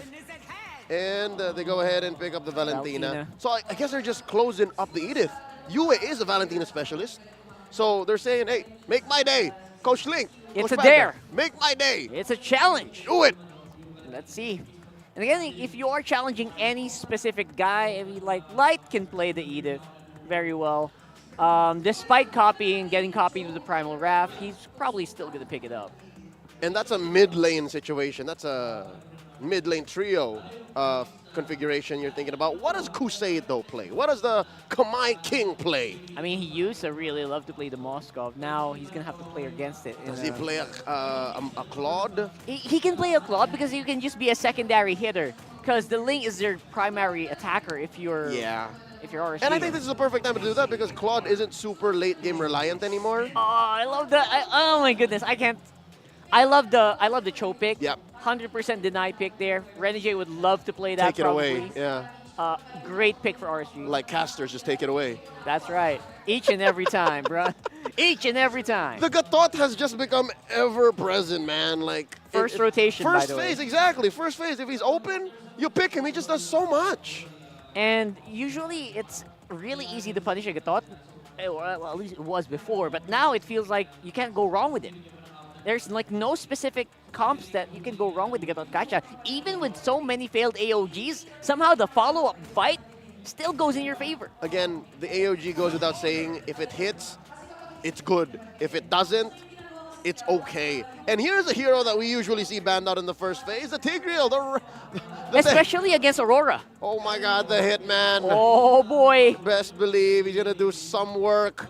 Oh boy. I like it. The Tigreal. Is that a...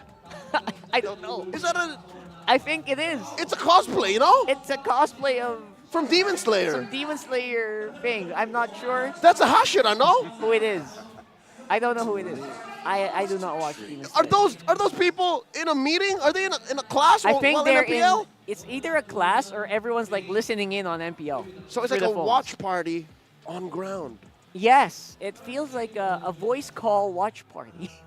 Have you ever What been is in one of that? those? I've never tried that. All right, well, folks in chat, let us know what that's like if ever you've taken part in that. Maybe That's, maybe we could do something like that soon. That's some modern solution. We can do like a vertical live stream where Hey! you can. Oh, Congratulations! Somebody graduated. Congratulations. That's a graduation photo, right? All right. No, All right. no other way better to celebrate than with some good old MLBB sports. Second phase of the banning. There's the Faramis, one of Aqua's favorite picks, and the Arlo. Okay. Okay. Wait a second. If Aurora is the lights within, RSG has the light without. But the light is gonna play Cho. He's gonna play. Wait, Cho. is he gonna play? Yeah, he's gotta play Cho. He's gonna I play don't Cho. think that's gonna go XP. Yeah, so now what's left for Habun Jingjing? You have the Khalid, you have the Terizla. Arlo! Arlo got banned. Arlo's got banned out. Yeah. All right. That seems to be the point of attack Edith. here for RSG. Yeah, the Edith. The Edith win rate on Edward is insane. I would say ban it. I think he only lost twice. on Coach it. Link, JC. Ban it out, man. Brian, You listen don't to me. want. You don't want to Listen give us. it. Ban it. Ban the Edith now. It's just too good. It's just too good, man. I Don't- mean, obviously you can't copy the Primal Wrath anymore, but that doesn't matter. As long as you win the lane. Yeah, it's way too much CC. Do it. Take it. Oh, speaking of CC. Oh yeah, good point. Good CC's point. in the XP. That's She a can do nice. that. That's a nice segue there. Yeah, CC. We keep forgetting about the Yo-Yo girl. Yeah. There's just some very specific situations where CC's good. Look at the stats on the hit, man. 80% win rate, Rockhart. Oh, boy. On the TIG. We've seen him do crazy things, like him and Brusco. He flies. He flies as a Tigreal. It's ridiculous. It's ridiculous. All right, actually. so they're letting through the Edith, and instead they ban out the Julian. Fair enough, because DK doesn't have a pick just yet. It does feel like an Edith pick.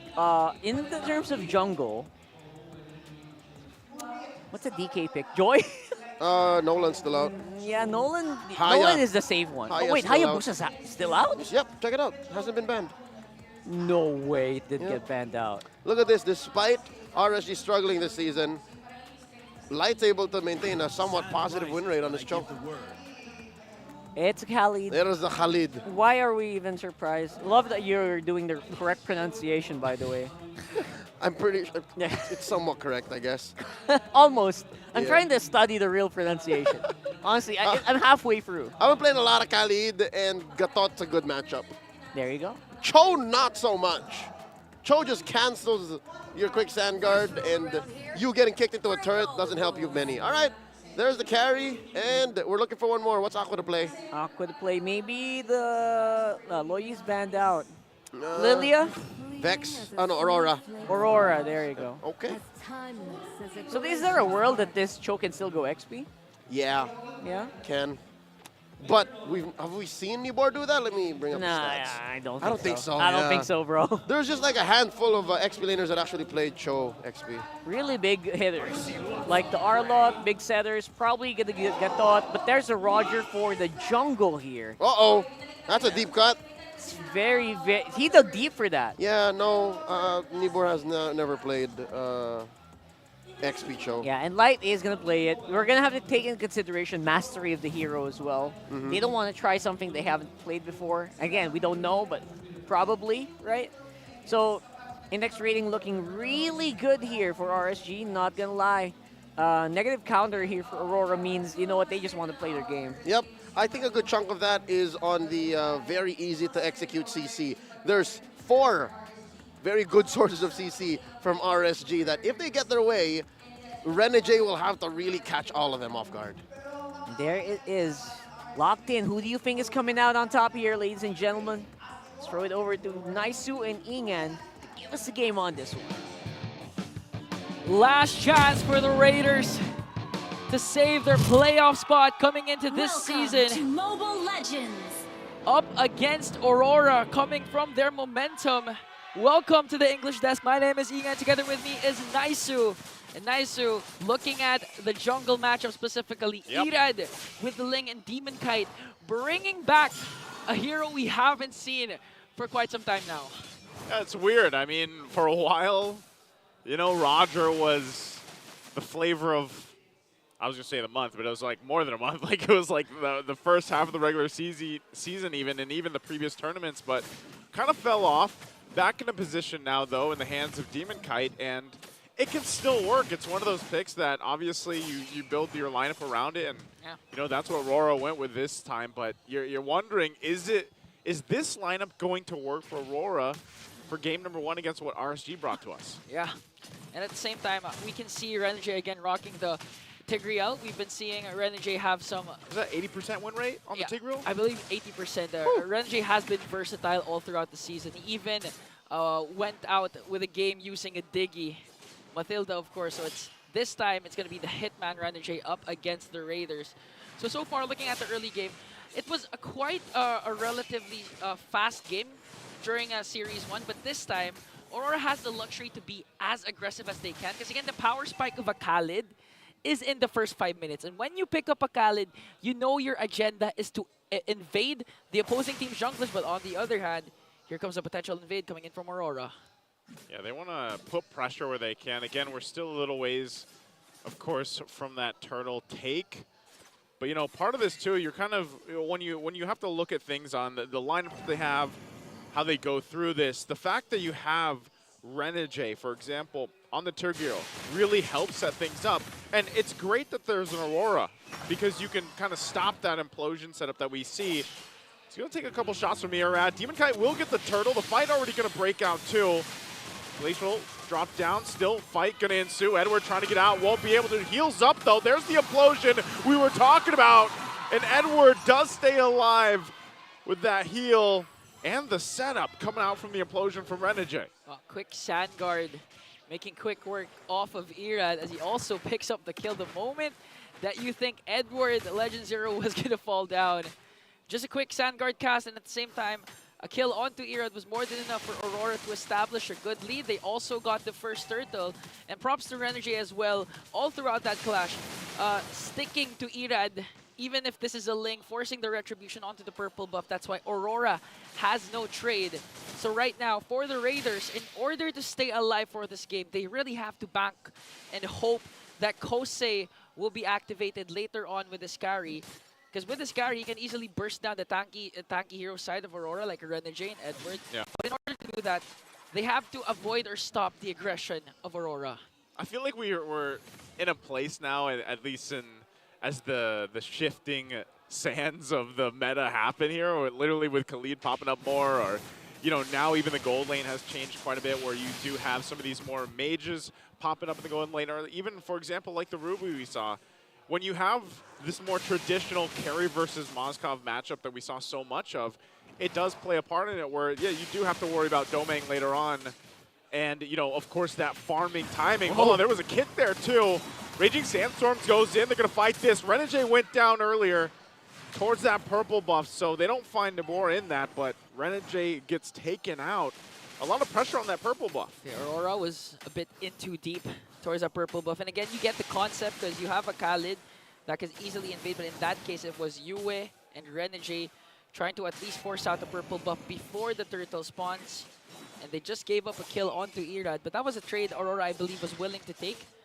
And this time, they're setting themselves perfectly for this potential turtle take once again. Do have to point out, RSG has his flicker available with the implosion play, but Yue as well, ready to expend that Frigid Glacier counterattack that they can ensue on the Raiders as Demon Kite works on the turtle. That's just going to be a free one to take. Demon Kite will use the retribution to secure the turtle.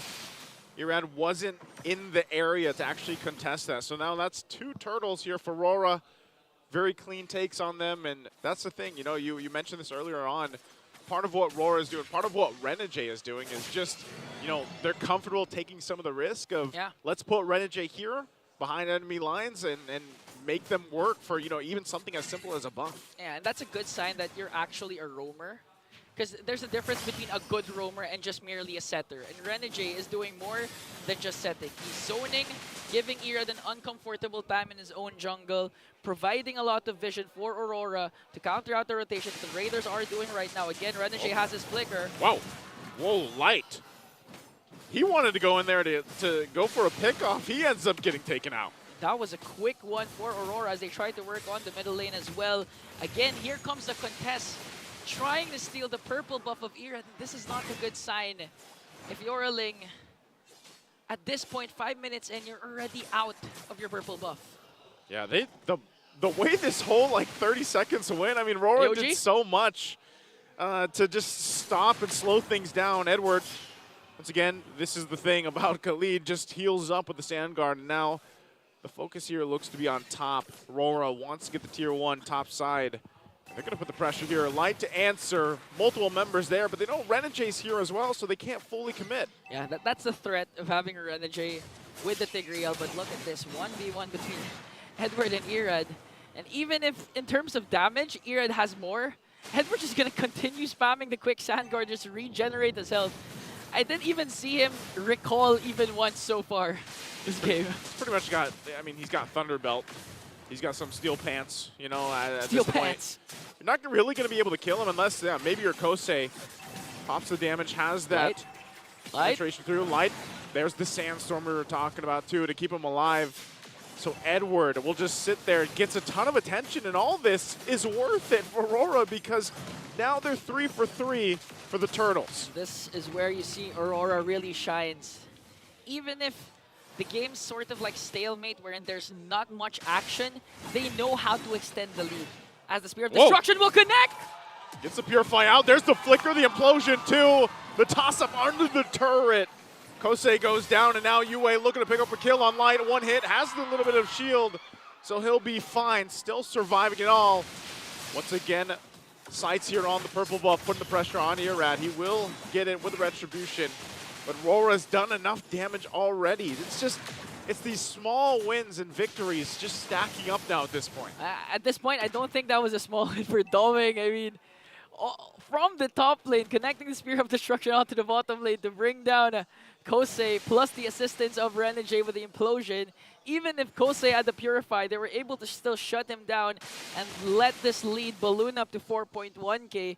And so far, we've been seeing more purple buff fights compared to turtle clashes. So this is a sign that Aurora's really on the lead right now as they try to work on the middle lane as well against 5 members. But look at Renegade. Renegade. There's no way he pulls this off. He's going to get spotted out. He's going to go for Light, though. They'll pick up Light. I'm sorry, the Guardian going to be dropped down, too. Domang firing off from the backside. This is all around the orange buff, too. Edward jumps in, still fighting in between the 2 turrets. They'll get the passive out. Spear Destruction will not land, but right now, RORA takes even more from RSG. And that's a sign that you're in the driver's seat. Renegade in too deep. Implosion play onto Light, despite him connecting, just expending the Implosion onto a roamer. That was more than worth it because they know that Yue has the Frigid Glacier ready to be expended. And in that case, when RSG resulted to a counterattack, Yue just popped out the Frigid Glacier, catches 2, brings down Nimber as well, and again, this is the purple fight clash we're waiting for. The pressure, once again, Light taking a brunt of the damage from Domang. They have to get the support here. They're going to be able to crunch down to the choke point on Aurora. They're going to pick up Renegade, looking to fight back as Irad gets a double. Light falls down in the exchange, and now they're going for Domang. Domang fires off, but won't be able to follow through on the Spear of Destruction. Meanwhile, Demon Kite fighting off Nibor here with Yue. Jumps on in with a Lycan Pounce, and will claw in back. It's a 2 for 3 trade. And just like that, RSG still able to somewhat salvage that moment despite the aggression of Aurora again going for the purple buff of Irad. And this time it looks like even if Aurora got the 3 turtles, RSG will get the Lord. But here comes Demon Kite though. RSG, they don't waste any time. They'll just take everything they did and they'll get the Lord. So this is a great swing in their favor here. And this is the luxury of having an Aqua Aurora. Aqua Aurora.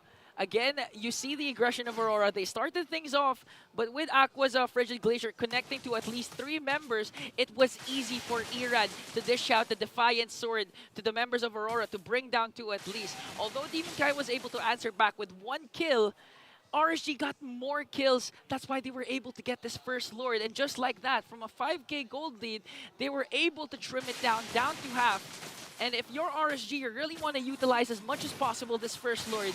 Not just, even if you don't get an inhibitor turret, at least clean up all the outer turrets like what Irad's doing right now up top. They can play around this Lord pushing in bottom side. They're going to force Aurora back. So this is RSG playing on the momentum with that Lord push in. It's going to get cleared out really quickly though, because again, they've got great clear speed here with this lineup from Aurora. So we'll see what more RSG gets. Spear Destruction going to be used just to spot them out, force them out further. So right now, Aurora honestly doesn't lose too much. Yeah, but they did though. But RSG was able to successfully again diminish the gold lead of Aurora down to 1.6k this time. And it looks like Light is playing more comfortably compared to the first 5 minutes. He's able to zone out now. He's able to, you know, freely roam around, try to get those pickups. Maybe up against Domeng, Yue, or even Demon Kite. So this time it looks like the Raiders are ready to punch back, fight back, 5v5. Again, we've been seeing more purple buff fights compared to neutral objectives, especially in the Lord pits. But this time with RSG, with how they're playing, they can actually contest for the Lord and utilize again Irad for those split pushes to have some sort of an advantage towards the macro game. I think both teams really can just play around the side lane push if they want to. Again, Mozkov known for that. Ling obviously can do that like we mentioned with Irad, but they're going to have to face this fight. There's the implosion from the Hitman. Going to be able to find two. Light's the first one to go down. They do get trapped into the Glacier as Edward to follow it. Now Irad in trouble as he gets just poked down, taken out. Down one of the turret. Demon kind of on the chase for Aqua, but Aqua still holds on to the passive. They get the tier 2 turret, and now they'll make their way to take some resources. Get ready for this Lord, 20 seconds away. And once again, the Hitman doing Hitman things, making sure to connect the implosion onto 2 members of RSG. Even though they got the trade onto Edward, it was more than worth it because they were able to take down Nibor and Irad and preventing RSG from potentially setting themselves up for a Lord take. And as we look at the Infinix instant replay, look at the patience coming in from Renegade, just really waiting for the perfect opportunity to strike. Paired up with the Raging Sandstorm for Edward, and even though he was caught up with the Frigid Glacier, he was able to add a still crowd control, but look at this, Light goes in! Light went in, he flickered in. He got punished again, having a really tough time here on this show in game number 1. So right now, Aurora, knowing they don't have Light, this is a clear signal for them to just take this Lord here. Okay. So Aurora again establishing a good gold lead, 5.2k. It looks like it's going to be an uncontested Lord. Oh, Domeng. Oh, Domeng. Gets the Tempest Blades out. He's forcing the fight. Goes in with a Spear of Destruction as well. Irad able to get away. Good attempt there from Domeng, but still, ultimately, it's that Lord going in the hands of Aurora. Even if Domeng wasn't able to take down Irad, he was able to foil the plan of RSG to let's just go for the trade instead. Yeah. Again, Aurora still has a second turret down bottom. And you know the plan of the Ling, the plan of the mechanic, was to just really bring down at least one turret to try and look for a trade, but Domeng says no. I'm not afraid to get outplayed by a Ling as soon as we get the Lord. And here comes the potential push coming in from Aurora as they manage the minions. They're going to take away once again the purple buff of Irad. They have minions down bottom, middle lane, and the Lord marches up top. Renegade again has the flicker, has the implosion play. It's going to be a matter of setups between the two teams. Yeah, Yue also has that Frigid Glacier going to force the fight. Wind of Nature picked up by Kusei. They're going to need it, but an implosion again coming out from Renegade, forcing the fight under it all. Nibor taken out first. Your Destruction won't be able to land. They get stopped by the tracks of the Frigid Glacier from Aqua. Still dealing with the Lord here, now working on the mid turret. RORA, full force still, no one goes down. Defensive items picked up. They're going to force the fight under it all, and they will work on the base before finishing the fight as they take game number 1. Just like that, the Hitman strikes back once again. Picking off 3 with a good flicker implosion play. Setting his teammates up for success as they take game 1 away from the Raiders. Again, you're seeing it right here, you know, Demon Kite against his former team. Very clean game for them all, making it work. Even Renegade on that Tigreal, 80+% now. And I'm pretty sure the panel has a lot to say from the performance of the Hitman himself. Leo Rockhart, take us away. All right, we got a little bit of re-education. Why that? It's beautiful.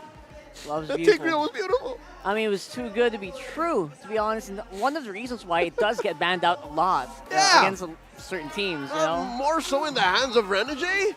Impressive work here by Aurora, but if you'll recall to about a 2-minute window or 3-minute window in the mid-game, it looked like RSG was clapping back.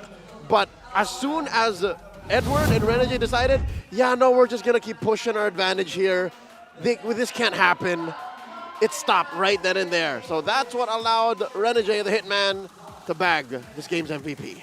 Yeah, and again, time and time again, you just cannot play properly with the Tigreal of Renegade in your face. And 100%, even at the later parts of that, Doming actually was hunting down the assassin instead of the other way around. Yeah, so even if RSG stole the Cho and tried to make it work, there was just too much of a roving threat and a stationary, almost inevitable way to stop anything they're doing that they couldn't use it. They could. Brockhart, can you recall a good kick by Light? It's hard, man. I'm not trying I know what you mean. I'm not trying to put Light on blast. It's just he couldn't do his job. And no one could do their job because there's so much going on there in your screens. You can see right now the chaos that RORA is just going for. I mean, even the Raging Sandstorm didn't need to hit. It just needed to disrupt the formation. It's the same concept as an AOG, but even Nibor's AOG really couldn't do much because, I don't know, from where we're standing, it looks like they have a lack of vision. They really couldn't look into these bushes wherein potentially Renegade could be hanging out, where Edward has already cleared the bushes. It's difficult. That's why Irad, just based on this 14-minute match, right? Whenever he goes in, he usually has to make a decision, all right, I'm all in here. I'm going to try to burst out as many as I could and then get the hell out. There's no true re-engage. That's right. That famous meme of Tigreal just hiding in the bush. Yeah. That's one of the reasons why you can't really check it too much because he might already be charging the implosion in that bush, right? So you have no opportunity to check. The lane just has a hard time even just securing the buffs.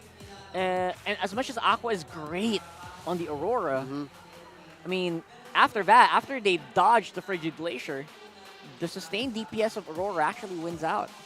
The team, not the hero. Very confusing, but I agree.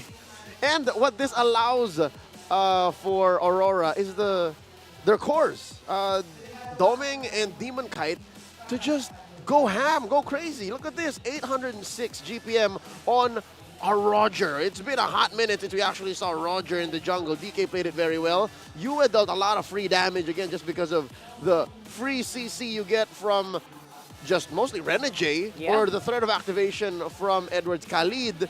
And then you have Nibor, who, by the way, again, not to put RSG on blast, I'm just talking facts here. You remember a good AOG? Yeah, they barely hit. Honestly, and if they do hit, probably one or two. Same with Light. I mean, it's hard to blame these players because they're not put in a position where they can even use a follow-up. It's like swimming upstream. Yeah. It's fighting gravity. It's nigh impossible. They tried. As much as you can try going in there, but who's your follow-up damage? It's a pretty short-range carry. It's also a Ling that has a hard time. It had a hard time farming up. It's an all-in Ling. It's basically all-in Ling, right? And I think that's one of the main strengths of Aurora as well. Besides the aforementioned vision, the almost sure CC, is their re-engage. Doming can dash out, SOD in, and then continue to fight, or just run away completely. Demon Kite, say what you will about the Roger, losing stock in the past couple of weeks, but he's not as all-in as the Ling. He can dash out with, again, what is it now, 3 seconds on the transformation? Not to mention Edward's in your face. Exactly. While all of this is happening, there's a Khalid roaming around, flying everywhere, and then you also have to worry about Renegade. And Yue just comes in to clean up or deal damage because he is the one that dealt the most damage. So, Aurora here, it's like, without the Faramis, it's like they're playing with the Faramis because they all have some level of re-engage, some level of extra utility layers to go through what RSG potentially brought to the table with their draft. And that's why that small comeback window, I think that's all RSG had. If they could have, and I'm not saying they should have because we don't know. It's not like Aurora's going to take it laying down. If they took the game from there and they maybe broke into the base, might be a different story. But Aurora knew how to play this lineup from the back foot, and that's why they regained control and still ended quick. Like under 15 is very quick. Yeah, that was a 14-minute, 41-second game. And again, once more on the back of the Hitman, who did show up today, guns a-blazing. I am so happy to see Renegade in this form, honestly. I can't believe that if you think Tigreal now, you think Renegade, less of other people. That's just how good he is on that hero. And again, one of the reasons why that specific hero gets banned out against Aurora games a lot. I'll do you one better. When you say MLBB, I'll think Renegade. That just might be me. That's a pretty, probably not for everybody. And they're wrong. If they think MLBB, sometimes you'll think this guy, that guy. No, you think Renegade. And free. Or is it just me? Regardless, you're allowed to have an opinion, and you're allowed to be wrong. And I might be wrong because, again, I predicted RSG. Aurora's at match point, so if they win, then they're more likely to win the next, all right? Let me just say that.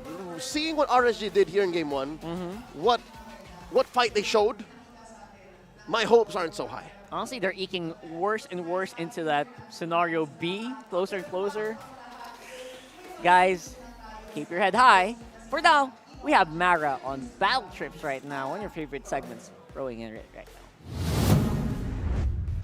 We have special guest here at the MPL Arena kasama ang Smart Battle Trips! Alright, introduce yourselves. Taga saan? Ako po si Maria Monica Carla Emina from Makati City po. And ako po si Roldan Makalalad from Batangas City po. Kamusta ang inyong experience dito sa MPL Arena? Sobrang saya po kasi nakita ko po yung mga gusto ko po makita na players po. Like sino? Sila Renegade at sila Stanford po. Okay, ikaw naman, kamusta? Ano mga ginawa? Sobrang saya ko po since ito po yung first time ko po dito sa MPL venue and sobrang lamig po pala dito and sobrang saya po talaga. Malamig! Magyakapan tayo! Malamig! Okay, kung magiging part kayo ng MPL, anong gusto niyo gawin? Ako po gusto ko po maging host. Ah! Okay. Katulad po na ito. Welcome sa Philippine Arena! Ngayon nandito si... MPL Arena.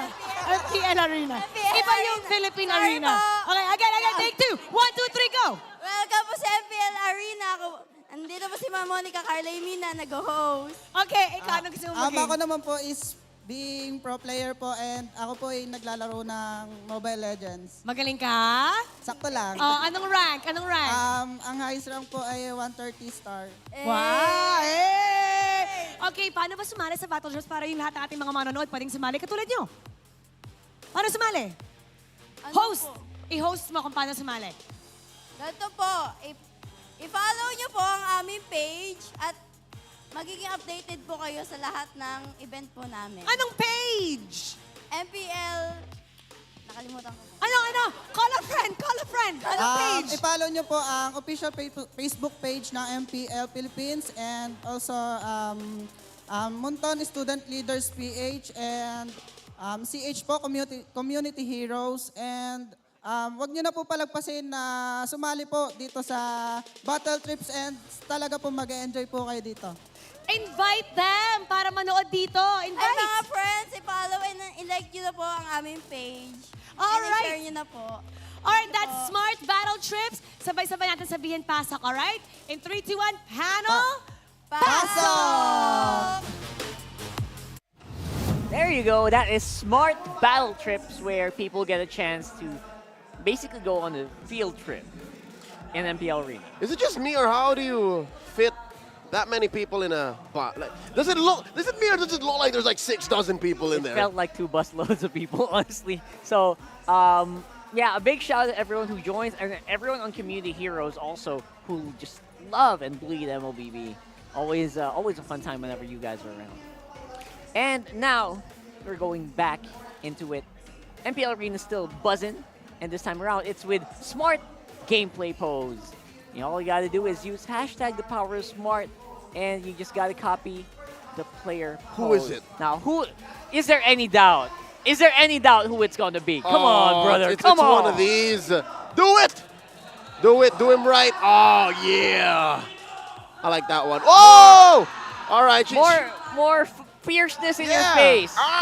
She's got the effort in the arms. Yeah, but you gotta do Oh, the this face. guy's got the smile. He's You got that. You need that grit. Ah. There you go. You need more. This guy that's it. wins. I think he did the sound effect as well. That's probably why he won. And there you go. He's not done. There's more in him. There's I more think in this. He can do this all day. And he's See? not for every time. One more time. One more. No, I'm just kidding. He can do this all day. He can probably do it all day, Like right? Spider-Man. Is that Spider-Man? Of course. Or Batman. From a very well-beloved franchise. Happy Batman Day. Is it Batman Day? Yeah, I think so. Awesome. I wanted to go celebrate, but we have work, so. Yeah. Always gotta love Adam West. Adam West is the best Batman. If you know him, please let me know. You mean Adam Levine? Yeah, probably. Anyway, we're going back into the game, and a big shout out to the Auroras, not these guys, the ones who are watching on the watch parties. Where are in they at KMC now? Armstrong Cafe. That's all the way here in Manila to celebrate RSG's fight against Aurora. And to be honest, we're probably screaming their names out, screaming their lungs out, because it's Renegade's time to shine. You know this guy knows how to put on a show. Interesting. So, all the folks at KMC Armstrong Cafe, they have one more game, possibly. One more? Possibly. Before the watch party is. Because they're at match point. Aurora's at match point. It's going to be a fast day for you guys. So I mean, it's a Saturday. It's a lovely weekend. Great time spent with your family. If I'm not mistaken, like the weather's pretty good. Like on the way here, on the drive here, sun was up. Yeah, Clear it rained skies. a little bit. Just a little bit. Just a little moist. Sun went down. Just a little precipitation. So I believe that you guys will have the rest of the day to enjoy, unless you're also like us, who are thrilled to watch match number 3. We'll talk about that later. You're We'll not going to want to later. miss a single match today. This Exactly. weekend, Retribution Rumble? No way. No way. All right, here we go. Here's an update. RORA Rora's now in? picks Blues. Oh, no. Oh, no. All right, this is going to be Wait, interesting. I have And again, hope. I have what? hope. RSG might do better on the swing. They might do better on the double pick. That's the hope, right? That's the hope that we have. I'm copium, bro. The hope that we have is RSG can still bounce back from that one, despite a very, I would say, shaky performance. And again, some ultimates not hitting. That's just part of it. It was the nature of the draft. I think their heroes just really couldn't come through. You know, like mechanically, they were doing their best. You gotta give them props for trying to hit. You always, that's the #1 rule for coaches. You gotta try to make a play. Just try. Try to make a play. It's better than nothing. It's better than just laying down and taking it. Here we go. Match at the basics. Coach Link, of course, Coach Panda, Coach Dex, on this chess match of a draft. Faramis, Arlo, and Link taken out by MTB. Link taking out the Chip, the Phobius, and the Tigreal. Do it! Yeah, I think you Link, have to. Link, listen to me. Listen to me, bro. I mean, you can't, but. Phobius is a great ban. And of course, also want to ban out maybe. Think about the Khalid or the Tig, one or the other. Tigreal, Khalid, Cho, unless you want to pick it up. I think that's fine. Tigreal or Khalid. Tigreal is like the #1, right? Unless you want to ban the Matilda. What's your command? Fanny? I mean, you can't get both, so maybe they'll allow through one or the other. Actually, a lot. And There's a deal lot with that it. they have to ban in that last one, so I get what you mean. I don't envy the drafting team here for RSG right now. Feels like it's a huge uphill battle, All right. especially with 28% win rate on red side. So Haya first. Do you go Julian X? I still think Cho is the pick. I'm not Julian Cho. I'm not feeling Julian Cho. I'm pretty sure there's a person in the world named Julian Cho. Sounds like, especially it sounds very Asian. It's a Chinese American, Julian Cho. Yeah. From very Oklahoma. He's a 3rd generation. Anyways. Anyway, So sorry. yeah, if you're looking at We're getting into that Irad, one. that's the only one left. What else do you pick if you're the mechanic? I'm not feeling the Nolan anymore. I don't think he's gonna Lance as well. I know. That would feel miserable. Like I would. Lance is like a last slot That's pick. super duper weird. But there's a Cho, and they decide to go Valentina instead. I guess trying to preempt the. They're trying to preempt the Edith here. And I guess, giving fair warning to what Aurora drafts from here on. Yeah. Because, from here on, every ult you pick, we can grab. That's right. All right. And that's why you also don't want to pick like the big ticket ultimates like I know Implosion's not going to be a problem, but maybe if you're thinking about going the Minotaur route. Oh no, there's a lot from That's the a Harif. Oh, little white-haired boy. Oh, little boy. Castle and Khalid.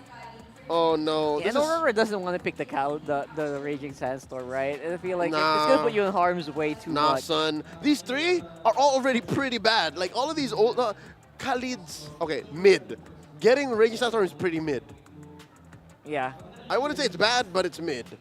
It can get you in a pretty tough spot. At the same time, as an Aurora, yeah. Yeah, As a a Valentina, yes. Valentina. All right, so we're thinking gold lane here. Do you If they don't pick the Julian, it's getting banned. I think they have to lock in gold lane Moskov if they really want a Moskov here. Otherwise, it will get banned in second. What I tell you, It's a Julian Julian, Cho. If your name is Julian Cho, please do let us know in Do the you know comments. anyone named Julian Cho? Please let us know. There's like a 65% chance somebody is named Julian Cho who watches MPL. Tag your friend named Julian Cho. Okay, so now the second phase, best believe they're going to start attacking mid laners. There you go. Loyi and then Vexana ban next. Aurora? And then Aurora's going to attack Aurora, gold laners. yeah. I mean, take out the hero. The Skov. They're going to Skov. ban out the Skov. Aurora's definitely banning out Moskov if they don't want it. They're not picking it up. Go and ban it out. See? There you go. Love is in the air and in the MPL arena. You just want to play, man. Hey, you got a nice loving family when you get home. What are you talking about? Just want to play. Oh, someone's sleeping on Aurora there. No, That's Edward. That's Edward. about Jing Jing playing the whole which recall would you pick? He fell asleep picking Aurora. Yeah, and the message there is don't sleep on the Aurora recall. You got to try it out. You got to pick it up. Aurora's a sleeper hit. Like, it looks pretty. It's majestic. There you go. Nice ban on the Tig. I actually like that more than just, like, closing in on ults. Because you kind of want to steal the Vexana ult and the Aurora ult rather than deal with... Yeah. Rather than deal with Renegades Tigreal. You know what I mean? I know what you mean. Okay. Although Renegade has had, he's very adamant with picking up a lot of these off-meta heroes. You know, Rafaela gets insta-locked by this guy. He's very capable. When he needs it. I don't think it's out of the question that he's okay with this Tigreal ban. He's fine. He can handle Yeah, what do you it. ban here? The carry? You ban the Claude? I still believe there's an opening for an Edith here. You don't want to give the ult, but you might want the set. So yes, the RSG can still play it. Wow!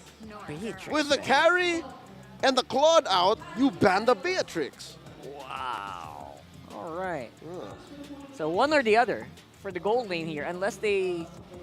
RSG's not the team that goes for gold lane Ruby, so they don't have to worry about that. Lunox? You're not going to gold lane Ruby. I don't think there's much of a reason to go. Not Alice, not You can Lunox. Lunox, because you can Brilliance out of the Shadow Kill. You also want a good matchup in lane. Yeah, so the Harith and the Lunox, like it's a good matchup for Kusei and Doming. Nibor though, is this where he picks up the Edith? Is this where he Ediths? Do it. I Pick mean, it you up. gotta do it. You Pick gotta it do up. it. You're gonna ruin. I mean, you're not gonna ruin the Khalid, but you're gonna wait. What? I guess they're hanging. And by the way, this draft might just be the last here for RSG, right? So this is their last ticket in. They made this call. This is All the right. call. Look at Renegade. He's so vocal. Coach, listen. I got this. Coach, this is what I'm gonna play. He's gonna play the egg. Okay, let me pick it, Coach. It's a Matilda. Matilda was open. That's right. And the Vex. Okay. All right. Not bad. Aurora plays with a lot of good CC and reliable damage. That's what they have now. Yeah. And this is a lineup that actually doesn't care much about the Claude. You can kind of just Guiding Wind out. You can Shadow out, Dash out. So many ways to deal with it. So the Claude is actually the trap pick. If they Claude here, they actually might be in trouble. Yeah, I don't know about the carry though too. It's the same. She's a mid-range or short-range marksman. Where if you go for if you get in position to attack, you might actually just be the one in danger. Yeah. So what do you do here? Damn. Yeah, I don't think you want to Alice. This ain't the place. They still go Claude. I guess they Go don't. Claude. They feel like they can do it. All reliable. All reliable. Okay. One thing I can say for sure about Aurora, they're playing double purify. Oh yeah, 100%. Put a P on Yue and Doming. Can never count Light out, especially with that Cho, man. For sure. He has been on that since the beginning. Yep. You also have whatever the hell Aqua steals. You have Nibor on the Gatot. You have the Julian. You know, the enhanced chain. So still, there's a lot of purify utility. I'd say do that. And otherwise, the clapback is going to be your key. Yep. How And of good course, are you in counterplaying? Combat mobility. Aurora's so good at that. There you go. Just get into it for game number 2. Do or die here for RSG and Aurora. Let's get into it. Do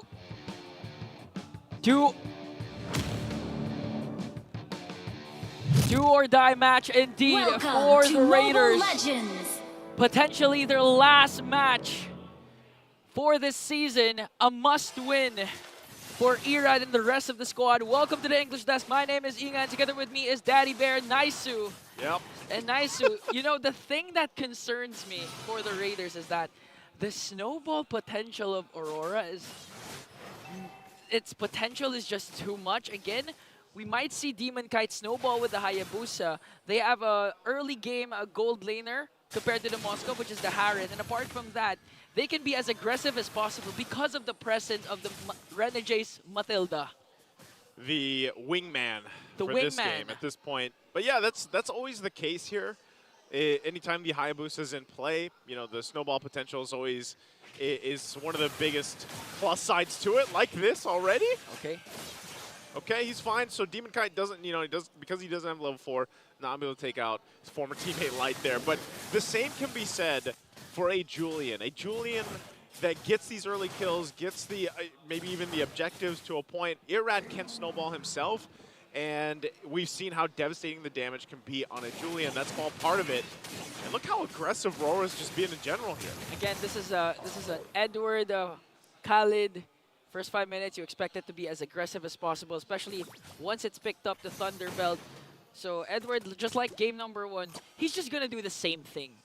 Just try to be the front line, try to as much as possible make Irad uncomfortable in his own jungle. Yep. And when the moment he's about to get pinned down or drop down, he's just gonna do the quick sand guard. That's a hard reset for Edward. That's the way you do it. You know, if you guys are gonna be playing Khalid yourself in the XP lane, yeah, it's a great hero. But even so, like, you still, the setup potential with the Khalid, with the Raging Sandstorm is really what makes it so great, especially in a lineup where, again, you have a lot of crowd control yourself, even in forms of the Eternal Guard, and you have that safety of getting out of there. Look at this fight, though, too. Light could be in trouble. A couple of shots coming out from Demon Kite. Turtle still for the taking here, so there's the Raging Sandstorm. Irad will be able to get it, but the Eternal Guard drops down as well. Renegade picks up a kill. Now they're going to be working on Nibor. Their own Eternal Guard dropped down from Aqua, and Aqua on the escape. Demon Kite goes back in under the turret, but has to quad Shadow out, and now it's Nibor in trouble. Circling Eel there, but Nibor will be able to get away, and there's the kick coming out from Light, getting the revenge. Picks up a kill in exchange, so a whole lot happened there. But get the turtle to RSG. Okay, that's how you control the aggression of Aurora. Again, prevent prevent Demon Kite from getting those early pickoff kills to get the snowball. Props to Nibor, because that clash was actually Nibor against the world. I thought a lot of times, I thought Nibor was going to go down, but still he managed to stay alive again with the Revitalize and heads up play from Light to use that Wave the Dragon to make sure to pick off 1. That's why our kill scoreboard is 1-1, although even though RSG also got the first turtle, so now they have the lead, and they can prevent Aurora from being as aggressive as possible. And now Renegade goes in with Circling Eagle just to try and zone out Light. Renegade's playing this Matilda like the Hitman. You know, he's going to be very aggressive throughout the game, even in that last team fight. You know, same thing, the way he played around it, picked him up that kill and everything else. So that is something that RSG wants to handle. Yes, they've gotten themselves a very minor lead at this point. None of the first items really being locked in just yet, as it's still a little bit early, but they are on that path. And so with this, you know, waiting for that next turtle to come up, it can happen. Like, Light could actually look for a pickoff with Irad if they want to before the turtle fight even breaks out. But you saw that right there. Aqua does take the Eternal Guard. and they can make a play already, and that's really what they're looking to do. Where can they find that window to make a play before the objective take? Okay, Renegade is here, though. If ever they go and There- try to invade, there it is. here comes a kick from Light. There's the kick. They're going to be able to find Renegade and take him out in an instant. That's exactly what we're talking about. Demonkai goes in, checks things out. Has UA here alongside Domeng. The jump comes through. There's the Eternal Guard, and Edward joining the fight. Goes in with Raging Sandstorm. He's going to be able to find two. Light goes down first, and now under the turret, they're going to fight. Edward has to back out with UA, though, as two are already down for RORA. Couple shots still going for here. Nibor holding them on the front side. And even with Renegade back, this should be a turtle in the hands of RSG as Irad secures the turtle. What a worth it clash for RSG. In exchange for Light, they got the turtle plus 2 kills, and those kills were onto the crucial targets. That was Domeng and Demon Kite, the two most high potential snowball heroes for the side of Aurora. Props to Light as well as the AOG from Nibor for setting things up. And this time it looks like RSG, despite the pressure, despite a do-or-die match for them, it seems like it's not bothering them with the way they're performing, especially Light and Nibor. Well, again, you got to be locked in here, Ingan. You know, if you know the stakes, there's a drop down with the Eternal Guard. I think the Quan Shadow gets it off in time, Demon Kite. But this is the thing, Light knows, you know, purple buffs up. They got to protect them to secure it, and going back to the point, RSG has to play like this. They've got to be on point every single roll because, again, at stake is that last playoff spot. Okay, as they work on Edward here, as well as the bottom lane turret. Here comes Demon Kite, though. Shadow Kill going to be used. Light won't be able to escape that time around. Demon Kite finally getting some payback there. Yeah, just like that. He bursted down his former roamer. Light goes down. And okay, so for RSG, wait, Kosei, okay, he's going to try to delay the push coming in from Aurora. Clears it out, Blazing Duet. Aqua's here.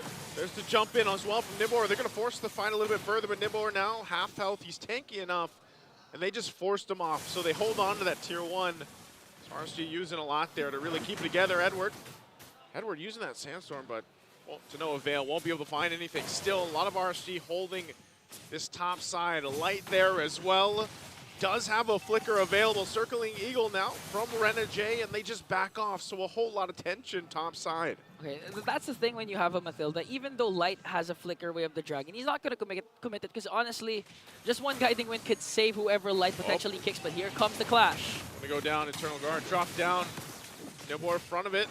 We'll keep it together. And you know, Light, he held on to that flicker.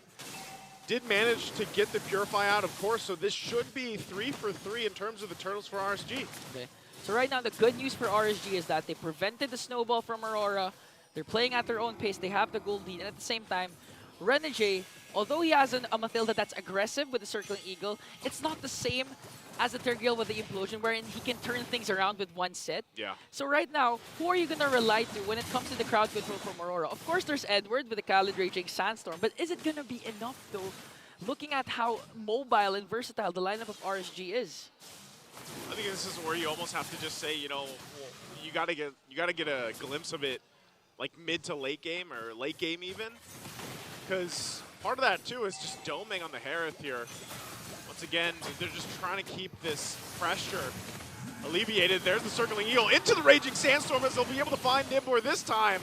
Salmon Force dropped down 2, and the Blazing Duet on the defense as Kosei just backs off, gets away from the turret, but finally RORA has been working on the tier 1 at the top.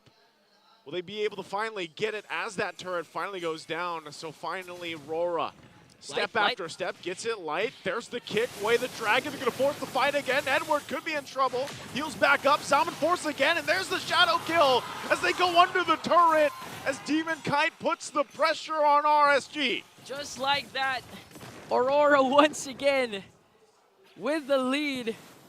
And our XP laners so far have been performing phenomenally. A while ago, it was Nibor. It took them a lot. It took them 8 minutes before handing him his very first death.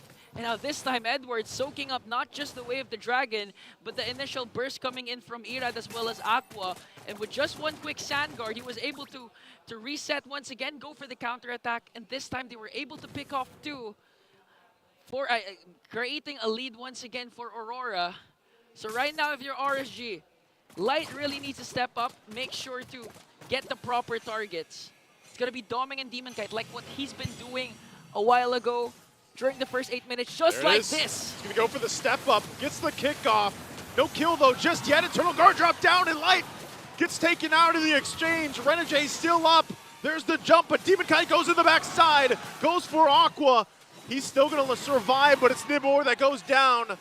Aqua took the Raging Sandstorm to survive, but now a full force of Aurora will make their way to the Lord. This is the beauty of having a Khalid. Despite Light, but wait a minute, they're going after Irad. They're going to force him out. Okay, now they're going to get the Lord as well as try and get the purple buff away from Irad. As Demon Kite works on the Lord, secures it as well. And it looks like this is the start of the downfall of the Raiders, because right now they're depriving as much resource as possible from the Raiders. And again, I do like to commend what Edward has been doing.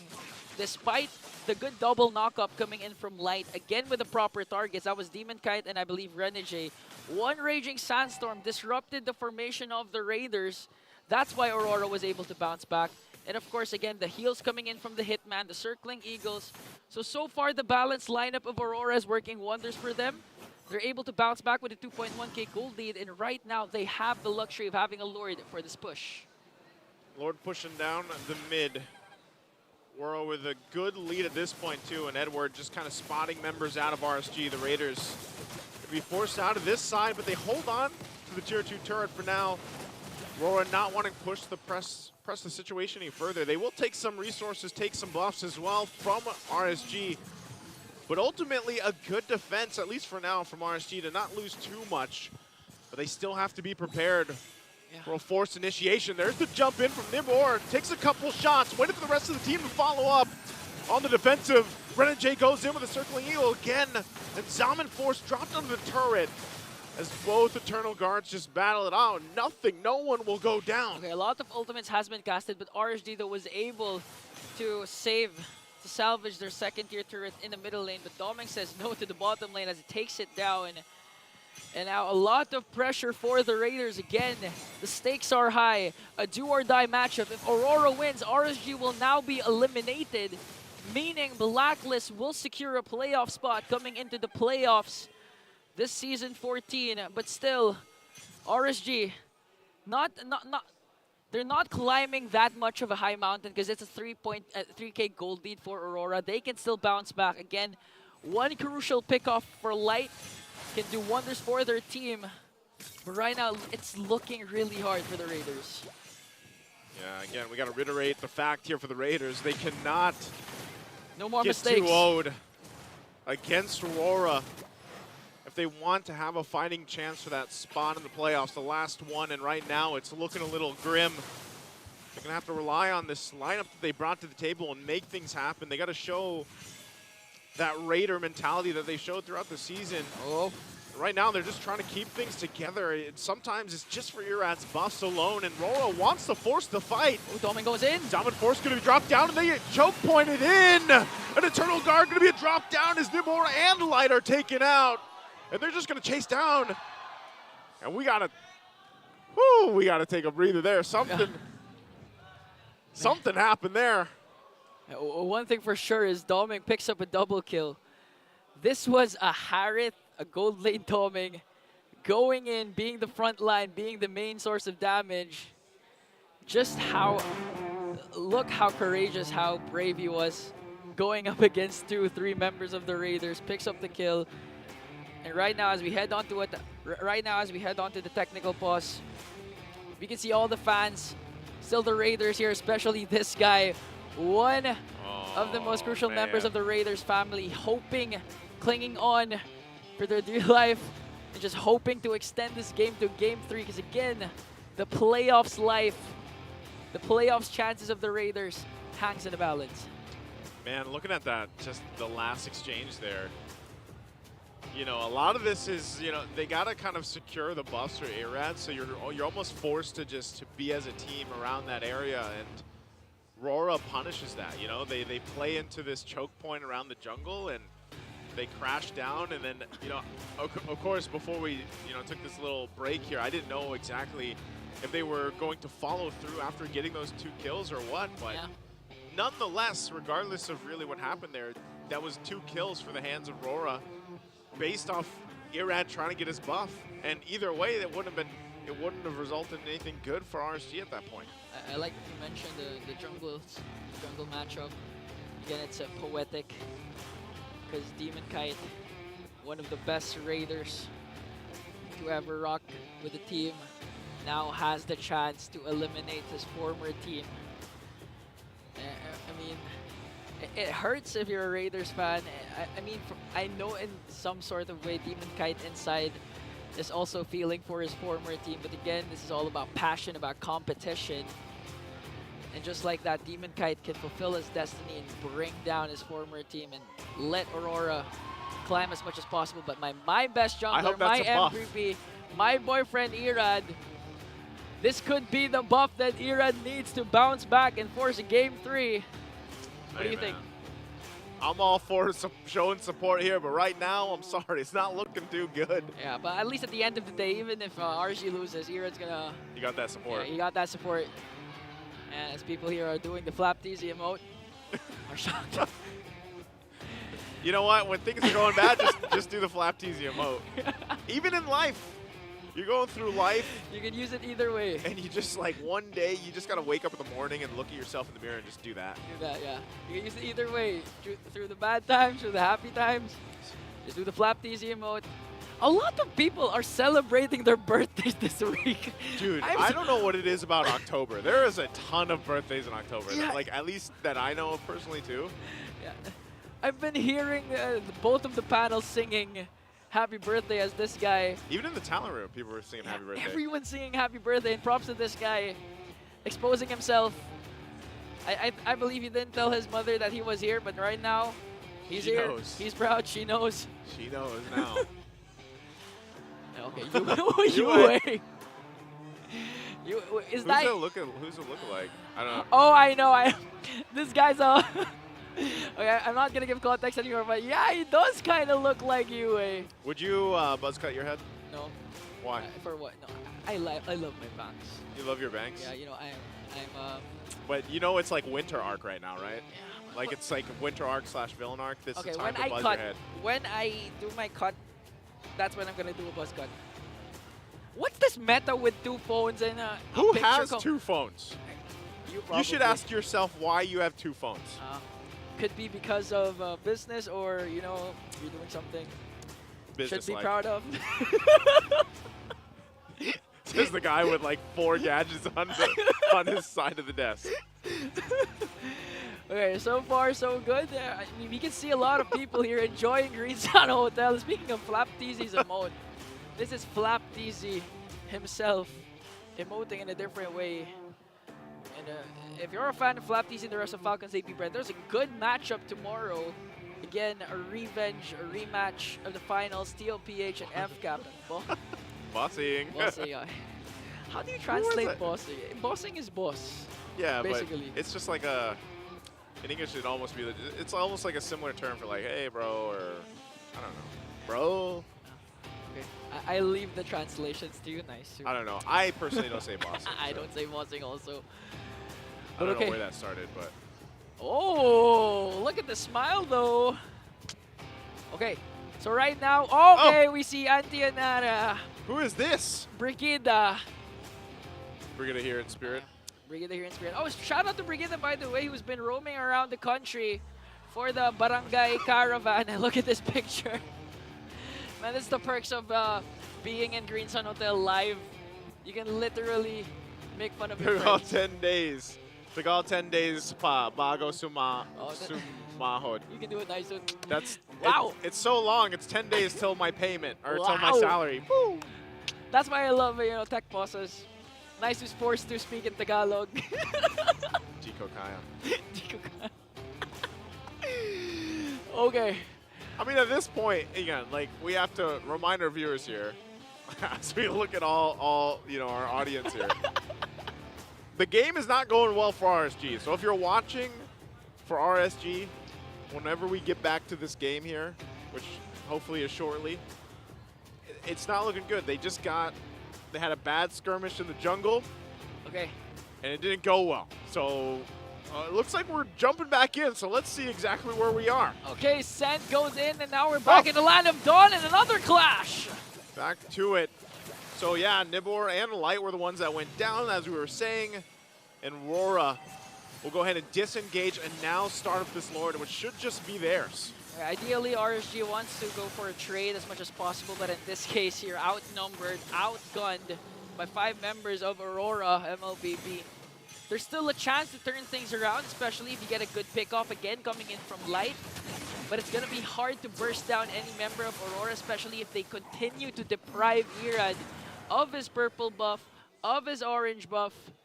And if RSG manages to extend this game down to the late game, it could be a good sign for them, because again, they still have Kosei with the Claude, one of his signature picks. Can deal out the damage towards the late game, turn things around, but again, the problem remains. RSG needs to deal with the push of Aurora. They have a level 2 Lord up top. And a good initiation from Renegade. They have to avoid it as the Lord marches up top, approaching the top lane here. They're going to try and go for an inhibitor turret as RSG desperately tries to go for a defense. But look at Light, though. Light's positioning, though. They might be making a plan here. Renegade's going to spot them out, forcing out to conceal. He's going to spot him out.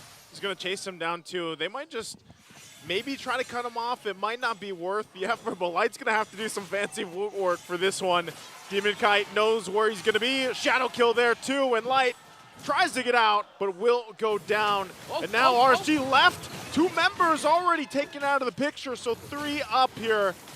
And RSG, are they gonna just punch this one in even further? Aurora still working on the base turrets. A couple shots in, Edward goes in with a Raging Sandstorm. He's gonna be able to find Irad, and now the turret goes down to the bottom side as well. They have minions! There's only 2 down. Now still working through it, 2 up, the jump in from Nibor. They gotta clear the minions out. Base gonna be worked on here, and RSG sees the spot for the playoffs, holding on between these 2 as Nibor's already taken out of the picture, and RORA will do it. They'll go and win the series 2-0, just dimming the hopes of RSG for making it to the playoffs. A win for Aurora means the end journey for the Raiders as Aurora sweeps RSG. Demon Kite finally eliminating his former team. And this also means one thing: Blacklist officially qualifies for the playoffs. Oh man, you can see it here too, like Demon Kai. You know, there's probably some feels there, of course. You know, being on the other side of this time.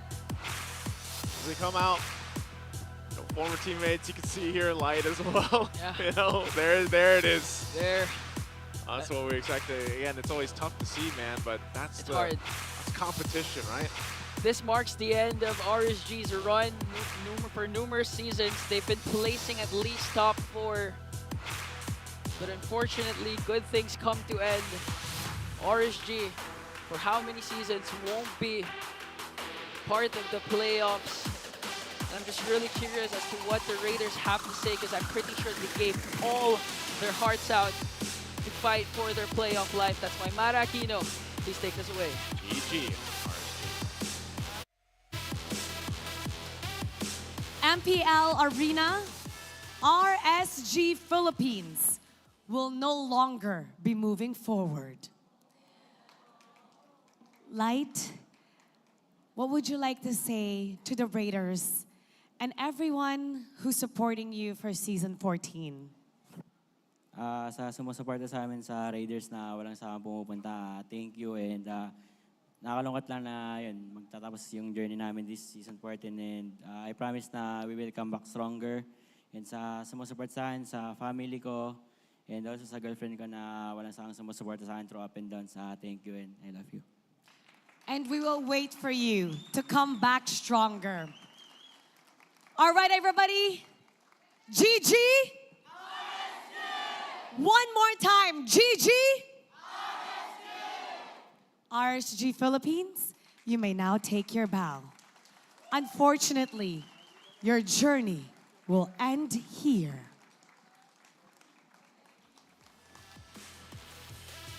And now, on stage, our winning team, Aurora MLBB.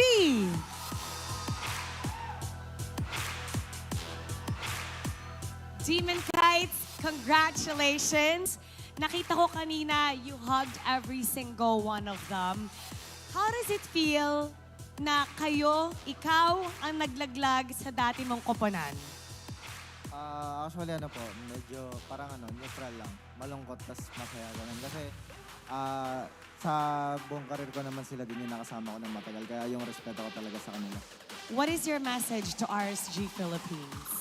Message ko sa kanila, bawi lang kayo, tsaka alam kong malakas kayong lahat, kayang-kaya niyo. We know them, we know they can do it. We're expecting them to come back stronger next season. Si Edward naman. Edward, with your win, nakatulong ka sa dati mong koponan na Blacklist International na makapasok sa playoffs. Sa'yo naman, how does it feel na sa'yo nakasalalay yung pagpasok nila? Actually, parang wala lang ako doon. Kumbaga, aim namin, upper bracket, kung if ever man. So, kailangan namin mapanalo yung matches namin, parang ganun. And what is your message naman sa Blacklist International? Thank me later. Thank me later.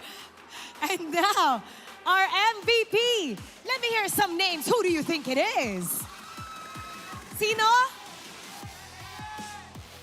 Paiba-ibang names ang sinisigaw ng ating mga madlang people. And let's take a look at the screen. Edward! Edward, Aurora fans are really rooting for you every time. Lagi ko sinasabi, todo sila palaging sold out. Anong gusto mo sabihin sa inyong mga fans? Maraming salamat sa pagsuporta. Mula week 1 hanggang week 8. Ayan. Tsaka supportahan niyo yung namin. Yung MDL, tsaka yung manood kayo sa watch party ng Aurora. And hindi lang yan, meron pa tayong fan na mananalo ng 3,000 diamonds. Come on up! And you will also get tickets for Day 1, Match 1 ng ating playoffs. Parang hindi ka makapaniwala. Come here. What's your name? Casey po. Casey, sino dito yung favorite player mo? Demon Kite po. Demon Kite. Kite, dito ka. Bakit si Demon? Nanginginig ka. Ba't ka nanginginig? First time po. I don't know si Demon Kite. Sa kanya mo sabihin. Anong gusto mo sabihin sa kanya? Congrats po. Salamat. Congrats po. Anong gusto mong sabihin sa kanya other than congratulations? Bakit siya nga yung hinahanga mo? Sana po maging magaya ko. Idol ko kasi siya magpanya at magaya busa. Gaya po yung kanina. Ang galing niya po magaya busa eh. Magaling talaga. Nanginginig siya. Anong gusto mo sabihin sa lucky fan natin? Salamat sa pag-support at saka kita-kits tayo sa Day 1. Congrats, that is so nice. And now, you get to take a bow with your team and take a walk of victory with them, all right? Aurora MLBB, you may now take your bow. And take your walk of victory. Congratulations.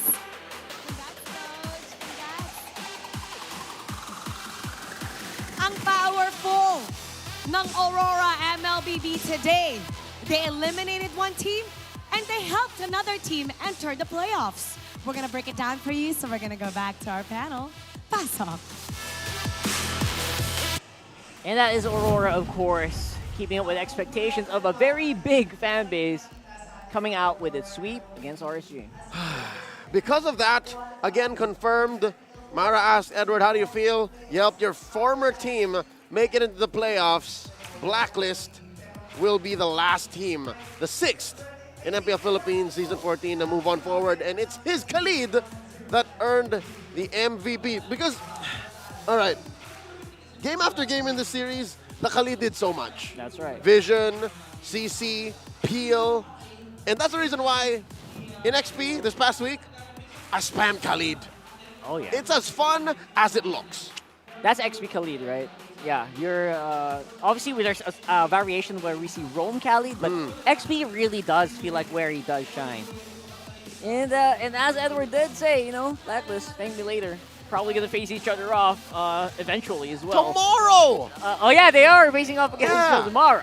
Thank him after they get upper bracket. I don't know. That's a whole nother story. But back to that match. Again, you'll see here how it also acts as another way to muddle the RSG game plan. That's right. When you're a Khalid, you stand in the middle of the action. You jump in, you jump out. Number one, you mess up Aqua's ults, right? You'd rather steal the EG. You would maybe even rather steal the Circling Eagle. But if Edward stands in front of you, you end up stealing the Quicksand Guard. If you are Irad, if you are Kusei, you kind of just stand there too, right? You're just like, all right, it's no use if you're a Khalid and you're eating up the damage with the Dominance Ice and a Quicksand Guard as the Claude. If you get hit by the full combo of Irad, you just walk away, heal up, and then you go back in. Yeah, that's why early on you also want that Winter Crown, so you can do the damage while you're immobile, which makes you such an easy target for a Khalid, right? So at the same time, it's also hard to do the job because your damage output is not really enough for this lineup of Aurora. Yeah, on paper, it may look relatively paper thin because, all puns intended, because they don't have a real tank. Khalid is a hybrid, right? And then besides that, Renegade is playing a Matilda. But it's this same reason as to how everything is spread out that makes it so hard to beat him. Yeah, Matilda is more healer than tank. Yeah. And of course adds the shield, which makes it so hard for the Claw to actually lock down any single target. Same with every single member here of RSG, which is the reason why it might have been, that's why I was thinking in the draft earlier, it might have been better to get like a one big burst kind of guy instead of a spread out AoE guy. Because again, I said it in the draft, they could walk out of the Blazing Duet, and that's what they did time and time again. Yep. It relied so much on making sure that Nibor hit the AoE each and every time. He tried. There were moments here wherein it would seem like he was out of his breath to try and make a play. But again, mentioned earlier, you would rather see them try to make a play than clam up and just let the opponents do what they were going to do. Another big key here is the fact that Domeng, once Edward and Renegade say the close is clear and Nibor already misses AOG, can just go ham. That's why he's the rich guy. That's why he's the ace. He dealt the most damage, got up the most farm, because again, there's nothing that threatens him. If it's him versus Kusei, him versus the Zaman Force versus the Blazing Duet, he can eat that up all day. He gets shields. He gets lives. He gets a spell vamp. That's exactly why Renegade is actually my personal MVP in this one. Hype aside, I feel like he did so much with the Matilda. Egan was looking for crowd control earlier. Yeah. Like he said, after the Khalid uses Raging Sandstorm, after the Eternal Guard, where's your crowd control? You forget the Circling Eagle knock-up, multi-knock-up on many members of RSG, and you got it. You can layer that with all the big-time ultimates. And that's exactly what happened. You think the Matilda's just a healer, just a shielder? No. Also great knock-up on Circling Eagle. And damage and relocation. The fact that these... That's the biggest one here. The fact that all of these things aren't her ult makes the pick such a great Hitman pick, such a great Renegade hero, is because even if the Circling Eagle's already been spended, he can still deal so much damage and affect the fights, you know, significantly. Do damage, get people to safety, initiate, shield, knock up, shield, heal. What can this guy not do? That's the question. That's basically who Renegade is as a person. Exactly. More than just a player, you know? So versatile. That's why this guy gets Matilda banned against him time and time again. The one time it didn't get banned out, he picks it. He picks it, and you see what happens. Whew! Well, that's the reason why you guys do not want to miss the much-awaited MPL Philippines playoffs, again happening here at Green Sun Hotel. You get to book early bird tickets right now, starting October. Today until October 9. That's like 25% off. Yeah, there you go. That's a Wednesday. That's on a Wednesday. So make sure to do it. Buy discounted tickets at ph-mpl.com/tickets/playoffs, because we're in playoffs now, baby. We're getting in that one next week. You can count in your hands how many games are left played, and then in your hands and feet how many days left before the playoffs begin. That's how close we are right now to the culmination of this whole league here. So we're going to go on a quick break. You see these guys walking behind us. That's a really nice preview. And we're going to be here for another match here on this Saturday. I'm Rockhart, this is Leo. We'll see you guys right after the break. MPL Philippines Season 14.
Welcome to the land of God!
Don't know the power of the dark side.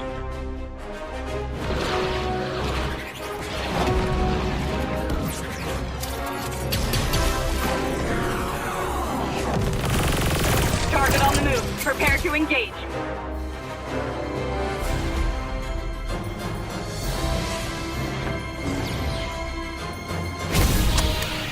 May the Force be with you.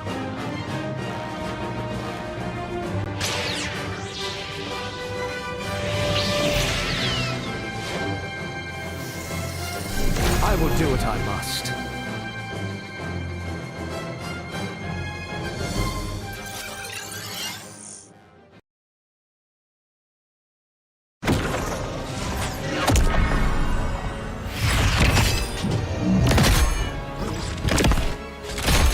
At last, I am complete.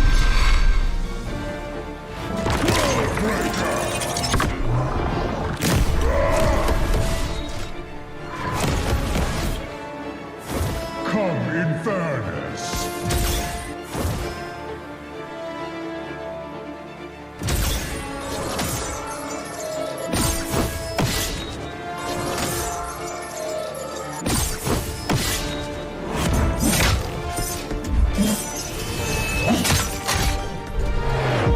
Annihilation awaits. Boundless is my hunger.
Get 8 gigabytes of all-access power. To do it all. Plus only TikTok to scroll and share non-stop.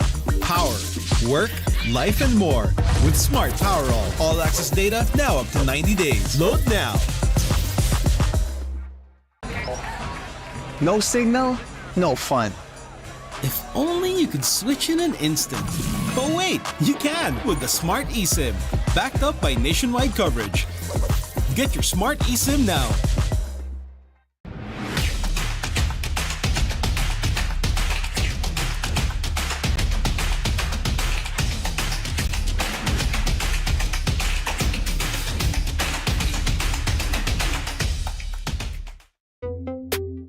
Tuloy-tuloy live selling, tuloy-tuloy content, tuloy-tuloy gaming with new Smart All Access 99. May 9 gig ka now for 15 days. Load now, live more today and tomorrow and after and the day after.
Tonight is dark and the shadows are deep. Who can protect the world?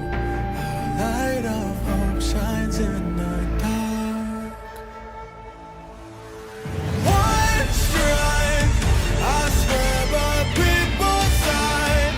Keep faith just one time. I'm gonna light up all the fires. One strike for my desire. A light up so bright. Each all the power in my heart. I'll defend the world.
Welcome to the land of God.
Don't know the power of the dark side.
Force be with you. Mystic magic is so wonderful. Face yourself. I will do what I must.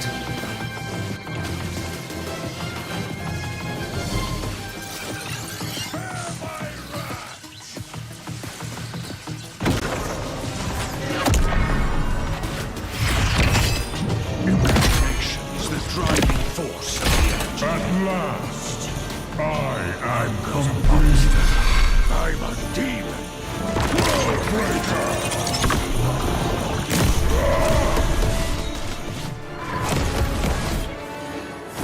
Come in fairness.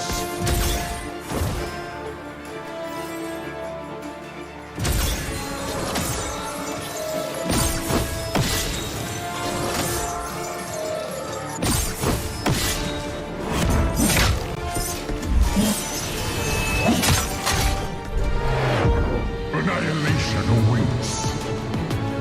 Boundless is my hunger.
Get 8 gigabytes of all-access power. To do it all. Plus only TikTok to scroll and share non-stop. Power, work, life, and more. With Smart Power all-access data now up to 90 days. Load now. No signal, no fun. If only you could switch in an instant. But wait, you can with the Smart eSIM. Backed up by nationwide coverage. Get your Smart eSIM now. Power of the dark side.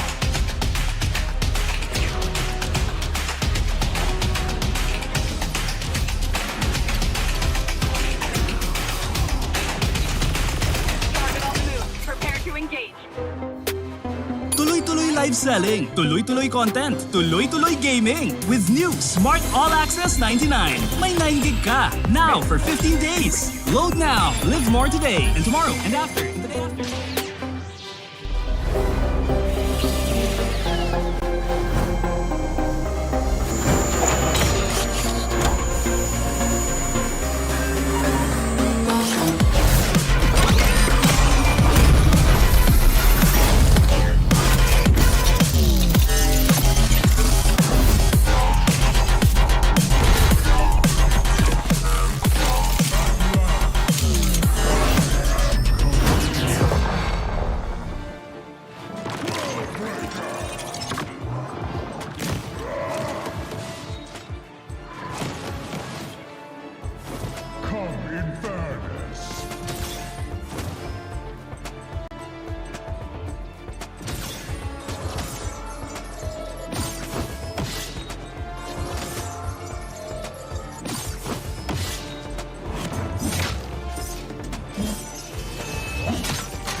No signal, no fun. If only you could switch in an instant. But wait, you can with the Smart eSIM, backed up by nationwide coverage. Get your Smart eSIM now.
Of the energy.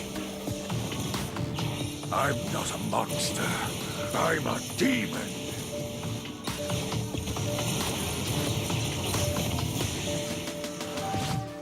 Tonight is dark and the shadows are deep. Who can protect the world? Our light of hope shines in the dark. One strike, I swear by people's side. Keep faith just one time. I'm gonna light up all the fires. One strike for my desire. I light up so bright. Each of the power in my heart. I'll defend the world.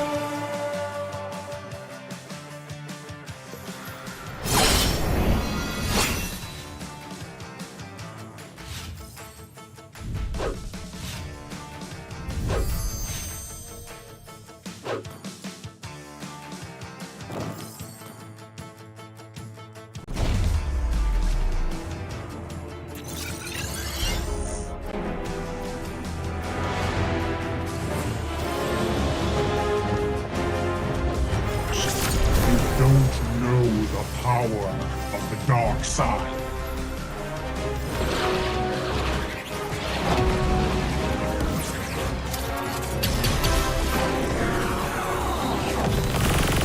Target on the move. Prepare to engage.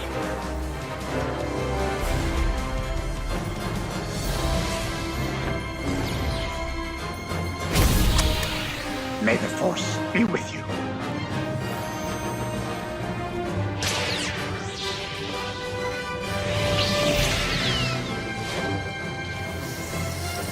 I will do what I must.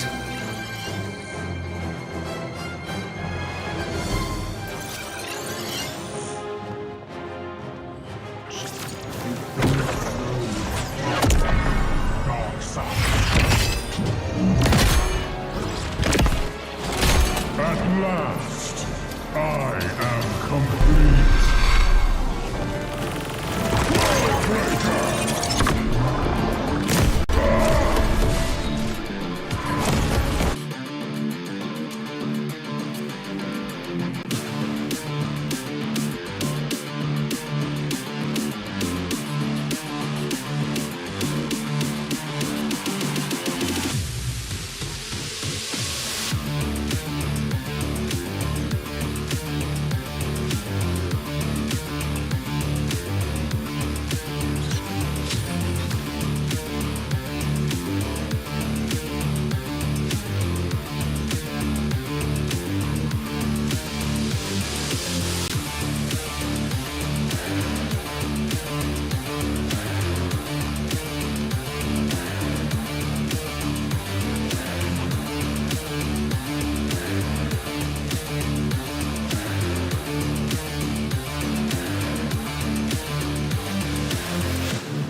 Come in fairness.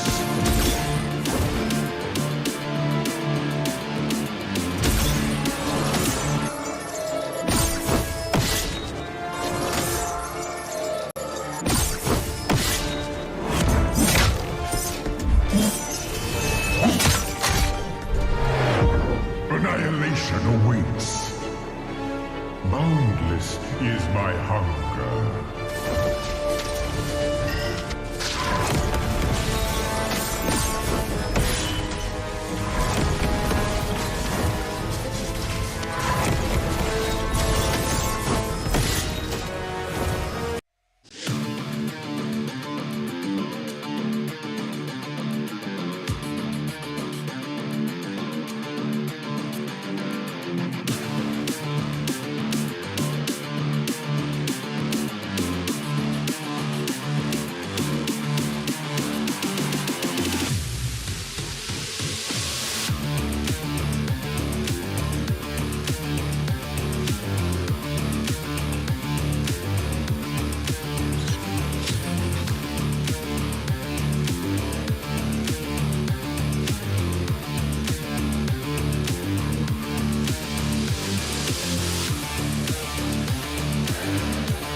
Malakas, Pilipinas, malakas kahit anong lane, we become the monsters. Malakas, Pilipinas, malakas face the golden sun and repping for the 3 stars. Look at us to the top, no ifs, no buts, winning any game para to sa PINAS. Di mo matitin ang aming boses sa new level. Nasa kalye man o mobile, you know I become a legend. Open fire, we unite, we winners. Built with pressure, the diamonds are made of. Switch in a lane na parang gera, HP racing, way reset up. Built agad ang buhat ni Hilda, full load SS parang Lyra. Susundan ko ang iyong bakas, kasama patas, tagumpay natin to dahil tayo'y malakas. Para sa Pinas, nasa amin ang alas, hindi tuwa atras, kinikilala sa taas kasi kami ang malakas. Para sa Pinas, nasa amin ang alas, hindi tuwa atras, kinikilala sa taas, ganito kami sa Pinas. Wow! Hold on, yeah. Malakas ang Pinas. We are laging every beat, no surrender, no retreat. Pag nagsama-sama, just imagine what we can achieve. Laging every beat, no surrender, no retreat. Giving 100 all my all, cause we just cannot be defeated. We are unstoppable, immune and invulnerable. Ready ang equipment, lahat frozen, malang crowd control. Pakita ko na jab like pow, beast of the southeast. Taas sa matawag, proud and loud, cause every enemy we devour. Susundan ko ang iyong bakas, kasama patas, tagumpay natin to dahil tayo'y malakas. Para sa Pinas, nasa amin ang alas, hindi tuwa atras, kinikilala sa taas kasi kami ang malakas. Para sa Pinas, nasa amin ang alas, hindi tuwa atras, kinikilala sa taas, ganito kami sa Pinas. Wow!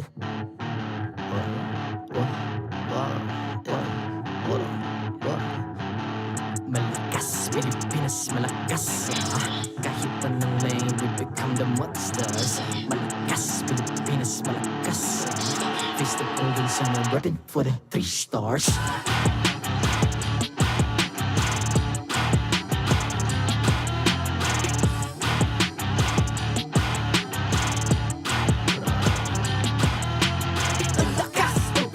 Reunite, be the stars. Ang lakas ng Pinas. Reunite, be the stars. Ang lakas ng Pinas. Reunite, be the stars. Ang lakas ng Pinas. We the stars. Ang lakas ng Pinas, reunite, we the stars. Ang lakas ng Pinas, reunite, we the stars. Ang lakas ng Pinas, reunite, we the stars. Ang lakas ng Pinas, we the stars. The 14th season of MPL Philippines is brought to you by the following sponsors. Smart, the official telco partner of MPL Philippines Season 14. The official tournament phone of MPL Philippines, Infinix GT20 Pro. Official suppliers, EMC Asia and Index Salon. Don't miss any MPL action by following our official Facebook and subscribing to our YouTube channel. Follow MPLPH on TikTok for more content. Experience the Lakas ng Pinas playoffs of MPL Philippines Season 14 action live at Green Sun Hotel. Grab your tickets now via official MPLPH website. And to ensure the equality and fairness of our games, MPL Philippines is also monitored and supervised by the Games and Amusements Board.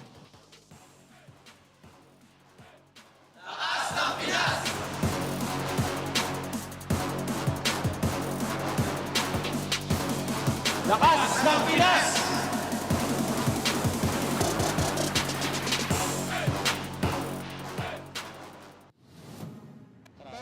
Kaya tayo, lalayo ko yung yung mga to. Tore. Nice one, boys. Irad. Irad. Uli, isang ko ba? Nice! Tara. Kaya. Porto lang Crips. Kalmado. Mid mo na. Nice one, Meng. And welcome back here on the English stream. Again, it's me, Naisu, joined with Ingan. And as you guys just witnessed, that was the mic check from the victory that we just had there from RORA. Sending, unfortunately, RSG Philippines and all the Raiders out there their hopes of making it to the playoffs. It's okay. Goodbye. Yes, I'm part of it. But hey, like I said, I've always been a Demon Kite fan. And it was unfortunate. Like, it was like part of that whole thing was a little poetic because, you know, Demon Kite versus Irad, that whole story, you know, former teammates. But also, like we saw the post, I'm not sure if you saw the post already, but even Blacklist International, the page being like, thank you to our former teammates, you know, Edward and them, of course, Edward Renegade for helping us get to the playoffs. The assist from the Hitman and Legend Zero. So that means the playoffs have been secured, as you can see in your screen. But still, the standings, though, haven't been formalized yet. Yep. One thing for sure is Fnatic Onic remains on top as the first seed. And it's just a matter of who's going to be the second seed, Daisu. You know, I really love this because even here in Week 8, it's day number 2. Like, we only have this match coming up and then tomorrow, of course, the 2 matches for tomorrow. And, like, we just found out what teams are going to the playoffs. Like, I love that the season and the way that the, you know, the format and the point system worked, it kept it so competitive here. Aside from Fnatic Onic Philippines, like, we're going to find out, too, if they end up making even more history here. But it was relatively close for everyone up to this point. Yeah. So, I mean, one of the closest seasons so far. It took us how many weeks? Like week 8 down to day number 2 just to seal off the playoffs. And even until now, we still don't know who's going to be the second seed, third, fourth, fifth. So that just means you really have to tune in to MPL Philippines because you never know what's going to happen. And of course, watch also for the playoffs because honestly, I said this during an interview. Even until now, I'm not sure who's going to be the champion. I really don't think I don't know if I can call who the champion is going to be. I can't wait for everyone's predictions. But you know what? We're going to have to hand it over to the Infinix Tambayan. Let's see what they have to say about the matchup. You know what's funny?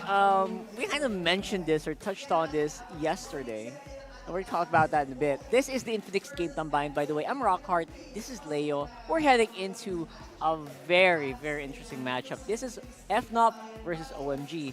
Fnatic Onic versus Omega. And we talked about this. We said, you know what, if and only if mystery continues, if they won against Falcons AP Bren yesterday, probably on the road to playoffs and finals. But then again, we can never really count out teams like Smart Omega, can we? Not this season especially, not during Season 14, wherein Smart Omega has been, I think in the history of the franchise, the best shape they've ever been. Even better than when they went in deep, even better than when, because here's the thing, for those of you who don't know, when Smart Omega enters into the playoffs, they very rarely come in graciously or on time. They always just come in like, oh, we barely made it. They come in guns a-blazingly. I'm here, guys. Yeah. So now, with them being kind of in the picture to make it into the upper bracket, kind of, there's a lot on the line. And this is Smart Omega and the Sonics retribution here. And we're gonna see here, and this is exactly what Leo pointed out. You can see where they stand. I mean, they do enter the playoffs, but not in the best sense, if you know what I mean. Mm-hmm. They're also coming from last season, from the big picture, being eliminated. So, you know, failure like this really pushes you towards greatness. And what better way than to compare the iconic duo of the KK, the New Age KK, in Kelra and King Kong, versus these shot-calling maestros of the barangay in Shaknu and Ukir. The Curly Demons. Most of them Ukir's wavy. Okay, Ukir kind of almost made the cut, but he's an exception. I mean. He's the exception. They like hanging out with him anyways. And who knows, that might influence the hair to turn a little bit, maybe in the future. But for now, obviously, they do feel like this is a team that can never be underestimated, especially with how unpredictable they can get. And by the way, those are their previous season photos, I just noticed. Yep. And there you go, Retribution and Domination. We're going to see FNOP and OMG stats. You're going to see green for Omega, right. and of course yellow for Onic here. And you're going to see they come in pretty clutch. Best believe the top of each stat is the pinnacle of that stat. So total team kills, Fnatic Onic number 1, Omega second. Total team assists, Omega first, Fnatic Onic second, so on and so forth. Like, you can screenshot this, share it online, and say, look. Actually do. Look at how yellow and how green the top of the stats are. It's like, it's always top 5 Onic Omega. That's something that our stats guys actually noticed. And for Omega, despite, you know, are they still in contention? I don't think so, right? They're not going to be in contention for based on the bracket. math, yeah, they can't. It's more likely they're third. Yeah, so there you go. They can't upper bracket, but they're close. And that's the interesting thing about Smart Omega is they're top of the stats, and I guess you could say they're still on the road to maybe becoming part of top 2, top 3. Top 2 at least, right? Yeah. And especially in the playoffs. So this is the start of where they need to prove that they're more than what they used to be. They're more than just the stats. Exactly. Again, amazing as it may be, they've already redeemed themselves. They've already beaten all the odds. They went through the whole story. This is Smart Omega. Fnatic Onic still telling that story season after season after season. And the last time that they met, it was Fnatic Onic who came out on top. Not much has changed in the lineup, for sure. It's still the main 5 from both Smart Omega and Fnatic Onic, but it was a sweep, Rockhart. Look at this. That's right. All the stats, all the everything for Onic. It almost felt like a non-game, a non-starter here for Smart Omega. And at the same time, they were rocking some pretty interesting stuff. That was the time when Zast was still the prime mid laner. It pains me. Don't remind me that they played a Bane and lost. That's right. This is an anomaly in the Matrix. This doesn't happen. I tried not to talk about it. You brought it up. It's right there, but you know. I saw him. It's the Kufra as well, something that we haven't seen as much. Same with the Minotaur, by the way, which, where are you right now? Gatot Catch has been on the rise as well. Yes, you reminded me. Chaknu's iconic Kufra lost too. It's a very interesting study, and it's gonna get more interesting if Smart Omega actually gets something in this matchup. And that's something being, I'm gonna put it down now. I'm gonna put it on the table. They have to end the streak. End the streak. That's it. If only they end the streak, then we have a discussion. But if not, big topic at hand is gonna be the 14-0. 14-0. Never. In franchise history. Yeah, in franchise history, whether in the Philippines or Indonesia, starting season 4, then in season 8 for us, no. Yeah. It's never happened. That's right. Well, we have the MPL fan comment. I think this might be pertaining to the previous game. Oh, no, it's here. Selangor Red Giants versus FNOP. I want to see who's coming to M6 and taking the championship. That is a great point. Step by step, all right? Step by step. That's a great point. But maybe slow down, slow your roll a little bit. True as it is that SRG are kicking butt in MPL MY Season 14 now. As expected. And Fnatic Onic are on the verge of also, going the 14-0. We still don't know if they're eventually going to go to M6. As much as it's as cool as it is. You know what? If you're a fan and you die hard love these two teams, you can, sure. Especially for SRG, I feel like, man, they have full support there, right? But here in the, definitely, like you said earlier, the most competitive MLBB region, every single team, the strongest, just wants to go and attack you from every side. If you're not careful, if you wake up wrong, if you wake up on the wrong side of the bed one day, that's top 2 gone. That's top 3 gone. So you can never really tell until you reach the final day. So, Aurora guy, please, chill. We got time. But I get where they're coming from. You Yeah, know what of I mean? course. Especially for SRG, you mentioned, Rockhard. SRG, the way they're playing, yeah, they're likely going to get 1 slot at least. At the minimum, right? Especially since of course, M6 is happening in Malaysia. That'll be fun. They get 2 slots back, by the way. That's right. So, it's almost impossible if they don't reach it. But M6 championships, so many international teams right now we got to watch out for. Who do you think is coming out on this one? Let's reel it back. Let's go to this one. Okay. Omega or FNOP? Who's your team? I think the streak continues. I said it on the forecast. We're going to see the 14-0. Yeah, I'm going to bring it up. I'm going to bring the lightning and get one. Same Onic G's. in there. Okay. So it's lightning time, baby.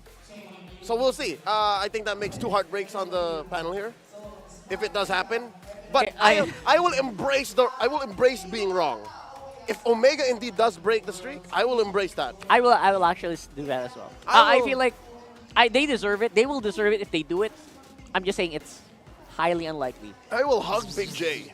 I mean, I was going to do that anyways, but more now. I mean, I've been, at this point, I have been actually predicting for the underdogs a lot ever since we've seen FNOP go on the win streak. So I will predict for them now. Okay. I know they'll take this. Better late than never. Better late than never hop on the train just because they've proven themselves. There's plenty of room on the FNOP bandwagon. Look, they you can sit next to me. You can sit next to me. Right there. There you go. We're already strapped in right here. Everybody, choo-choo. And, yeah, we're getting into the game very, very soon. Don't forget to comment your predictions as well. We're going to read through that in just a moment. We're on a one-way trip to the 14-0. Yeah, 14-0 almost sounds impossible, especially here in the Philippines. For sure. But they did it. And again, you have to acknowledge the consistency, the capability, and the grit of that team. Something's changed. But not me. Why? Not Fnatic Onic. Not Fnatic Onic. All right, you're embodying them. Yeah. I can't do that. Like, again, it baffles my mind that it's possible in the Philippines. Now that you put it into context, we are the most competitive, the strongest. Hands down. The most must-watch. But Fnatic Onic broke all that. It's like, no, forget about it. Nah, I got this. I'm going to break all their expectations, and I'm not even going to break a sweat. So, honestly, Fnatic Onic are on the road, but we said this about Falcons AP brand. If there was any single team that can become the most unexpected team, the most, in Filipino terms, they call it lasso, the most cheese of all. Yeah. The cheese, the king of all the cheese. Yeah. That's Smart Omega, brother. Yeah, because if you can see from afar that Fnatic Onic is going to get the 14-0, Smart Omega will do anything and everything in their power to do the impossible, to achieve the unthinkable, to suddenly somehow. But here's the thing, all right? This is what I'm reading. What? If ever the streak were to end, it's got to be 3 games. 3 games at minimum. Come If on. the streak continues, I foresee a sweep. If Fnatic Onic were to go 14-0, they got a 2-0 Omega. Like that's, That's the only way they're gonna cleanly take it. Yeah. Otherwise, there's gonna be a fight happening. Yeah, just cut it at the head. End the venom. And that's usually how you deal with a Mamba, I guess. Yeah. Yeah, we're seeing them right now, and they're walking behind us. What is King Kong doing? He's looking for someone. King Kong, you can say hi to you too. Say hi here too. He's looking for someone. I don't know what he was No, looking he for. just knows he's on camera. Ah, there it is. So as usual, He's rizzing. He's risen He's somebody. mewing. He's doing. You know how it is. You know how. That's the only reason I'll ever shave my beard. If you want to get mew. just to show that. All right. So there you go. You did see Fnatic Onic walk by. So do you know what that means? We're walking into our team intros for the last match of day 2.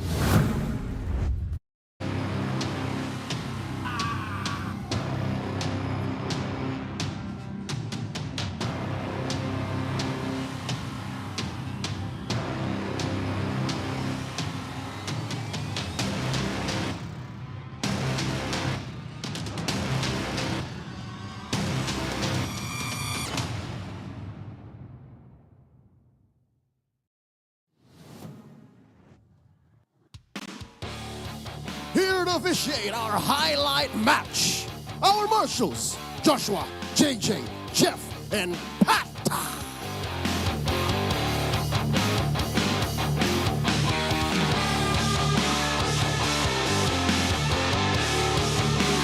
First up, making their way on stage, can they go and break the streak to do the nigh impossible, to make gods bleed?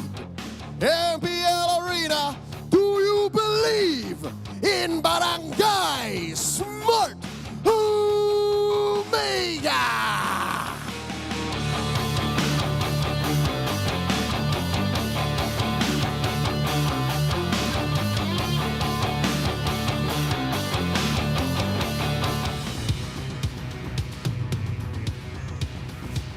Here to break records and make history. They are on the road to becoming gods among men, looking for the 14-0 streak. Let's welcome Fnatic Onic Philippines.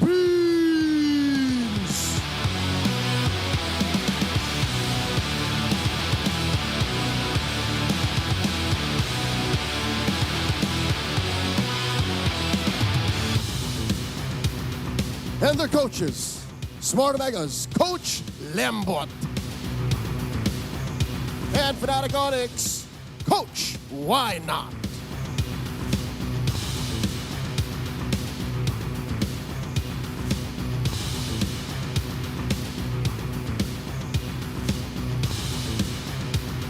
It's time for the face-off. Calra, Chaknu, step forward. Former teammates. Step closer together.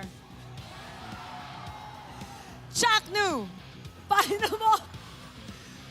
mo babawian sila Calra at ang Sonics? Ano ang palag mo?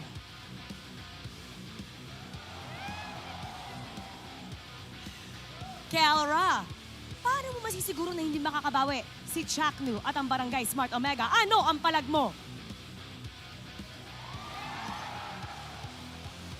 Palag kung palag. Fist bump. The final match of the day to witness history being made. Is it a legendary streak or is it a phenomenal upset? Panel, pasok. That's a bromance if I've ever seen one. Again, a big amount of history between those two guys, not as opponents, but as teammates. That's right. They won the MSC 2021 championship, flew out to Malaysia to compete and defend their title for MSC 2022, and then parted ways. And here they meet again. Yeah. As fated opponents. That is so interesting to see. And the way that the tides turn, obviously, Kelra does feel very at home here in Fnatic Onic Philippines, who very few people have actually given a really good challenge to yet. Yep. We've seen a few 2-1s, but then again, they usually close up in style as well. Speaking of style, Kelra has picked up a few odd picks just to close off these 3-game series. If you remember, the Clint. Right. And the Bebe. And the Alice. Yeah. He's so versatile. And check this out, Rockhard. Check this out. I have a feeling that Omega has a chance to upset us because they trump Fnatic Onic in a couple of stats. First blood and kill participation. How do you do that? It does feel impossible, right? And the graphs, but you know what? The graphs don't lie.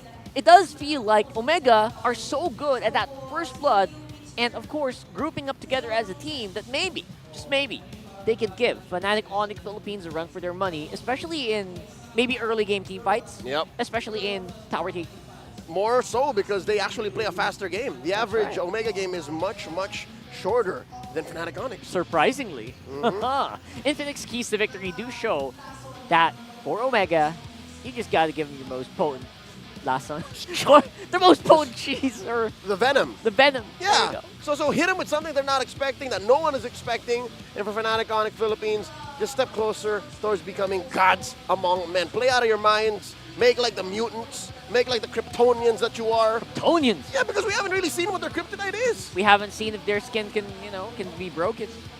At least as of yet. They don't bleed. They don't. We have not seen blood anywhere here. And they both have to, again, I think they've already done this anyways, finish strong for the playoffs. Fnatic Onic securing the upper bracket, the top seed. Yep. But can they do the 14-0? And then for Smart Omega, can they end their season with an upset? That would be something, right? That would be something for the books. The hugest upset. You would be right alongside them in the books. Almost 14-0, but beaten by Smart Omega. Yeah. Right? I think if it happens. That would definitely. I think if Omega does beat them tonight and they end the streak at 13-1, I think on paper, regardless of what the standings look like, it'll be Fnatic Onic #1 and then Omega #2 in my heart. It's not far from happening. Yeah. Especially with playoffs mode Omega. You all know what that's like. Sometimes does miss, but when you hit, it hits very, very hard. That's right. The Barangay here on the play, they do decide to be blue side. So first pick for Coach Lembot, Coach Snap. And there's the win rate for Smart Omega, 43. I'm gonna call it 44%. Let's call it 50. For right there, Okay. It's not bad. I mean, they kind of win half the time. There you go. See, you can make it 50. Optimistic. All right, we're copium, but as mentioned, Rockhard and I just predicted very boldly for Fnatic Onic. Let's go into the draft. That's the Fanny and the Oh wow! Oh, Rockhard, they're attacking King Kong. Gotcha as well out. Fanny's out. Nolan's out.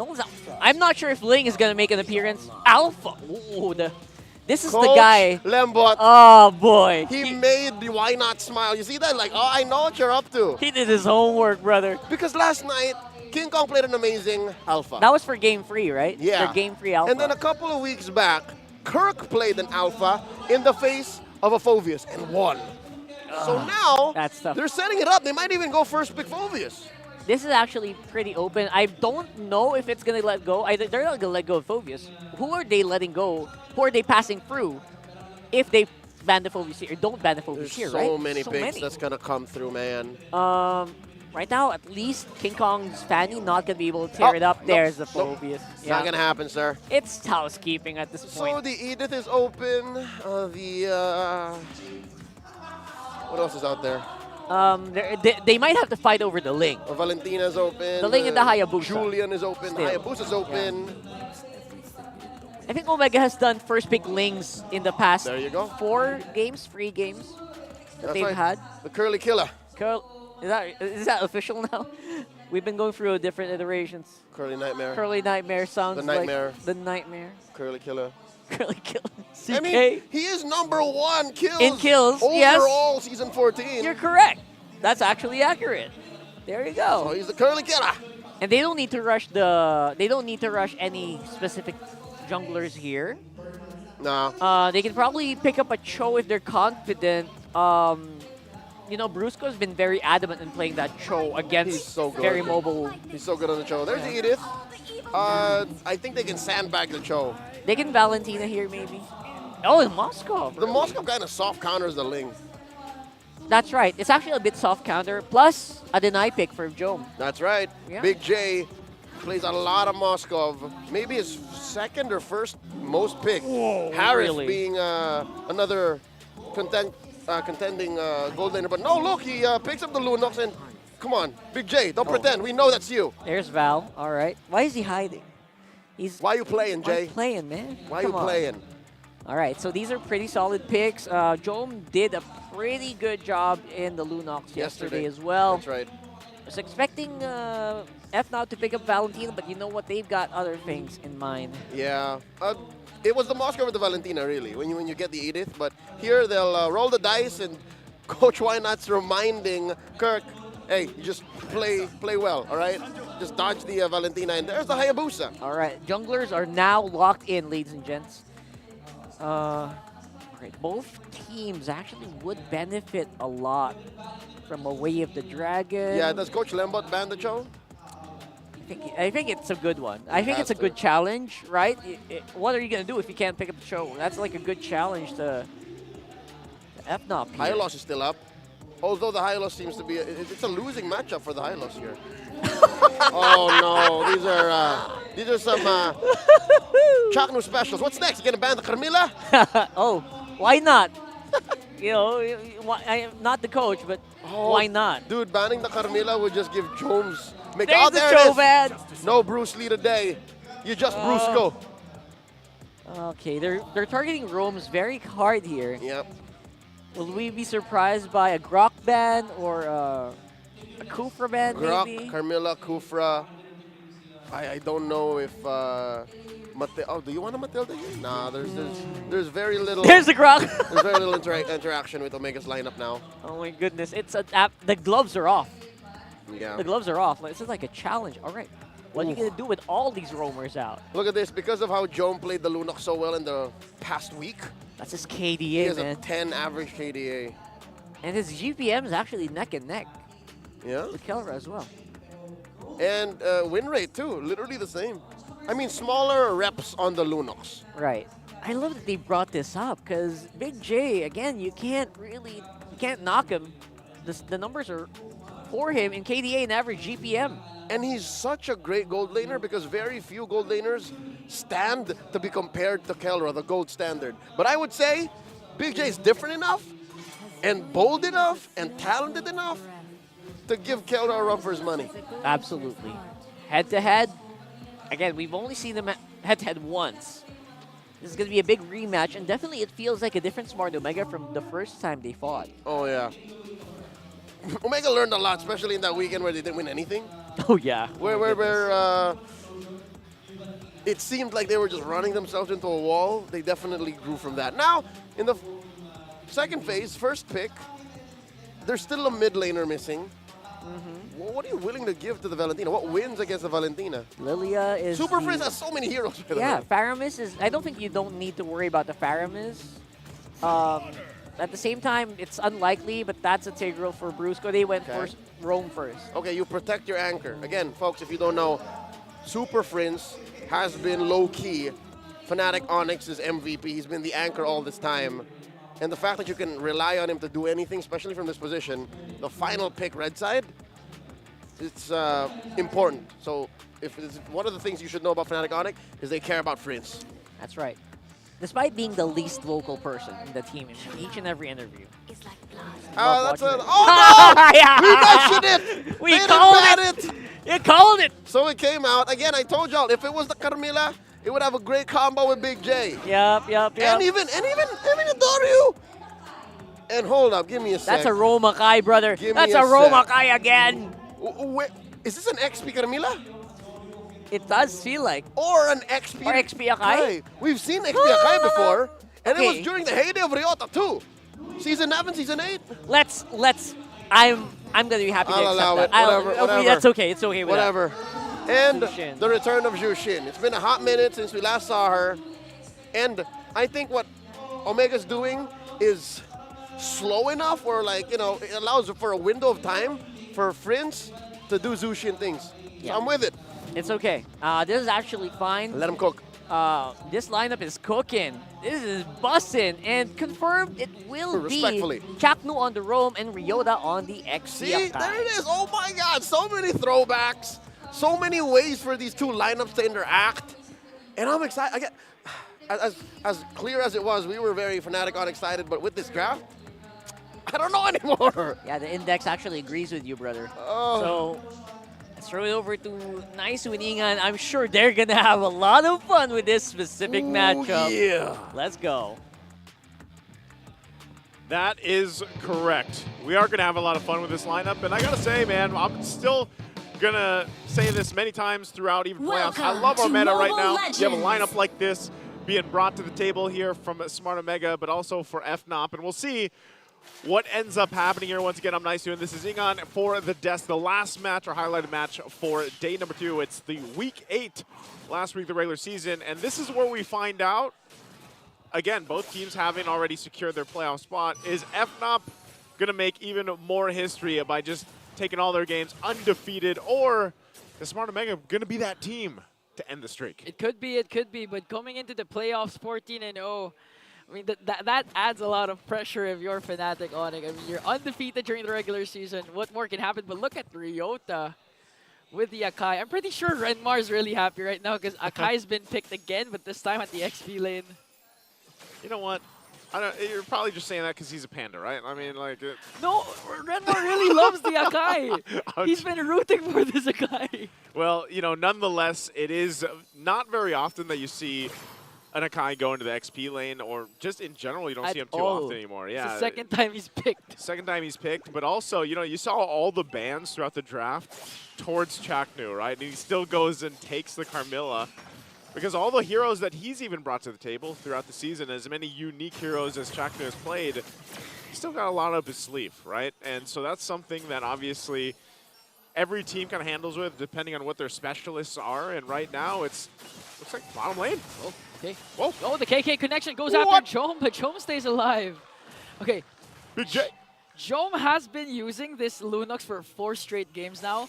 Yesterday, he did in a 3-game series. Yeah. And this time, he picked it up once again. Speaking of pickup, Super Prince can just easily span out the Lantern Flare from the front liners as Ryota here works on Kirk. Here comes Endoryu. He can enter at any given moment. Brusco not yet level 4, so the threat of the implosion is not yet there.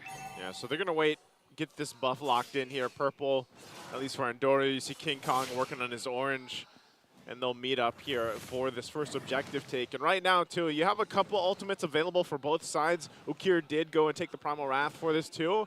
And obviously, both gold laners just going to stay on this bottom side of the map. But really, with a lot of the utility that there is for both teams, some of these team fights, it really comes down to, you know, who's able to get those resources out faster. I'm talking about the flickers, even the purifies that have to be worked through here.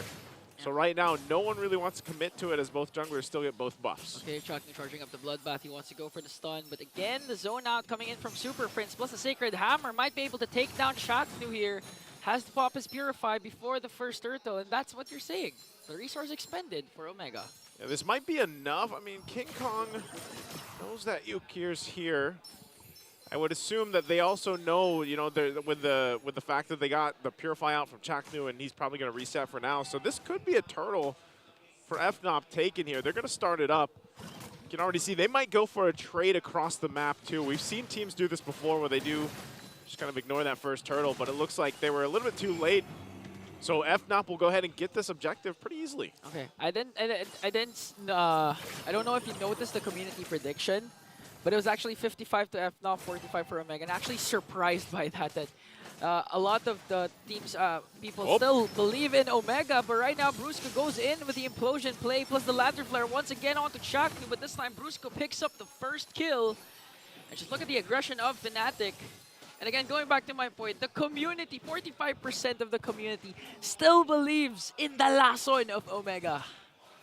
You know what, earlier when we had the whole meet and greet, majority of those people were part of the Brung guy, you know what I mean? So like, I'll never count, no matter how many changes, hold on, Smart Omega has had.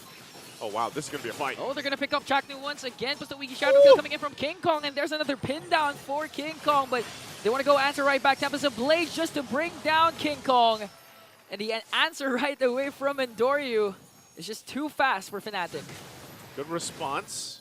Ryota's here around the corner, has Kirk and Super Prince there.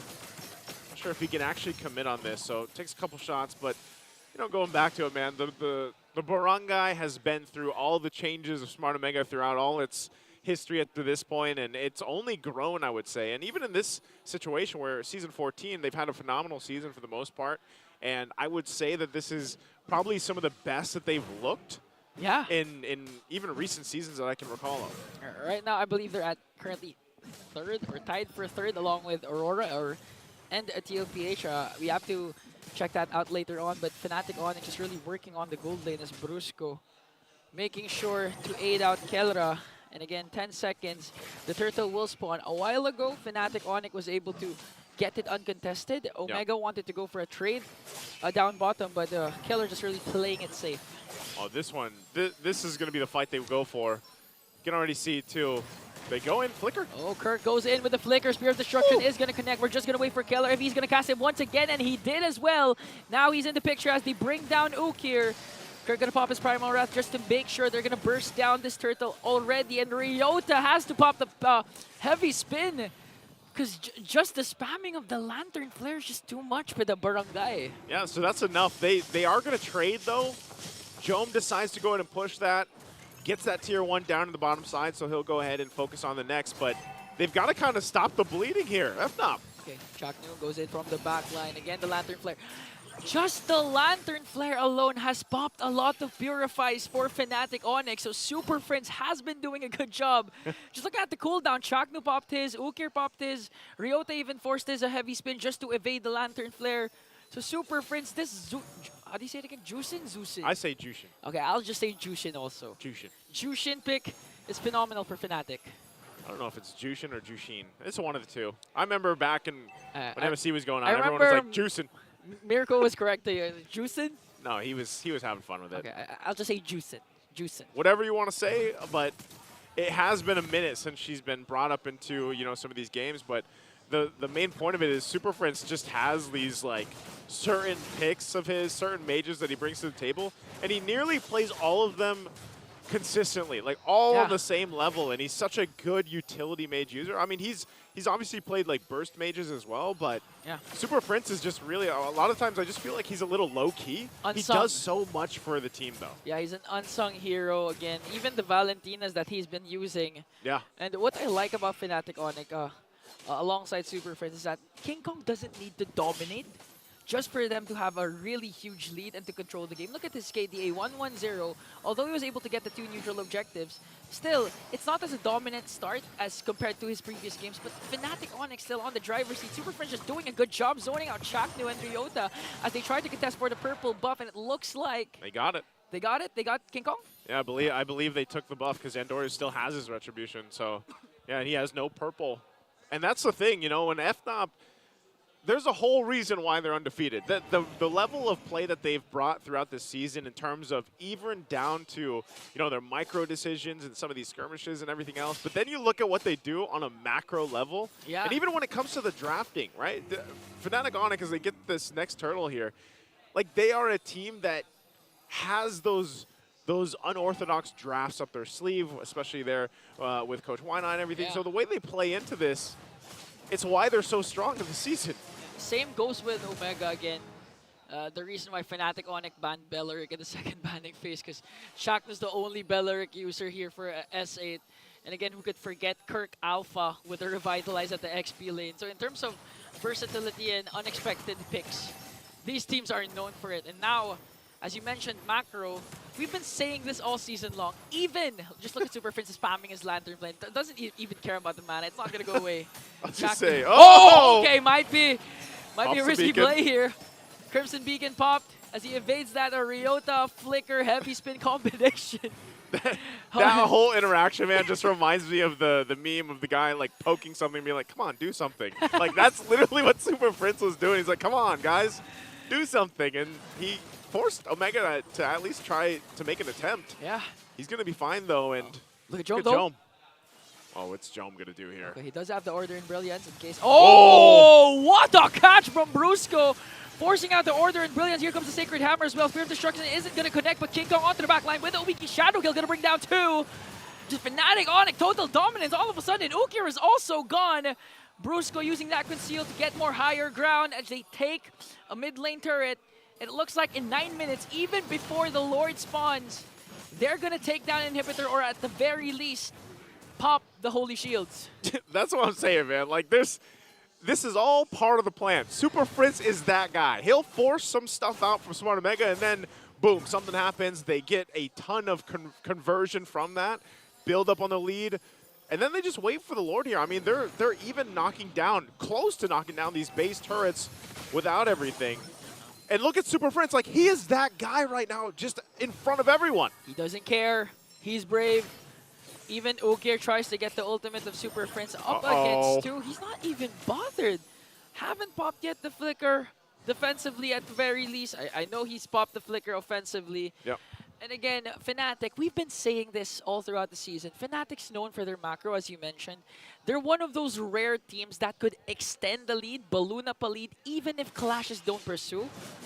Just amazing how their game instincts as Andoryu tries to run away from both Kelra and Super Prince. So the first Lord will be bursted down by Fnatic. Kirk pops his Primal Wrath just to make sure they're making quick time here. And again, trying to invade for the purple buff. King Kong, though. Wait, he got that too? He got that again. King Kong, man. Not only did they get the Lord, but he just swooped in with the shadow and took it. Took the buff. Too fast for King Kong. I mean, okay, to be fair, Andoryu didn't use his Retribution that time. But still. Yeah, he did. That makes it even more of a wound. The point was for Omega to just give away the Lord, make sure to Andoryu gets his purple.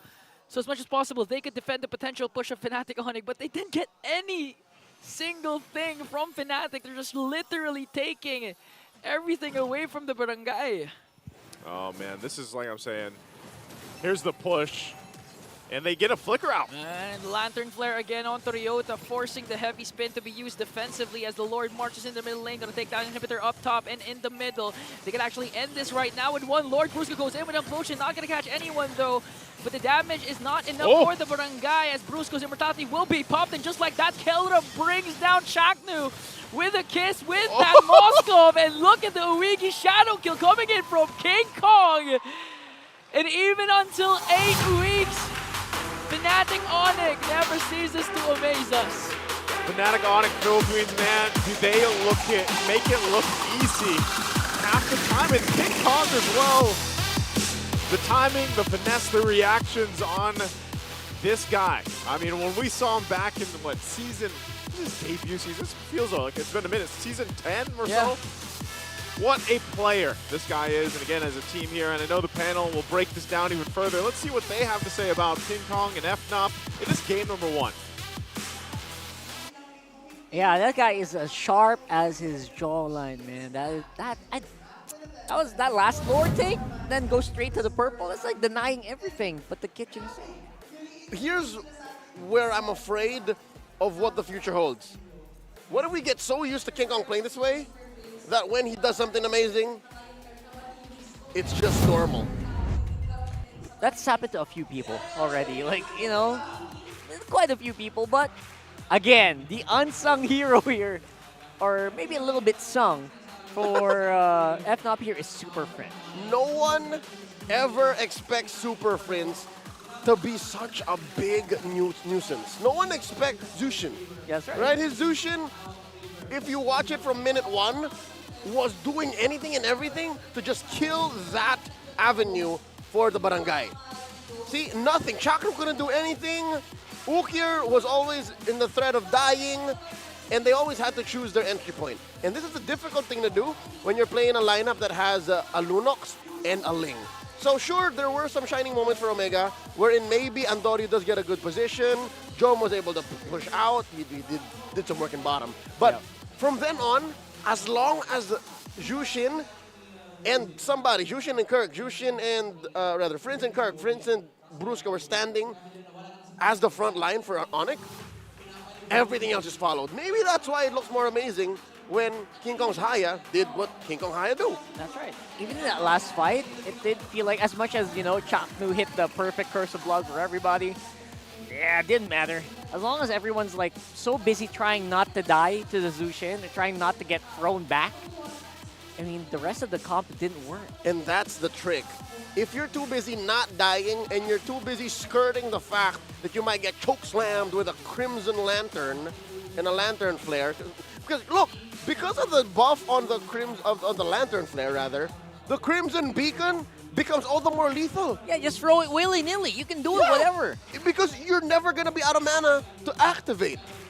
Nasty. So this is the perfect read into the situation. Coach Hayes, Coach Why Not, Prince, everyone from Fnatic Onic, like this was the perfect hero for the perfect situation. And our read was right. You know how maybe there's some windows in this Omega draft that allows for the Zushin to come back. That's what happened here because sure, as happy as Renmar is with the Akai and as spicy as it is to bring out the Carmilla, with what Fnatic Onic was doing, there was nothing this lineup did. Yeah, I think consistency spoke for itself in this one. There's just no way that you can bypass the need to set up over and over again if you're in the high, in Ryota's case. Yeah. You need to do that so many times to come back, and you can barely do it once or twice. Yeah, a majority of his heavy spins were defensive. Yes. We're all sent back home and like, I'm barely alive. And then Prince and the gang would just keep going. And that's why it felt a bit easier for Kelleher to do stuff and King Kong to do swaggy stuff. Their cores were super activated. Yep. It's like they were doing squats, Super crunches. chill. Yeah, with their cores. Activated because, you can do it faster, more reps and all that. And folks, this is one situation where in the mid is not the core. This was a utility Jushin. That's right. She was just as much of a peel and CC as the Edith and the Tigreal. Honestly, sometimes even tankier than an Edith because the HP just keeps going back. So yeah, in certain scenarios. She gets shields from the Crimson Beacon too. Yeah, so it actually becomes really insane, especially if you have enemies that are constantly running. Yeah. Running out backward from you. No one's hitting you, your HP's going back, and then you're just throwing that lantern out. And because of that, what could Jong do, right? What could the Ling do in this scenario? Barely anything. Yeah, because again, their two frontliners and even Ukir to some extent are already compromised with what Fnatic Onic were doing. So again, it's the opposite situation for Kelleher and King Kong. Omega's cores were compromised. They were not enabled. Yeah, they missed the day of one of They those. got skipped. They skipped one. They got skipped and then 12 minutes was all it took. That's tough. And again, if you're a kabarangay, you kind of wonder, right? You kind of wonder. All right, we tried something funky. It was new. We tried something new, ish, but it didn't work out. Is it worth going a separate route? Is it worth going back to what you know and love? Is it worth going back to the comfort where Fnatic Onic already did their homework? Yeah. Here's the thing. It's true that in the keys to victory and ideally, you have to use some level of, there has to be shenanigans afoot. Cheese. You gotta cheese them out. You gotta hit them in the last one with the Venom. But at this point, it's proven that maybe the kind of cheese you prepared, Onic is ready for. The brilliant minds of Coach Hayes and Coach Why Not already saw that a mile away. Oh, the side lane Akai, the Carmilla, the answer to the choke on Chaknu. So with that said, I think you only really cheese out when the coast is clear. So maybe you cheese out if you're red and you have one last pick. That's where the cheese comes out. Like for instance, make it a cheese that doesn't smell that much, right? A cheese that is pretty low key but still tastes pretty good. Cheese responsibly. Cheese responsibly. Yeah. So don't go for those greening cheese. Like the moldy cheese. The moldy stuff. Yeah. Go for like some Gouda. Gouda's always good. Go for some Parmesan. Cheddar. What other cheeses are there? I don't think they smell. White. Goat cheese. What's goat cheese? I don't know. I've never had goat cheese. It's really nice. But you know what we get, right? Yeah, you know what we mean. It has to be reliable first, and then you hit them with a twist, and then you hit them with a. At the very last, maybe last pick. You hit them with a corkscrew punch. At that last one, so many things were banned out. You almost already expect a cheese pick. Yeah. Right. So maybe make it weird in some scenarios. If anything, in the good way. In game one, you could say that it's Omega who got cheesed by the Jushin.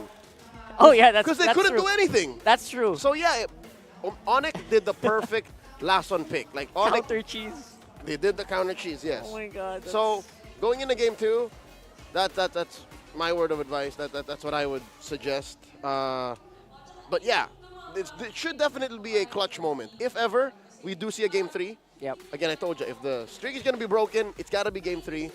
Higher chances for Omega, but they got to get through game 2 first. There you go. We also want to know what you guys think. Let us know what you think Omega should do here. Do you think we should just stick to the plan, stick to what we know, stick to what they won with? 100%, I'm sure they love that link still. Andoryu's still really good on it. Yeah, there was nothing wrong with the link, really. It was okay. The cores are actually pretty good. Jom on the Lunox could have torn it up. Yeah. Maybe adjust the way that they will engage in the fights. Maybe the Akai just wasn't ready for this one.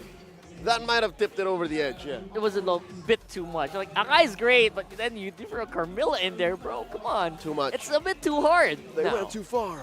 Yeah, you gotta age it properly. Like. So with that said, I would assume Fnatic goes blue. Yes, I would guess so. But here's the thing. It's also possible that Fnatic sees us from a mile away and denies the red side flex and says, we're going to stay red. We'll win from red again. That's also possible. But you know what? Omega's actually really good at the counter as well, right? The counter picks. You know that moment where all gloves are off, we're done being predictable. We'll throw some stuff.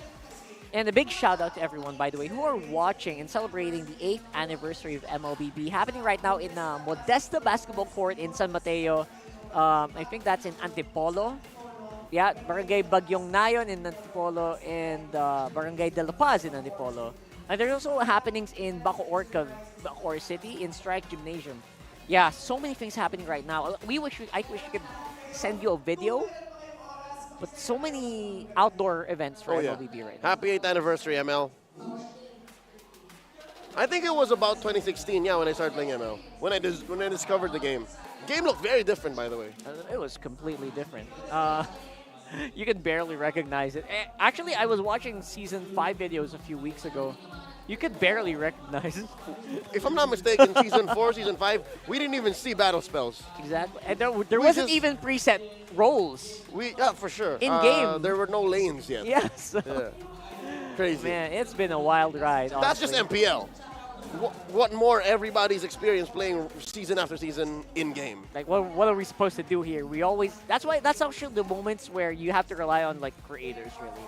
Like the streamers, they really show you how to play. I'm wondering who was responsible for the abomination that was Marksman Nana. Marksman Nana. Who did that?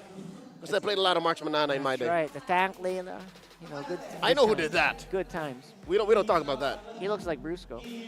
No, that's the clue. He looks like Brusco. Yeah. So. Anyways, Fnatic Onic confirmed picks Who blue. is that? So they are there going to. Go. They're gonna.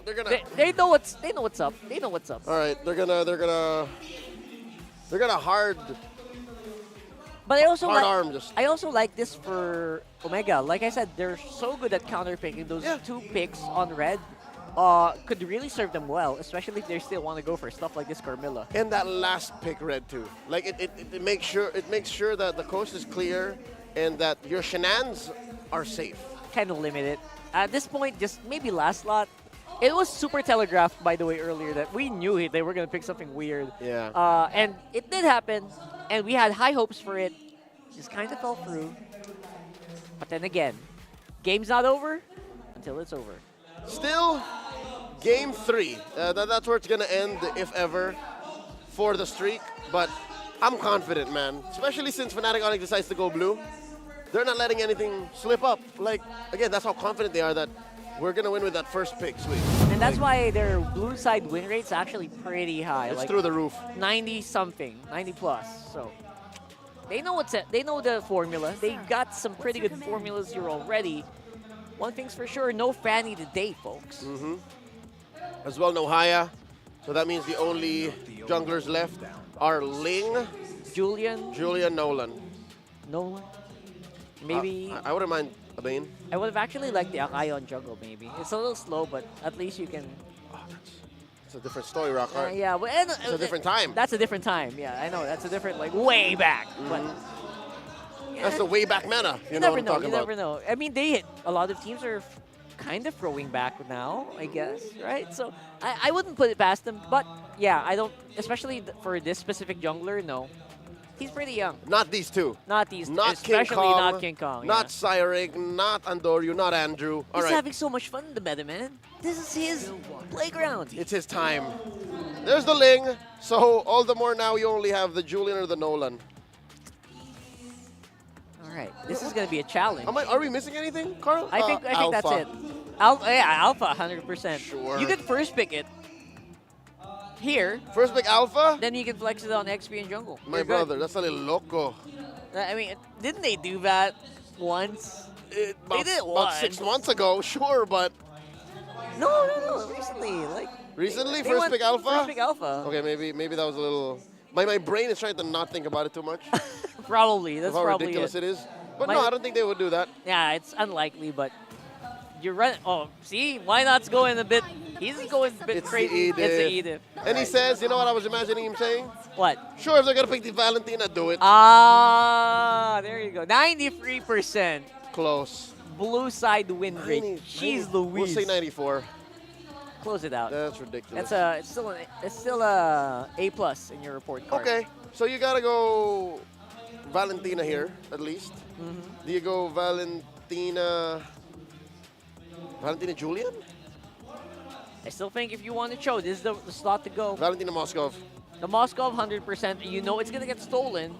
You can feel it. How fixated is Coach Lembot and Jome on the Lunox? I think the biggest question is how confident is Jome that he can play it.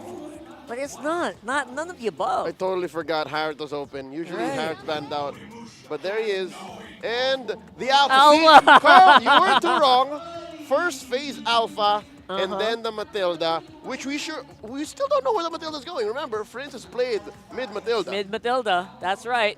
Either way, this is a very powerful invade trio. Dude, that's a triple flex. Good luck, right? Good luck where that's going. That's a triple flex. I don't know where it's going. I mean, at this point, you know what? Just lock in the Moskov. Don't even kid yourself, right? You're going to have a lot of fun with the...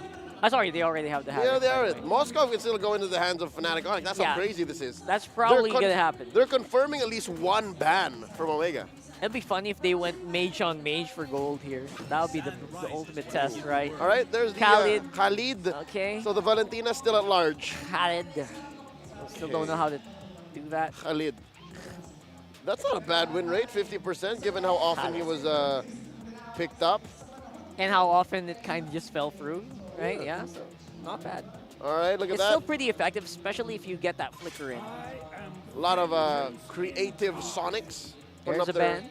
their signs, and there's the Moscow. See, confirmed. Fnatic Onic forcing Omega to ban it out. What is this? Happy Teacher's Day? Oh, Is that Teacher's Day? Did I read that right? Happy Is it Teacher's Day. Teacher's Day right now? It's a Saturday. It's a Saturday, that confirmed. Okay, there's the Jawhead. Because, yeah, Omega doesn't have any valid roamers just yet. Yeah. I wouldn't roam Khalid.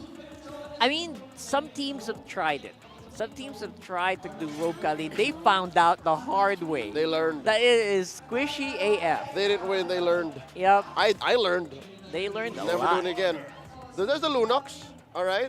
Ban as well. You know what? Why not? Confirmed, Keller doesn't have a gold laner just yet. There's a Tigreal ban. Brusco does amazing things with that. So could Chaknu. What does Chaknu pick? You wouldn't put it past him to Beatrix here, right? For Kelra? At this point, he if could. not carry. He could. I think Beatrix is more likely, especially with the amount of squishy targets. Yeah, and you go well against the Harith. Like, you can Yeah. survive the laning phase. You can win it, too. So, if that's the case, maybe you want to throw out a Grok to try to catch him. Maybe. Arlott is still in play here. I don't know how I don't think Chaknook plays a lot of Arlott. But that's show, I guess. This I like. Still a possible XP, right? Yeah, but looking at it now, it's more of a Chaknu pick. You gotta give Ryota the Khalid, and then keep Chaknu on the Cho. So now we're expecting the Beatrix and carry. Sure. I mean, they're hovering it right now. Natan is still there. We still don't know who's going mid. Yeah, that's why it's so Or hard to XP, actually. or jungle. It's a wide open. These last two picks are wide open, by the way. All right, there's a Jushin Jushin. again, back to back. And Bruno. Bruno, of all the picks, not the least expected pick I would have. Bruno Matilda is almost as broken as Bruno Rafaela. And we've seen that, by the way, right? It's disgusting. We've seen that. This is going fast. Right. Make it spicy. Make There's it a spicy. Valentina. It's a Val. All right. Oh, no, it's a Vex. Vex. They sound alike, don't they? Yeah, no, but Vex at this point is younger. She has a younger voice. Because of what happened to the Necro Keep. Okay, I like it. To be fair, very rarely do we see a free Valentina and then an Edith on the other side that you don't get the Valentina. It's like an afterthought at that point, right? So, yeah, Vexana becoming the key here for Omega. Lorna also used the Vexana. Vexana is in, yesterday. at this point, I think Omega's top 6 or top 7 heroes pick. Yes. All season long. So they needed that level of CC that you don't get from the Valentina. They actually overloaded in CC in this one. I love it. Even the Fracture has crowd control. So let's go. Possibly last game. Throw it over to Naisu and Ingan. Give us the action in this game. And we will find out if this is going to be the last game or not. And if this is going to be the game that gets the history made here for Fnatic Onic Philippines, undefeated if they win this one throughout the entire regular season.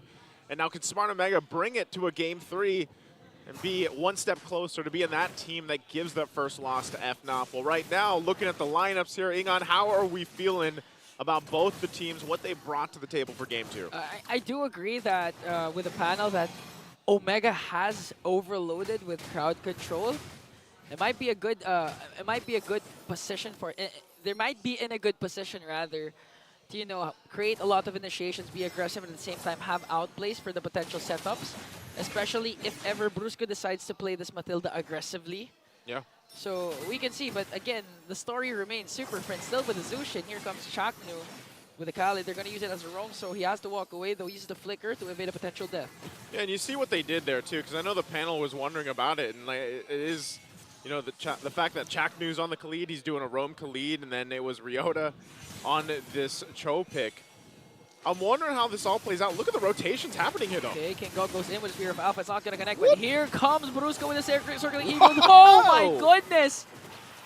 Despite the guiding wind, this is what we were saying. Even if Brusco has the guiding wind to save members of Fnatic Onic, they can just really go for the chase, and Ryota in that case with the Cho from the bottom lane. He came all the way from the bottom lane. He took a cross-map trip, basically, and got a double out of it. That is as value as it gets as an XP laner. That's worth it.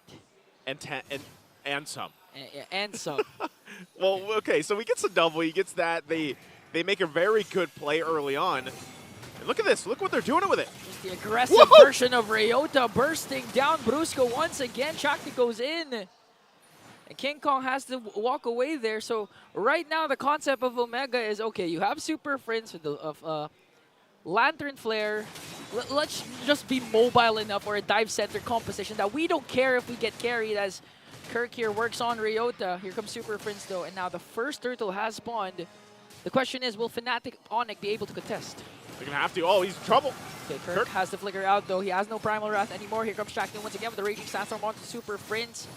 Lantern Player is going to pick him up though. Ryota with a kick. Whoa. He's going to get King Kong though. King Kong has the Spear of Alpha just to walk away, and now a Circling Eagle just to save him. And again, Omega flawlessly executing that to perfection will get the first turtle. All right, Smart Omega. They're coming out swinging early on. And even with the lineup they brought to the table, the little switcheroo they had, and now look how decisive they're playing this. This is exactly what they need against a team like Fnatic Onic Philippines, and so far, so good for the Brungai here. Now sitting on 3 kills, a good lead, almost 1,000 gold, and looking at the items, you know, and how they're going about this too. You know, you just got that Fury Hammer here for Andoru. That's enough of that extra punch, that extra penetration that comes through to burst down these members of FNOP, especially when Ryota kicks with the Way of the Dragon, and that's what we saw happen already. So this time, too, they focus here on the top. Here comes the Fracture, was a Raging Sandstorm flicker combination from Chaknu, but Kelra manages to escape that and punishes Chaknu. Okay, that was a kill Fnatic Onic was looking for, and the best part was Kelra didn't die. he was saved.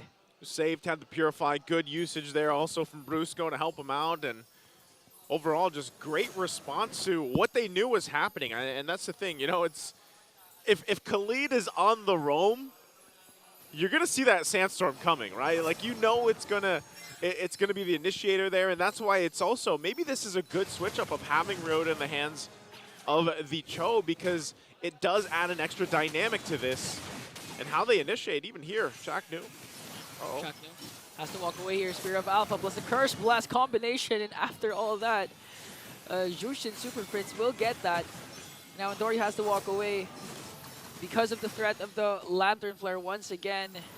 Now Fnatic Onic slowly but surely finding ways to even out the economy for 100 gold lead left for Omega. Yeah, and part of this is also, you know, the fact that Kel was playing a Bruno, one of the goal laners you don't see too often. Only certain teams, only certain players will bring him to the table. And the thing is, we all know that Bruno is still probably one of the better gold laners that you can bring in to just kind of siege on these turrets, build up, and then later on you're kind of surprised by just his, you know, damage just with his own basic attack even. The fight for the turtle, though, going to break out. There's a tornado coming in from Chaknu as Ryota goes in with the kick once again onto King Kong, surrounded by 5 members of the barangay. Kirk is the next target. He has the primal wrap, but will fall down eventually to Chaknu as Endoryu gets the second turtle. And all the while, Kelra, as you mentioned, just being self-sufficient, working on the top lane, trades for that instead. That turret's already gone, taken out, tier 1 top side by Kelra. So they'll go ahead and adjust from there, a little switcheroo. You still have Ryota playing very aggressively, and they know the lead that they have right now. They can continue to try to punish Fnatic Onic, but here's a response. Okay, Omega has to walk away here because members of Fnatic Onic are here. King Kong might be able to get his purple buff, but Antorio goes in with a retribution as well. Ryota, on the other hand, Kelra will fall down. Ryota gets in with a kick onto King Kong, but King Kong answers right back with a shutdown of his own. Double kill coming in from Antorio. Chaknu with a Raging Sandstorm onto the backline as Kirk has the Primal Wrath, though. Super Friends working on Jome and Ook here. And that's going to be a 2-for-2 trade. And I'm not sure who got the orange buff, but the important thing is they were able to bring down King Kong. Just that, I mean, Endoro looking for a little bit more. They have to pop the beacon. Super Friends, okay, he's going to be fine. We'll get back, but you can see how strong this lineup is for Smart Omega when they have this kind of lead. Like, they were deep into the jungle of Fnatic Onic Philippines, and at least for FNOP, they were able to find something in that conversion, right? But you're seeing how much struggle it is when they have to expend so much in these team fights to actually withstand it and then maybe get a kill or two. That's also a Malefic Roar being picked up here after that Hunter Strike locked in now for Endoryu. So he's in a position to actually just even burst people down even further. And so I'm really curious what other completed build will come through from King Kong eventually on the offense. Look at this. As I was just saying, Super Fritz is gone. Okay. That's that Malefic Roar. And that's Super Friends, one of the best players with the best KDAs all throughout the season. All of a sudden got bursted down by Endoryu with a fracture here. As Chaknu not even bothered, even if he goes in too deep with the Khalid as Jome works on the top lane turret. And just like that, they're going to take a turret. It might even take an uncontested turtle. Still got to push down there. You see Kirk gets the signal to go ahead and push it in.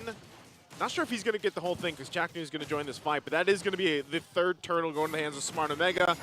3 for 3 in that department, building the lead that they have as well, and Kirk will get forced off that tier 2 turret on the bottom side. They might still chase him. It looks like that's the plan here from Smart Omega. Okay, they're going to go right after Kirk.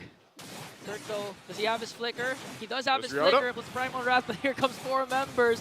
I think he's not going to expand it anymore. Here comes the Guiding Wind plus flicker combination. What a save from Brusco! Just wow, that was 5. At least 4 members of the barangay chasing after you. You did expend the flicker and the Primal Wrath, but the best part was you're still alive. That's Kirk. That's, I mean, that's what you hope for, especially when you have Matilda on your team. It's good that he was able to buy enough time to get out of there too. So ultimately, though, that's just it's a step number 1 for Fnatic Onic Philippines right now because they are getting further and further behind. And right now, Smart Omega just has total control of this. And as we get to that first Lord even, it might be too difficult for FNOP to actually contest the first Lord. Yeah. They still need a lot of time to build up here. Because even looking at Kelra, right, he's only got Berserker's Fury. He's got a Haas Claw, still working on his next item. Probably an Endless Battle. for the third item there. But even so, like, he actually has to be, even if Kelra has the damage covered, the problem is getting just bursted down. I mean, you are a Bruno, you've got to purify, and you can rely a little bit on Brusco too, but you got to also just rely on the peeling capabilities of the team. Look at Ryota right on target, and this time it's going to be King Kong once again. As Fnatic Onic tries to answer right back, though, Keller's going to get the pick up onto Chakno. That's going to be a 1-for-1 trade, but the problem is, as the Lord spawns in 17 seconds, the man down is King Kong. They might still be able to contest, though. But again, the problem remains, I do agree, even if the items are there for Fnatic Onic eventually, Ryota's targeting is always precise. It's always on to King Kong. And looking at the KD of King Kong, 1 for 3. That's so rare to see for a dominant jungler like King Kong. Oh, they're actually going to show up here for the fight. They are. Okay. Andoryu, as Omega tries to burst down the Lord here. And then they're going to secure it safely, but now Fnatic Onic wants to go for a trade onto Jom. They might be able to do it, though, as Kelra brings him down, but in exchange for his own life, as Omega tries to answer right back, they're going to get 2, and the next target is someone there, and it's going to be Kirk, as King Kong joins in the middle. Super Prince chasing right after Ryota. Ryota might be able to escape, but Chakno as well chasing right after them. It's going to be a 2-on-3, and that trade will be in favor of Omega. Smart Omega getting the Lord, getting some kills. Fnatic Onic made the play. Like, they wanted to go with the risk. They tried to make it happen. King Kong was a little bit too late to join the fight. And so ultimately they did still get something out of it. But as we look at the instant replay Brontos by Infinix here, this is, the forced fight that they wanted. They do get Jome, but then they get collapsed on. And with this, it's a great Spear of Alpha. He's going to find 3. Yeah. But just not enough damage to follow up through that. And even for King Kong himself, he's not built to where he needs to be on this Alpha. So really, FNOP, the way they look at it, if you're thinking on how can they turn this around, how can they get this game back in their favor against a 3.5K gold lead for Smart Omega right now, it's really just buying that time. You need the time. I would say a good 3 to 4 minutes, maybe 3 to 5 minutes to build up to where they need to be, but also positioning is so crucial with just how much can be thrown at them. I'm talking about Chaknu just going in with the Sandstorm, Ryota kicking left and right. Even Eternal Guard is enough to kind of just cause enough chaos. So they're going to clear this Lord. We'll see if they force a fight. They do. Speaking of forcing a fight, Ryota goes in as Brusco casts the Circling Eagle. Here comes the Raging Sandstorm plus the kick coming in from Ryota. A lot of members from Fnatic Onic are low right now, but Chaknu has to walk away as they try to burst down the Lord. They will successfully save their inhibitor turrets.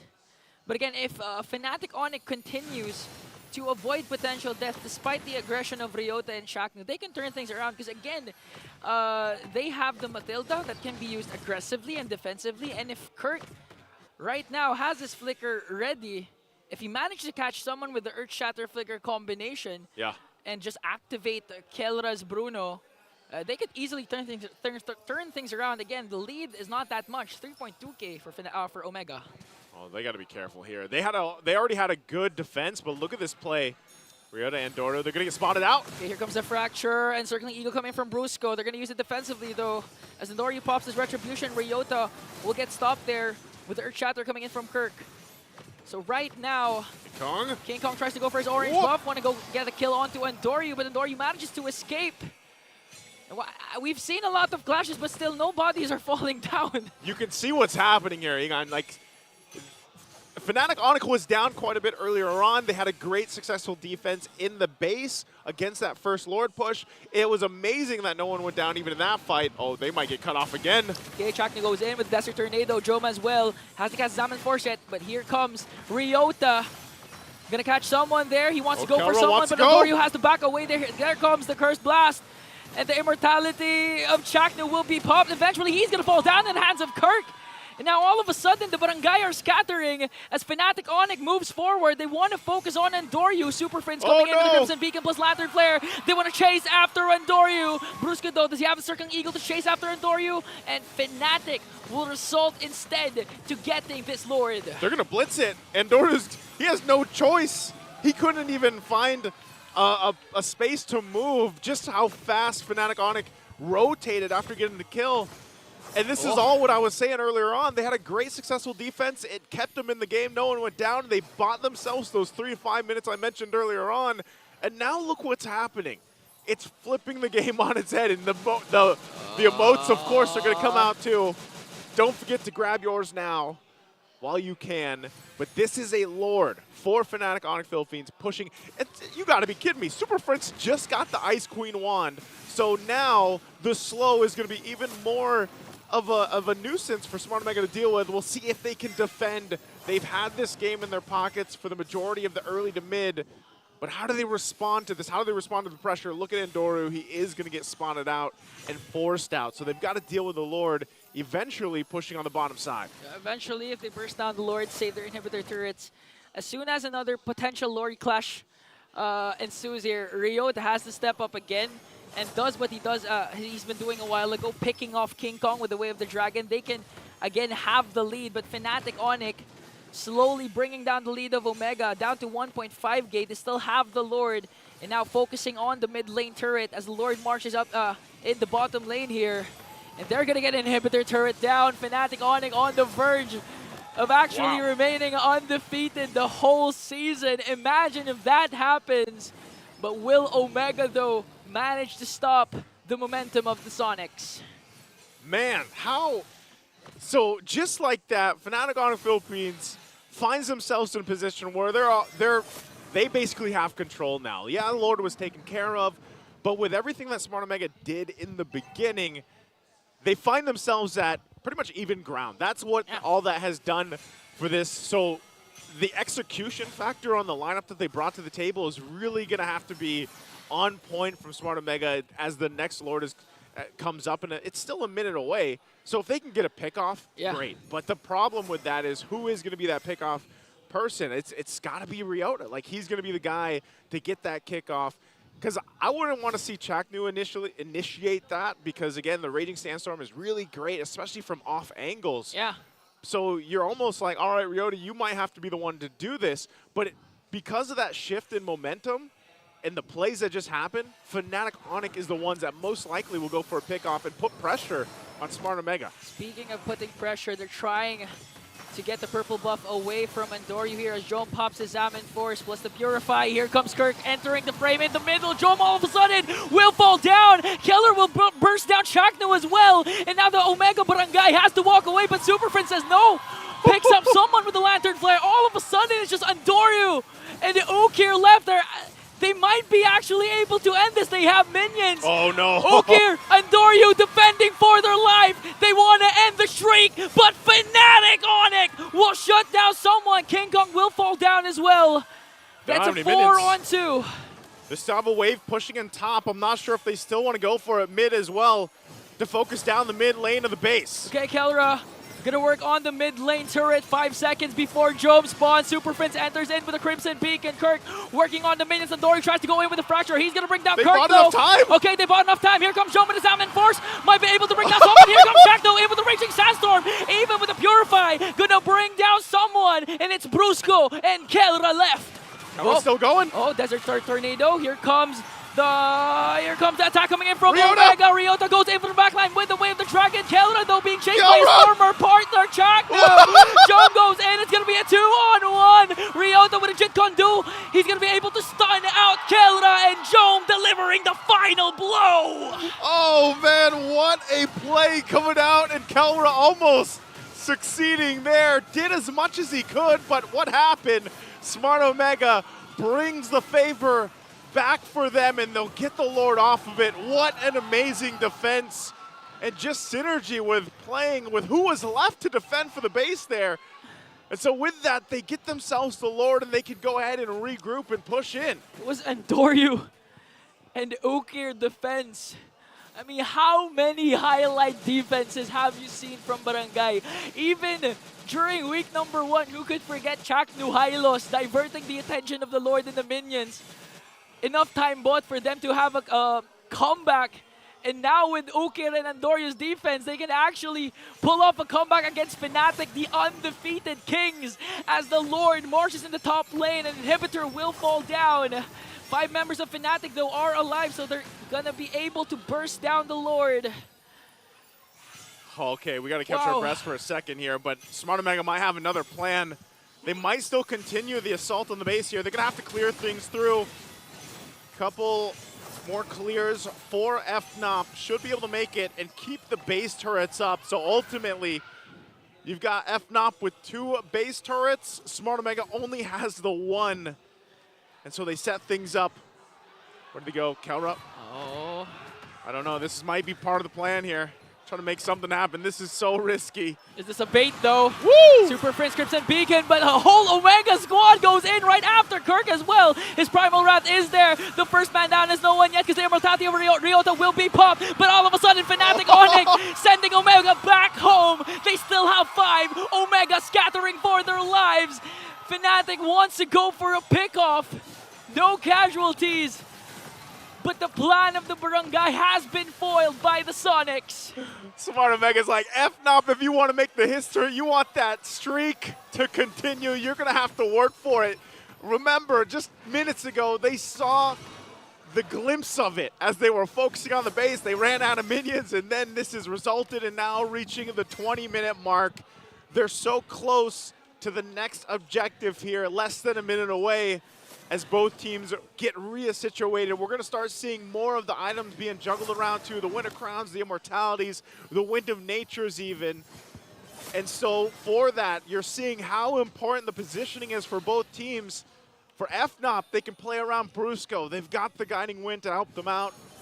Circling Eagle, they've got the Purifies, the multiple Purifies that have played a part of this. And even for Omega, you still have to wait for these flickers to be available because those are crucial parts to either disengaging or re-engaging in these fights, which will all be up by the time this Lord gets ready to go. They'll stall it out a little bit, they'll put some pressure, but this is also where some of those off angles that we talked about earlier on could be utilized here. So for both teams, Lord now evolved. This is a crucial one. If FNOP's able to cap this out and get it, that might be the game at winning, the streak continuing Lord for this one. It's the Barangay timers though.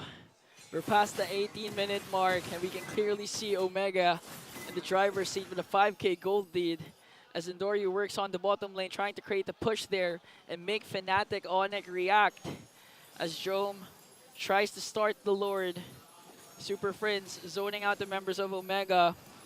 Both of these teams can contest for the Lord. Both of these teams can get the Lord. Here we go. Half health. Might go through another reset. They still have to manage the waves as well. Super Prince, half health, already taking a lot of damage here.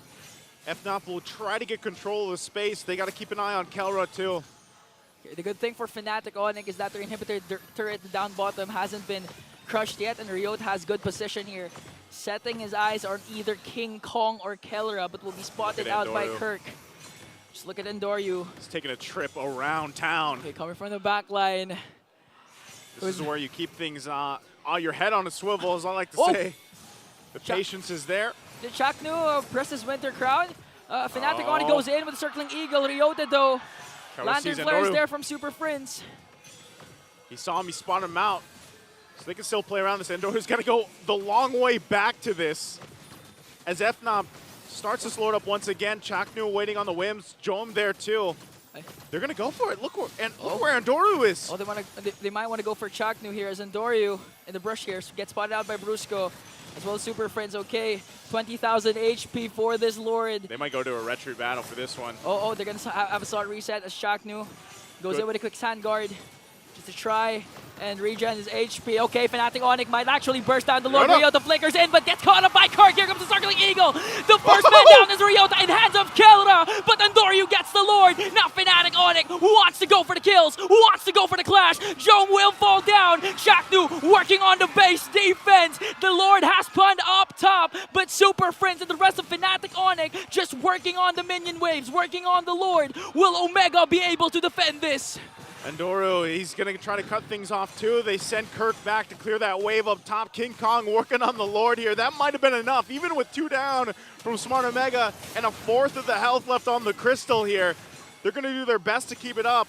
Just got to manage these waves coming through, but it's 4 members facing off against Smart Omega here. The 3 of them, Jome and Ryota, still 10, 15 seconds away. Endoryu. Oh, Super Friends manages to evade the fracture coming in from Endoryu with the Crimson Beacon. Now the chase is on. Super Friends after Endoryu. He's going to leave him behind as Kelra has minions in the middle lane. King Kong goes in with a Spear of Alpha. They have the minions. Chaknu with the last effort to defend. 2 members of Omega are now here. They want to go for the minions, want to go for the kill. King Kong is going to fall down. Super Friends Vinzo with the Lantern Flare onto Ryota. He's going to bring him out there, but he's not going to be able to burst him down. And Doryu and Job on for the chase. They want to go right after Kelra, though. Here comes the Fracture plus the Zamin Force. Super Friends just zoning out Chaknu. Chaknu has to use out the Flicker.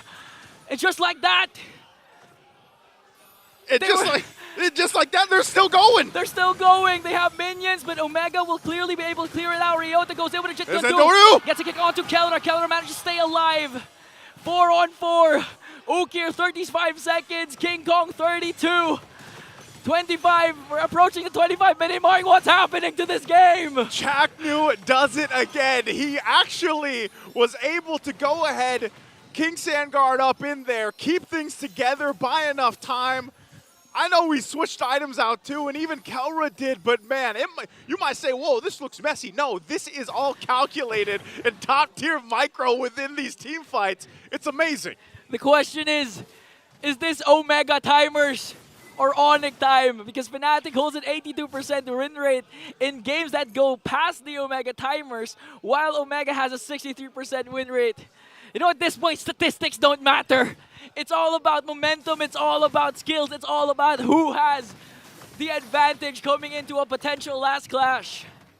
And again, you find this here at a similar situation we were just at. We're 30 seconds away from this Lord, and every single team fight that has built up to this has been basically top tier between these two teams. It's a push and pull between both of them. They expend the resources, whether those are flickers, the purifies, the ultimates, the positioning. Again, a lot of those team fights, when you just watch Kelra, keep your eye on Kelra, and there's a reason why a lot of people point out Kelra throughout the world because of his micro ability and reliance on the team here. Smart Omega doing the same thing with their lineup. You know, it's just a little bit different because Jome's job here on this Harriet sometimes is just to drop down that Zamin Force and hopefully get the damage off. But here we go. They're going to initiate. Here comes pokes from Fnatic with a certain Eagle, forcing out the Zamin Force of Jome.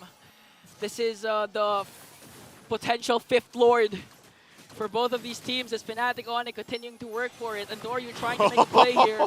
Gets caught up by Brusco and Kelra. Again, the chase is on, but manages to escape though. Will Fnatic Onic burst down the Lord since they know Andoryu is down bottom? Or will Omega be able to set up a play? And Doru still down there on the bottom side. They have plenty of time to think about this, but FNOP, are they going to force something? They do go and use that circling Yule time and time again, put pressure. And Doru wants to push that bottom, and they know, look how fast they're going to travel with Kelra. Now down to the bottom side, he's really relying on Brusco here. They know they went down. And Smart Omega is going to go in. Okay, Ryota goes in with a flicker, but get caught up once again by Kirk. Will they be able to burst him down though? Crimson Beacon coming in from Super Mid. Shakno with the Raging Sandstorm onto the backline. Here comes the Curse Blast though. All of a sudden, the Immortality of Super Friends will be popped. Ryota goes in after Super Friends. Ryota's Immortality will be popped. Keller on the other hand though, being able to free hit. Here comes the Winter Crown. Will they be able to take him down though? But Jome takes down King Kong first. Kelra's still up. Omega, 5 members are up here against 3 of the Fnatic Onic as Chaknu. Look at Andoryu. Is he going to chase right after Brusco? Brusco he's goes going to in bring him with Kelra. him. They're going to try and burst down Omega though. Here comes Chaknu once again with the Raging Sandstorm. Kelra's Immortality will be popped, but Jome goes in for the kill. Kelra, Super Friends, King Kong is gone. Omega standing strong. They have the minions, and we will go to a game 3. And the barangay cheers with us in the MPL arena, because man, what a defense, what a game. You wouldn't have it any other way. Smart Omega gets a step closer to ending the streak here for FNOP, man. I can't even, both teams, top tier, S tier, S plus tier, whatever you want to say. What a game between both of them, and I know the gentlemen on the panel stand too were probably thinking the same thing. Let's go ahead and throw it over to them to see what they have to say about this one. This is MLBB! This is top tier MLBB no matter where you are in the world. Throw it off, turn off that. This is the one you watch. That's why they call this weekend Retribution Rumble. There was a rumble everywhere on the map, and at some point you could have sworn that Omega had it, and then Fnatic Onic had it. They're pulling back. And then Omega had it, but all this whole time, Andoryu died just once. This the guy. level of focus and mechanics and macro and micro and game IQ in this young man. And not to mention you look like Auntie Anara. That's just a bonus there. Man, this guy won it all. And that was, he only died once in a game Just once. where he cut non-stop on his own. He was cutting, he was threatening a burst, he was defending, he was everything. Dear Lord, the nightmare. Fnatic Onic. This is what your nightmare looks like. Oh my goodness, seriously. Young, dashing, graded MLBB with a curly hair. Curly nightmare. Dude. All right, you know what? He's the MVP, but I have to take my hat. I don't have a hat, but you know, hats off. If you had one. Hats off to everyone on Omega. Bro, Keller went insane here as well. Look at this. I I can't believe he did. Anyway, FNOP was great as well here. All right, more on FNOP later, but let's talk about Omega's gameplay. Let's talk about how Omega was just always so on point to make plays, to punish Fnatic Onic when they were spending a little too much time in the base, and I guess it's safe to say that Omega, the way that they play, gives Onic this false sense of security that allows for them to do. Here's the thing, you know this. I was shouting at the screen to the void, saying, "Don't go back, don't do this," because Onic didn't play like Onic. It looked like a trap. They looked like they were trapped at that last moment. And even when it looked like it was a clear go, and then finally the fight breaks out, I would go like, "No, maybe you shouldn't have done that." Probably not. Yeah. A few of those times. So here's the long and short of it, all right? The bottom line is, this lineup for Fnatic Onic, it came down to the point wherein it's all in on Keller. If you watch those fights, you'll see that a majority of the damage, once the ults come in from Prince, from King Kong, from Kirk, it's really just a Keller show. Yeah, most of the time, Super Prince was actually just keeping his eyes on Kellera. Yep. Right? Even the very last one, when Andori was trying to go for the backdoor plays, they needed to check on him. Kellera was not enough to go alone. He needed that guy to keep him alive, because they know if Kellera fell, that was it. And that's why this felt like a lopsided match. And although, yes, Onic, as talented as they are, never really showed it until it was so dire.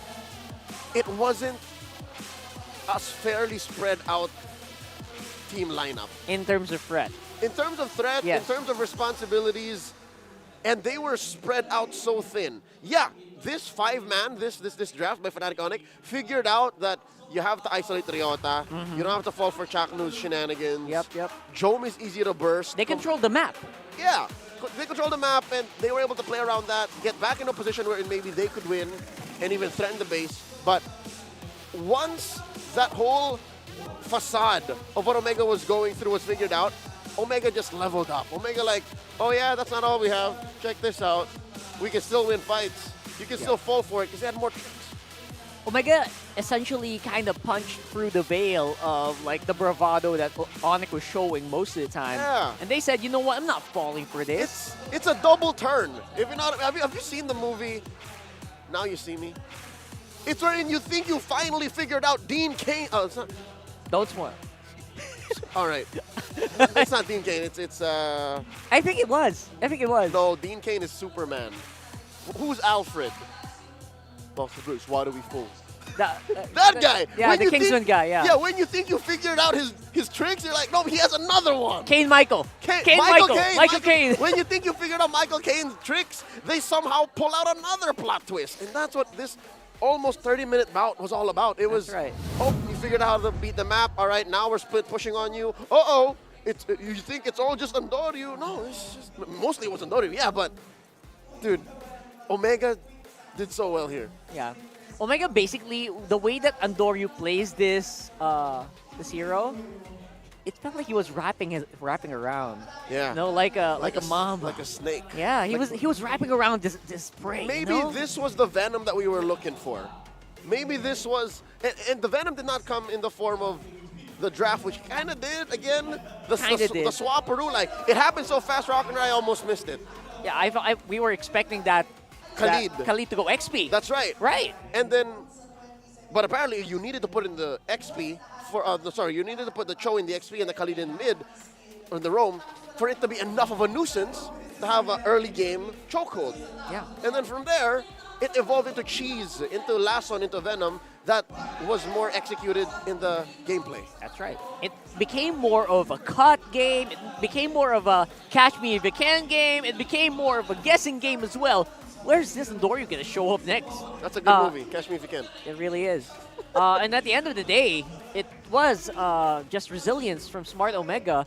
Honestly, I was here. It was like a roller coaster. I was like, they were taking me everywhere they could. I do not know what I expected. It was beautiful. It was a beautiful, crafted game. You were in for the ride. You just let him go. I was just watching. I got wow. so invested. I was shouting at many different screens. I know. I saw you, man. To nobody. I saw you. Okay, we got some MPL fan comments here from the YouTube. Ren Pogi says, reverse sweep. Oh, he's gunning for the reverse sweep. All right. Okay. Ren will go bald. He's going to go if bald. Omega loses. All right. You have evidence. Somebody right go there. look for Ren after this, Check if ever. We need evidence. Rain Bubba says they don't want to go for 14-0. They don't want to let Onic 14-0. Yeah, and Mauel Francisco just spewing truth here. Filipino MLBB, the strongest in the world. See, this 30-minute match. You guys know. This is just game 2 in the best of 3 in the regular season. Yes. We're not even in the playoffs yet. We're not even in the finals yet. We're close, but this is the caliber of MLBB that we have. And at this point, we're done saying it. You guys are saying it for us. Just watch. Just watch and enjoy the ride, you know? Just like the way that you will enjoy beautiful recalls if you pick up AP Ren's victorious M5 skin, the first ever FMVP Fist of Glory. Paquito is now 40% off. So at least you can still get it really, really low. And of course, AP Brand's Champions souvenir card. You get that Brody AP Brand skin. You get the AP Brand Battle emote. It has an elimination spawn and a recall effect. All of that available in-game, so do check it out. This is the very first FMVP. It gets me a lot. Finals MVP skin, by the way. So it's historic. M6 is going to have one too. But if you want the first one, the very first one, get it now. And you know what? What? A lot of people do say we could see our next FMVP somewhere here. From one of them. From one of these guys, if they keep playing like this, you know? Because right now, obviously, the win streak is still alive, technically. And Fnatic Onic has been here before. By the way, they are not completely undefeated in terms of games. Yeah. They've dropped some games. It's not always a 2-0. Sometimes they go 2-1. And yes, we have seen reverse sweep from them as well. But the last time we saw them get this close was against Falcons AP Bren. So in your head, you know, logically speaking, you could say, hey, Omega has developed to a level where they can put up a fight as good as Falcons AP Bren. Against Titans, against streak holders. Against these guys? Against literally almost gods here in MPL Philippines. And again, Omega on the blue side this time around. That's that might throw a bit of a curveball in FNOP, but as I mentioned, they do win from deficits like this, even on red side. Yep. Neither squad actually is at a disadvantage, significant disadvantage. I throw it out the window. Like, I don't. Now that we've seen what Omega is capable of in Game 2, and the whole of Season 14 to see what Fnatic Onic is capable of, regardless of side, I'm in for the ride. Like, I just want to... we just want to enjoy this, right? Yeah. We just want to enjoy this right now and hope you guys are enjoying too. Just keep dropping your comments. We'll try to read them later on. Who do you think can kind of match up to this level of competition? Maybe add some spice to the conversation. If you don't, we'll take it as no one can. Yes. Silence means you accepted these are the best. Yeah. So please comment right now. That's a line from Khalid. What? Silence means consent. No way. Yeah, which Really? is saying by Plato or something. Where in a room wherein you vote, if you're silent, that means you agree. So yeah, if you guys don't comment, let's say please comment. RRQ can beat them, SRG can Selangor, beat them, add them down there. Fireflux can beat them. That means you agree. Please, if you don't comment, you just accept what we say. Which is the truth anyways. Which is why we're asking for your opinion, and you have every right to be wrong. Omega's win selection, by the way, side selection win rate is, all right, 41%. They had a rockier season compared to Onic. I mean, everyone has a rocky season when you're looking at a 13-0. Everyone who isn't on the 13-0. They win almost half the time. Almost. Close. On red side. So yeah, if you were just on-side selection, scooping up some hopium prior to game 2, now just the whole Hopium. damn tub and just get a big barrel. Maybe we can go 13-1. There you go. 13-1, 14-0. What's it gonna be, guys?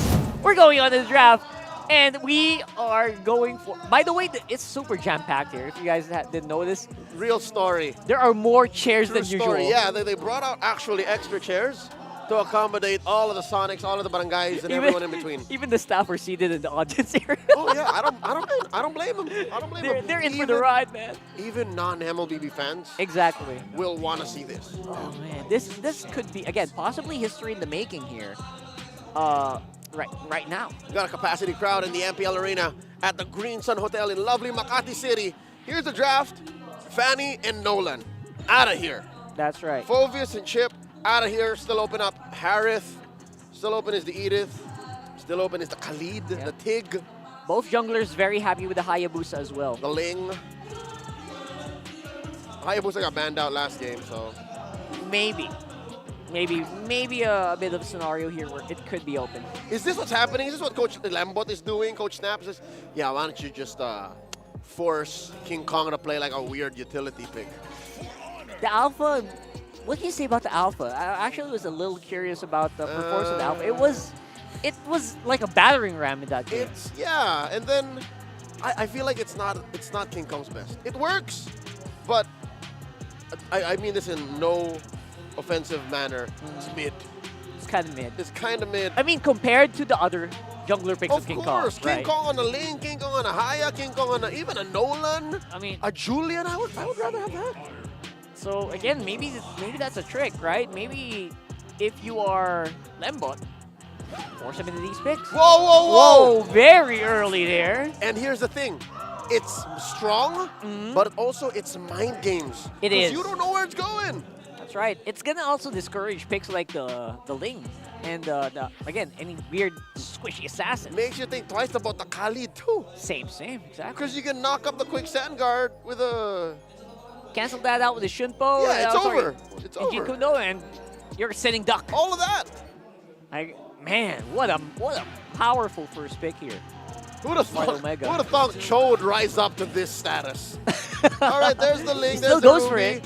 We don't know where this Ruby's going, by the way. Kirk has played Ruby. That's right. And Kelra is very prolific with the Ruby in Season 14, too. Yeah, he don't care if he's going to pick that up. Actually, any of these three could possibly play it. So Brusco could play it. What's Omega to pick? Edith is still open.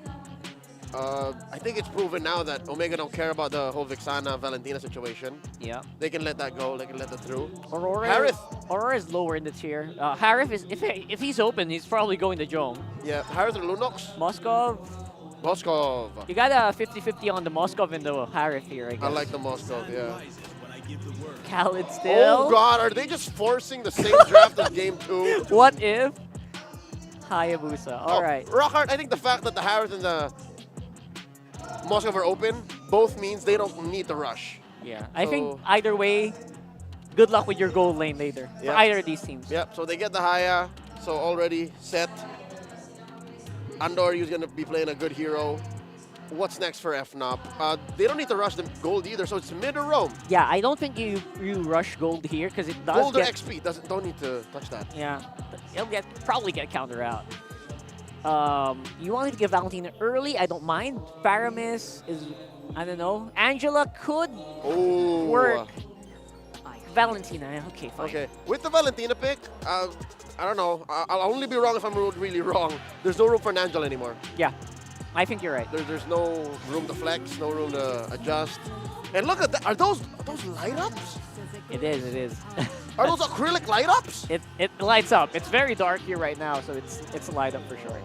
Wow, the barangay's real creative, huh? I mean, not just in the draft, but in real life as well. Yeah, they're just stepping up because Sonics also have their own like handmade. See, look at that. Are those, wait. Are there headbands? Those are the players. I would say these are two King Kongs on Daddy Kong. That's Daddy Kong. Yeah, Daddy Kong right here. Man, I love Daddy Kong. All right, so there's the Aurora. So they're attacking mid since Ukir doesn't have a hero just yet. So could see the Vixana get banned, the Faramis get banned. There's the JH. We don't know what Brusco's going to play. Oh, Matilda. Oh my goodness, are you really going to leave that open? If it's open, you know it's going to get picked up. Yeah, Brusco played a mean Matilda game too. That was nasty. I mean, we were saying that this Matilda doesn't feel fair sometimes. Yeah, especially with the whole Kelra on the Bruno thing. Like Yes, sir. That was one of the few reasons why Kelra was able to do that. The fancy footwork on a Bruno. Besides being ultra instinct superhuman, you know? The mechanics already, you know, just add on, layer on the movement, layer on the shield. Mutant level MLBB. Insane. Okay, so I would assume that they're going to attack mid one more time. Like one more mid ban for Fnatic Onic. Because Ukir, you can't leave Ukir such an open choice. There's a Vixana. Yeah, and this is Super Friends challenge, right? Super Friends very happy to take any of these fights. Look at that guy. You put Coach Tony on blast. Oh my goodness. Run hot Imuyot. Why would you do that? Why would you do that? It's this. Tony signed it. Why not sign it? He allowed. He allows it. He consents. But it's that Tony that cooked me and Wolf a nice bowl of bulalo in Season 4. Sheesh. And was it Season 4 where they really caught us by surprise as well? They were very creative. Geek Fam Very PH. creative as well, Yeah. Geek Fam. I love those guys, man. All right. There's the Edith banned out final for Omega in their second phase. What's left for Fnatic? They still need a gold laner? We don't know, actually. Gold laner next week. Wide open right now for gold. And a roamer. Hylos is actually really quick. Okay. Still a toss-up, though. So many options here. For gold lane, you could Bea here, you could Nathan here. Yeah, but all the more, this is looking like a Kelra Ruby. From the way it's looking. Yeah, because again, this is a telltale sign. Most gold lane rubies want a Ling or the sort in the jungle. So they can do the secondary CCs. You're like a secondary. It's the spirit of the 131, alive in 2024. So, Smart Omega now, you still need to give Big J something. The Harrod survives the bans. What? The Harrod survives the bans. The Moskov survives the bans. And now they steal. Okay. They steal Super Frizz's Yushin. Okay, not bad. Kind of attacks the Valentina. And there's the Melissa. You know what? It's funny. Got banned out as well yesterday, I think. Melissa? Yeah. Yeah, because it's a counter to a Faramis. Yeah, there So you go. here, without a Faramis, with the Harrod and Moskov open, Carl, they pick up the Melissa. I know why. You know They're why? preempting it? Nope. You know What? why? It protects him from the Ruby, from the Ling, and from the Hylos. All close range. Right? threats. Imagine, oh no, there's a big horseman. There's a celestial wall jumping swordsman. Yes, Cass, go away. There's Little Red Riding Hood. You just Little Red go Riding away. Hood, go Exactly. away. So you kind of see the logic behind the Melissa pick here and Big J. Very straightforward. I like it. Yeah. It's a simple solution to a problem that Masha? they foresee. And yeah, it's a Masha. Wait, is this a debut pick? I'm trying to remember. It's a Hold debut on. pick. It's a debut pick. Yes. Oh my goodness. All right. And it's going where exactly? No, you can't do this. Gold lane? Gold lane Masha. Or is this like a dupe? Are they going to rope-a-dope us and then switch it right before? We'll find out in a few seconds here, but Masha? That's going to catch a lot of people by surprise. I don't know if why not predicted that to happen. Okay. And there it is. It's locked in. Kelra's on gold lane Masha. Gold lane? When was the last time we saw it on gold? I can't tell you. Honestly, a hot minute. Last time we saw it was on Rome. Yeah. I have vivid memories of Renegade popping somebody on a Beatrix. He was on a different team as well. I think it was outplayed, yeah. There it is. Oh my goodness. Game number 3, boys. Let's go. Well, you better buckle in because, I don't know, with these lineups, man, maybe this is going to be another cinematic Game 3. I hope so. I hope after what we just went through in Game 2, we get something similar for Game number 3. The decisive one if, once again, FNOP is going to keep their streak alive and make history here, or if Smart Omega is going to be the first team to go ahead and give them their first match loss. Now, I got to say, Ingan, we got to talk about this. Gold lane Masha on Kelra. What do you think? At this point, I'm not surprised. You're going up against Omega. You're not surprised? I'm not. This is Kelra, the gold standard, the Filipino savage. I mean, what else can you expect from this man? If he's gonna rock the Masha gold lane, he's gonna rock it because he knows his capabilities. And again, he wants to dominate, especially in the early game. And you know, at this point, let's just watch. Accept it. I just accepted the fate of this game. You know, sometimes this is Kelra. Hey, you know, once in a while, you are just, sometimes when we're commentating, you're like, man, you know what? When stuff like this happens, you're like, I just want to watch this, you know? But we get to watch it, commentate it, and see exactly how Kelra makes this work. Now, the other side, Smart Omega, what they were able to do last game, had a lot to do with the fact that it was Chaknu on this roam Khalid again and Ryota on that Cho in the XP lane. So they kind of emulated with that. Now, some of the difference here is, yes, you still have Andoru on a scaling assassin in the jungle that can go up. We see Hayabusa so much now. That's paired up against the matchup against King Kong and in the Ling that he has. But also, even with this, Jome on the Melissa, this could play a part in the long game where, having this more traditional gold lane ranged hero in comparison to Kelra on a Masha, but we all have to remember what Masha can do, especially when you start getting, stacked up on items. The thunderclaps get a little crazy and everything else, especially with some of the resets that come through with the way that the health works and everything else. So that could all be part of the plan here for Fnatic Onic Philippines. And I also love the fact that they are testing the waters, testing the limits, and still bringing out new heroes even in Week 8, Day 2. We've seen Kelra, game number 2, rock the Bruno, wherein he wasn't activated early on. He was just really pushing. But Ryota with a kick might be able to bring down Brusco. He pops his Revitalize, but here comes the Lantern Flare coming in from Ukir. And Adori draws the first blood. Now counterattack coming in from Kirk, though. He might be able to escape, but Ryota once again with a Jit Condu stun. Here comes Super Prince, having his own Raging Sandstorm to bring down Ryota. A pull coming in from Kirk as he falls down. But Fnatic Onic won't engage anymore. They're not going to engage anymore. Super Prince did pick up a kill himself. Smart Omega definitely coming out with a victory on that one. Should be able to get this turtle too. It looks like Andorra will secure that with the retribution. So Smart Omega furthering the positivity out of that last skirmish and building up on the momentum. That's the whole thing that we were mentioning even in the previous game. You build up on that for Smart Omega this time around, though, with the lineup that they have. There's a kick again. Here comes the kick onto King Kong, but King Kong evades that potential death.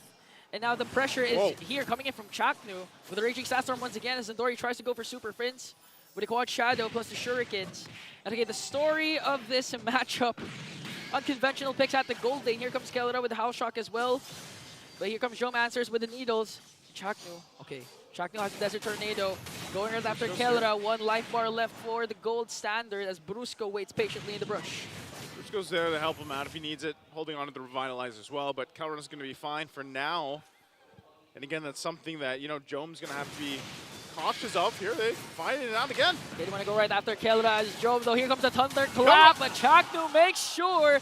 Oh, and Jome also falls down. That's going to be a 1-for-1 trade for the gold laners. King Kong is not going to be able to bring down Chaknu, but here comes the Lantern Flare plus the Jit Condu, Way of the Dragon from Ryota. Brusco pops his Glorious Pathway, but the Lantern Flare is there to make sure there's no escape. Man, that's got to be a feels bad, man. You drop down the Glorious Pathway to escape, and then Ukir is just like, nope. I'm bringing you back. You're off your pathway now, So, and that's part of the way that this is going to work with the lineup here. You can kind of continue to use that to your favor. So you see this too, first item for Kelra does pick up that Blade of Heptasis. So he has that available. This is, at this point, his burst potential is going to be a threat to Jome. Jome should be mostly fine though, again, even with the go away from me. So still mid lane going to be the focus for both these teams where the gold laners just trying to farm up what they can. Turtle's coming up though. So now with the lead that Smart Omega has, good, comfortable, 1K plus lead. FNOP wants to fight this out, turn things in their favor if they can, and it all starts with their initiations that they have here. Brusco still has the Revitalize, he still has Glorious Pathway. Who's going to initiate this one first? Almost half health here as Turtle's being held on from Ryota. Okay, Ryota forces to use that kick. Here comes the glorious pathway as Brusco runs after Andoryu. Chakno enters in with the Raging Sandstorm onto Kirk. Will they be able to burst him down as Andoryu still gets the turtle? Now they might be able to take more with them as they try to chase right after Kirk as Ryota brings him down. Here comes Tempest Blade coming in from King Kong as he trades for Ryota. Here comes the Lantern Flare once again picking up Brusco, but onto the backline Super Prince working on Chaknu. That's going to be a 1-for-2 trade as Omega gets the turtle. Yeah, and that was Jome 1v1 in Kelra, by the way. So meanwhile that happened, they had another face-off, 1v1 in the gold lane, and Jome wins that one. So FNOP still looking for some type of equalizer for them right now, but really it's Smart Omega just winning these fights, winning these skirmishes, and hell, even Andoryu out Retribution King Kong, on these objectives. I just love how they're putting a lot of pressure onto the gold standard as Jome pops his Inspire as well with the go away, but here comes Kirk trying to work on Andoryu as Andoryu gets the orange buff, now depriving King Kong of his much needed buffs as he works on the bottom lane turret as well. Might be able to take down the turret. And now what I like about what Omega's doing is they're giving Fnatic Onic a taste of their own medicine. Super Friends, you played Juicin twice in a row. Now it's my time. Now you feel our pain, especially for the frontliners, Brusco. It's funny though, because Super Prince is still kind of playing Jushin. Yeah, he has the Valentina. But he's not the OG. He's not the OG, but he's at least got the ultimate. At least he can pop the beacon there and then use it from there. Mid lane. Again, an aggressive play coming in from Ryota, paired up with the Raging Sandstorm, and here comes Kirk. He's gonna fall down in the hands of Andoryu. Azukir pops his Crimson Beacon once again, picking up Brusco with the Lantern Flare. Are they going to be able to take him down? But again, a Jeet Kondu combination, but Brusco manages to stay alive. He pops his Revitalize, and that was a 1-for-none trade as Kirk falls down. Yeah, man. Super Friends didn't want to use the ultimate at all. So they're trying to hold down the mid lane. Some trading happened across the map. Tier 2 worked on. Whoa, deep in the mid lane. Whoa, in too deep. Super Friends has to walk away as Omega gets a mid lane turret, as well as Jome into the bottom lane, setting themselves up perfectly for this final turtle take. Again, you got to give it up to Smart Omega. They are playing everything perfectly right now, and they're going to take this objective again. Andoryu getting the 3-for-3 on the turtles, and they're finding every single angle. Okay, they're going to get the pull onto Chaknu, and Kelra picks up a kill onto his former teammate. Here comes Jome to go away, plus the Inspire. Weaky Shadow Kill coming in from Andoryu. Going to bring down Kelra. A double kill from the Nightmare. Andoryu having a hell of a game. Super Friends, half health, he's forced way back to the turret, but man, FNOP's got to come up with something to deal and stop with Andoryu. He is snowballing out of control here. 6-0 on the Hayabusa. He did get the Sky Piercer earlier on too, so he's got some stacks there. Does get his purple. It was an attempt from King Kong, not going to get it. And he's got the Blade of Hestes, he's got that Hunter Strike too. He has enough damage here to just wreak havoc on FNOP. Speaking of wrecking havoc, Chaknu has been the pinnacle of disruptions for Omega. Still only one death despite his over-aggressive plays in the jungle of the Sonics. Again, he has the luxury to do that because one quick Sand Guard can make him reset and re-engage once again. He's not even afraid to go up against 2 or 3 members of the Sonics as Andoryu here, as well as King Kong here, tries to make a play down bottom. So we might see a 1v1 between the 2 junglers. Looking at the bottom lane, I believe the Weaky Shadow Kill was casted, but King Kong will eventually evade that. Yeah, you saw that. Shadow Kill was used. King Kong's going to be fine. Does take some more damage. He has to get back to the base. Chaknu is on the hunt. Okay, here comes the sandwich play from Chaknu. But Kellera with 3 life bars, unbothered. Okay, now when will this Masha pick activate or make sense for Fnatic Onic? Will it be towards the late games wherein one Thunderclap can burst down Jome? Or will it even reach the late game for Fnatic Onic? Yeah, that's the question. They're going to have to get to the late game for Fnatic Onic Philippines. They can buy themselves some time. Honestly, they can even give up this first Lord if they don't want to go ahead and take that risk of fighting it out. If they fight it out at this point, being down 6,000 gold, you most likely not going to come out the victor. So Brusco's getting the information they need.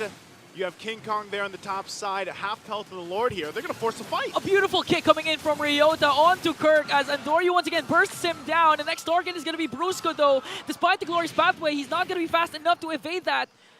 And 3 members of Fnatic Onic are scattering as King Kong tries to go for a Lord steal, but you know at this point, a 6.6k gold lead for Omega, they're just really dominating the game. That's what I was saying, man. Like, you know, FNOP, they might want to go ahead and just give that Lord up. Instead, they end up giving 2 kills to Smart Omega on, you know, not getting anything out of it, really. So it's just, you're in a situation now where Smart Omega massively in control of the game. They're going to go in with this first Lord push and most likely, you know, knock onto these base turrets of FNOP. Possibly even maybe get one if they're able to. Now, that's the thing you asked earlier. When does this Masha gold lane pick pay off? Well, it might be a little bit too late for that if they don't figure something out quick. They really have to also just deal with Andoru as he picks up the BOD. He's got that Bladed Despair now. Tier 2 turrets are going to fall here, and the Lord making its way. Waves all pushed in together. Synchronized, and FNOP now on the defense, looking at their clear here. Super Prince holding on to the Sandstorm herself. All the shields are going to be popping here. They're going to try to hold on the best they can. All the way from the backline is Chakno. He might get bursted down here as Kellera picks up the kill. Here comes the counter-attack coming in from Fnatic. Glorious Pathway will be casted as well. But looking at Joe with the go away, the needles are just too much to handle. Another knockout coming in from Ryota, plus the kick onto Kirk. They're going to bring him down. The Shriek hangs in the balance. Here comes the Raging Sandstorm. A double kill though. A shutdown for Keiko. But the streak! The streak has finally ended in the hands of Barangay Omega! It's Smart Omega. As the Barangay cheers, with them will be the only team to give the defeat to Fnatic Onic Philippines. What a way for them to go ahead and get prepped up and ready for what's ahead of them into the playoffs. You can see how happy, of course, Chakner's feeling. He's going to go over there. We know just how much history obviously is here with these players, the coaches even as well. Big J. Wow. He's probably like, man, what was that Masha pick, man? I'm as shocked as you are. But just like that, the beautiful run of the Sonics have been ended by Omega, but they still have the first seed, and for Barangay, they are in the playoffs, so basically a win-win for everyone, especially the fans, because game number 2 was amazing. Yeah, if you watch the series with us, game number 2, definitely one of the best games we've seen in the regular season. FNOP going to taste their first defeat all regular season, but again, top seed, great position for the playoffs going in. You know, they're testing the limits. They're seeing exactly how far they can go. It's always great to see some of these drafts come up to the table. So once again, congratulations here to Smart Omega. What an accomplishment. That's going to wrap it up here for us on Desk. Again, I'm Naisu, and this is Ingon. We're going to throw it over with Marikina and Smart Omega for their winning interview. And a streak has been broken. All right, everybody, bagong barangay. One more time, bagong barangay. Ang lupet ng ginawa nyo, Chaknu. What can you say na kayo ang nakatalo sa win streak ng Fnatic Onic Philippines? Kayo na ngayon, ang streak breakers. Hindi nga ako makapaniwala nung una pero proud ako sa mga kampi ko. At meron ka kaninang sinabi kay Kellera, parang nakita ko, I couldn't read lips eh. Gumaganong-ganong ka habang nakaupo siya. Anong sabi mo sa kanya? Sabi ko yung masya niya kahit kalid ko hindi kaya. Kay Jom naman. Jom, sabi mo dati, dun sa palag mo, na hindi mo iniwan si Chaknu. Ngayon, anong masasabi mo sa kapitan mo na kayo ngayon ang nakatalo sa strongest team ngayong MPL Philippines Season 14? Ano naman siguro yun. Expected naman namin kasi ginagawa naman namin yung parang pinaka-best namin para makuha namin gusto namin. Ano sabihin mo kay Chaknu, your captain? We wanna know. Mahal kita, tol. And now, it's time to announce our MVP. Let me hear some names. Take your guess. Sino? Let's take a look at the screen. Andoryu! Uy, may sabunot. Andoryu, talagang high expectations today. You guys beat the unbeatable team. Anong pakiramdam nun para sa'yo? Na isa ka doon sa nakagawa nun. MVP ka pa doon. Hindi nga po ako makapaniwala pero sabi kasi ni Stronger, yung laro namin na to ay mag-glimpse daw yun sa playoffs eh. Kung magiging talo man kami dito, baka mawalan lang kami ng moral. Kaya binuhos ko na rin yung kaya kong gawin. Ano naman masasabi mo sa lahat ng iyong kabarangay? Maraming salamat sa patuloy na pag-suporta tapos abangan niyo pa kami sa playoffs. And now, it's time to get to know the lucky fan that will take home 3,000 diamonds. Come on up. You will also get a ticket to day 1, match 1 of the playoffs. Hi, what's your name? Rogie Aberte po. Capital R-O-G-I-E. Rogie. Rogie, hindi Roger, Rogie. Okay, tinuruan mo pa kami mag-spelling ng name mo. Okay, sino dito ang favorite player mo? Si Chakno po. Chaknu! Bakit si Chaknu? Oy, excited? Okay, bakit si Chaknu? Sabi mo kasi ng nanay ko, magkamukha ko kami. Baka po sa kanya po ako pinaglihi. Okay, tabi kayo. Magkamukha ba? Anong gusto mo sabihin kay Chaknu? Idol, galingan nyo pa sa susunod na laban. Sana mag-champion kayo. Nanginginig siya. Anong gusto mo sabihin sa kanya? Magkamukha daw kayo. Anong gusto mo sabihin? Magkamukha daw kayo. Oo nga, magkamukha kami.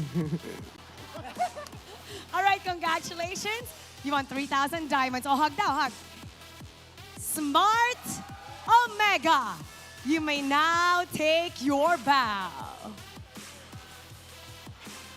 And take your walk of victory. Congratulations. Smart Omega, the only team that have beaten the strongest team this season, Fnatic Onic Philippines, during the regular season. We're gonna break it down and see how they made that happen. Let's break it down for you with our panel. Paso.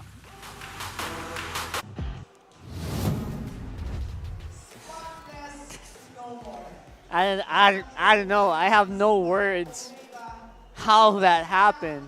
Honestly, it didn't look so bad if you were looking at the draft, right?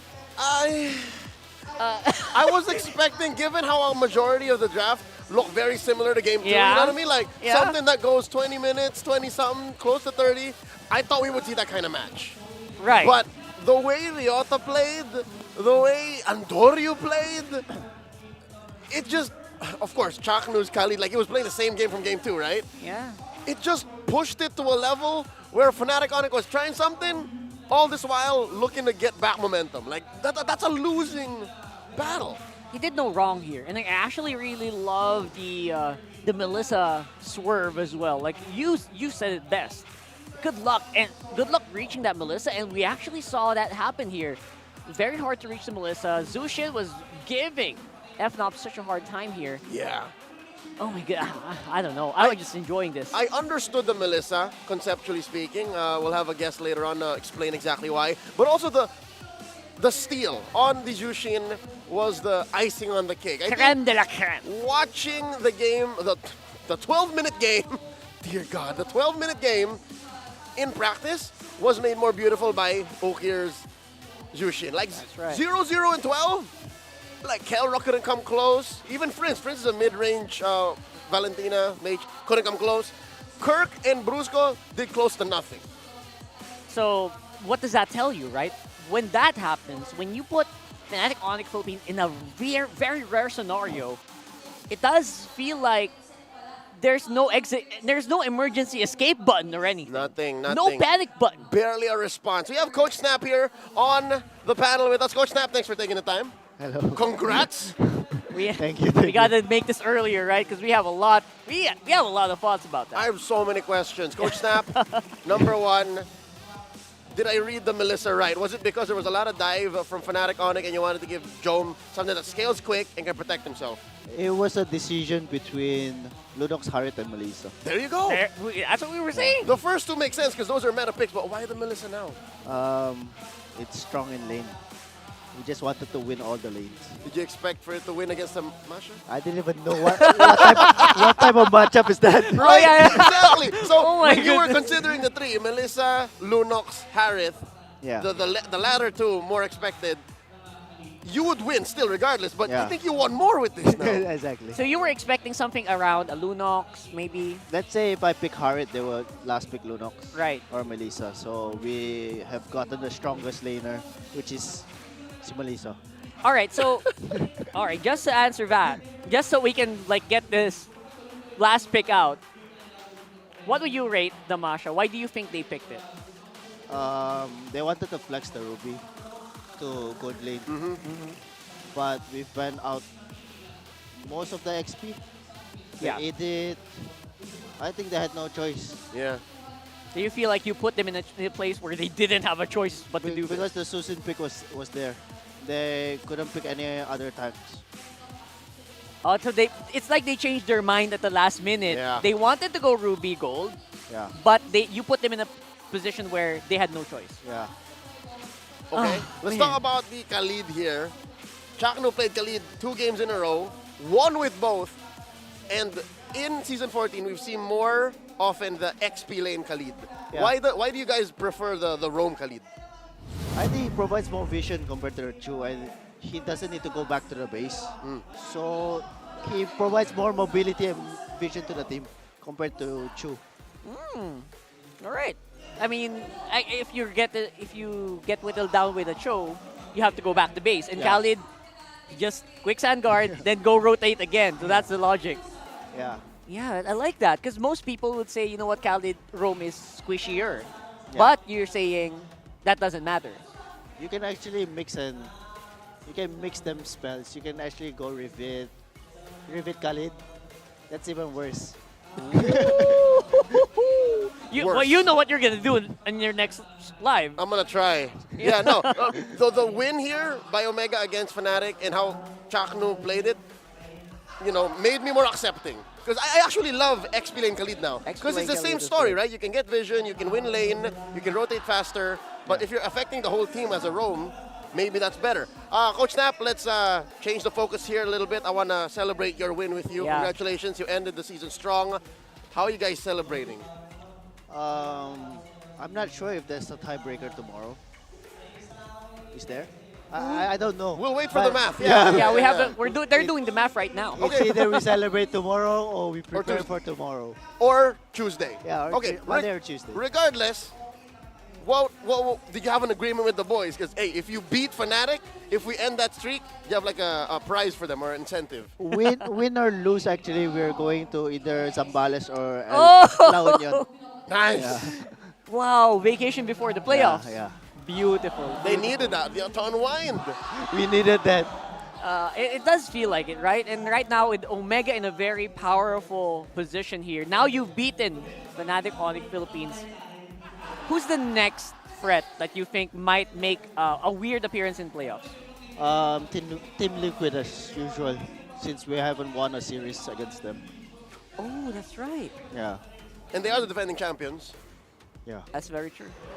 Wow. All right. So this is beautiful. We have a mic check here for your boys. Sure. I know you hear this a lot, but you know what? Let's see what happened there while it was happening right on stage.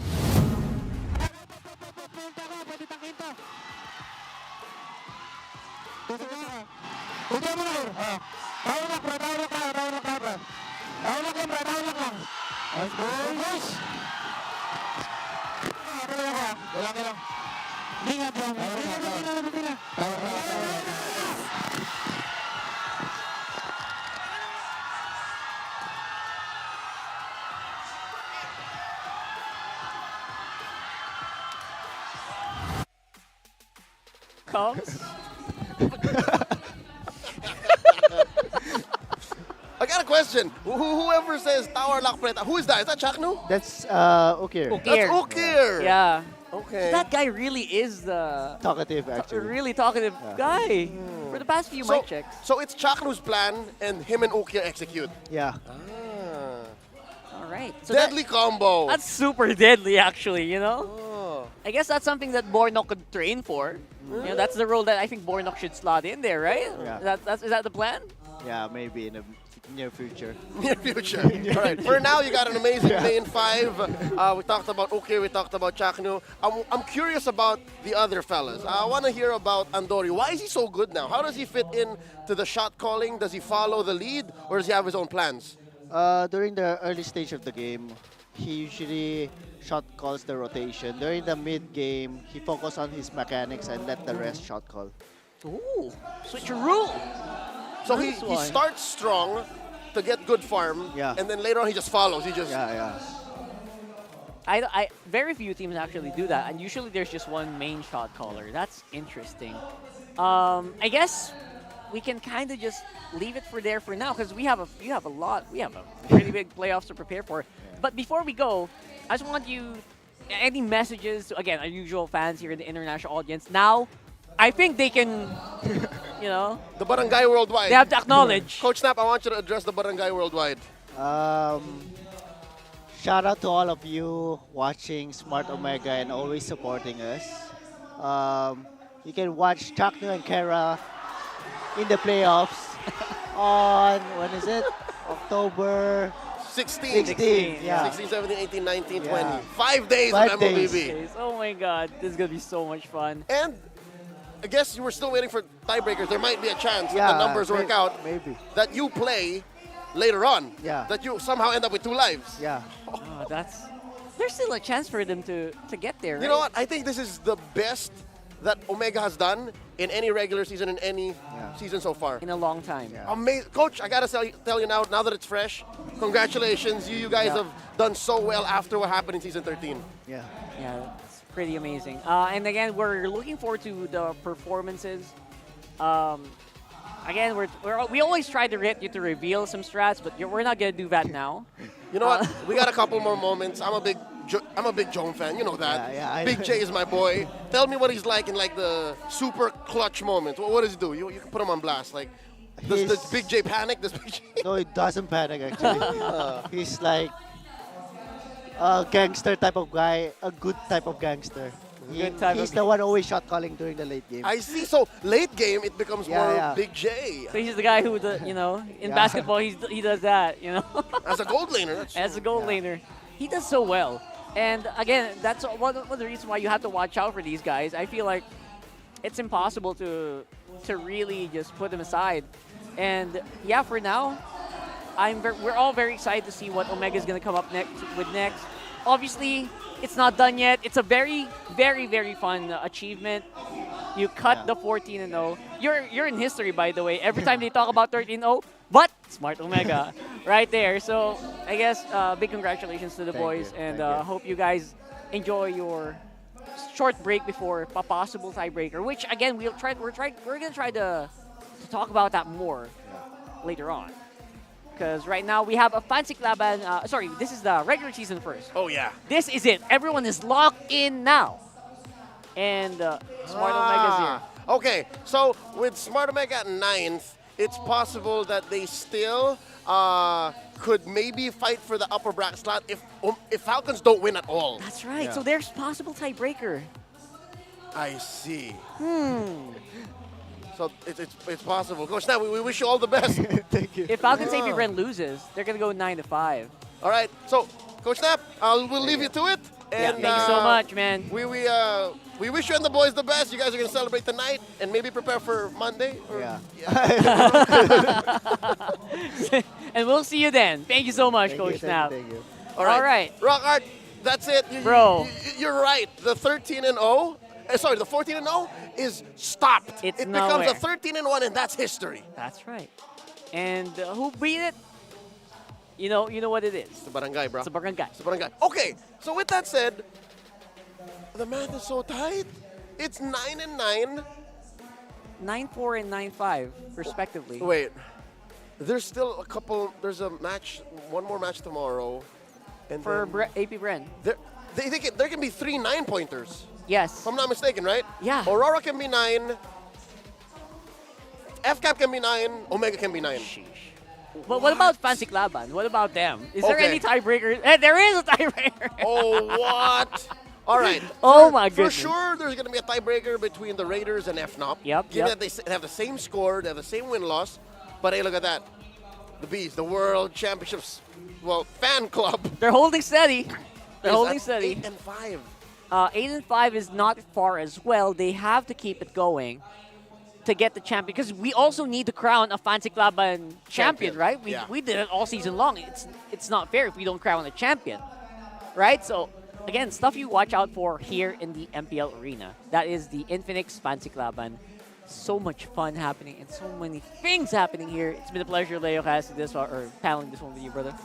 And again, that's going to be it for us. Leo and Rockhart here, throwing it over to Mara. Close out a very, very long day.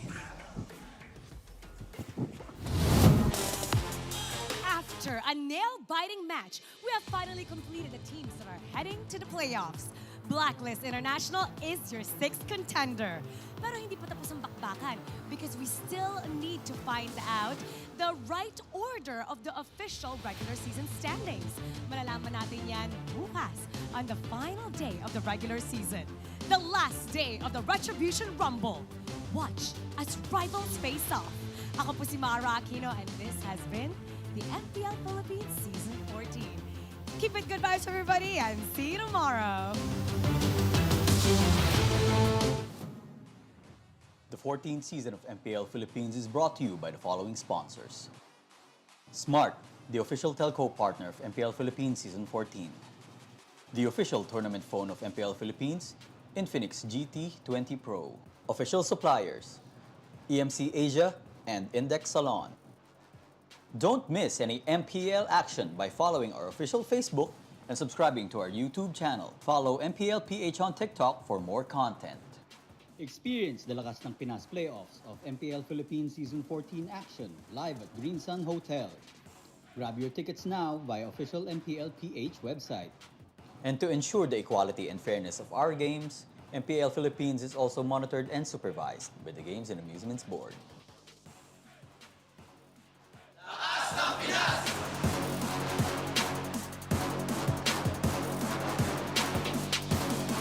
Lakas ng Pinas!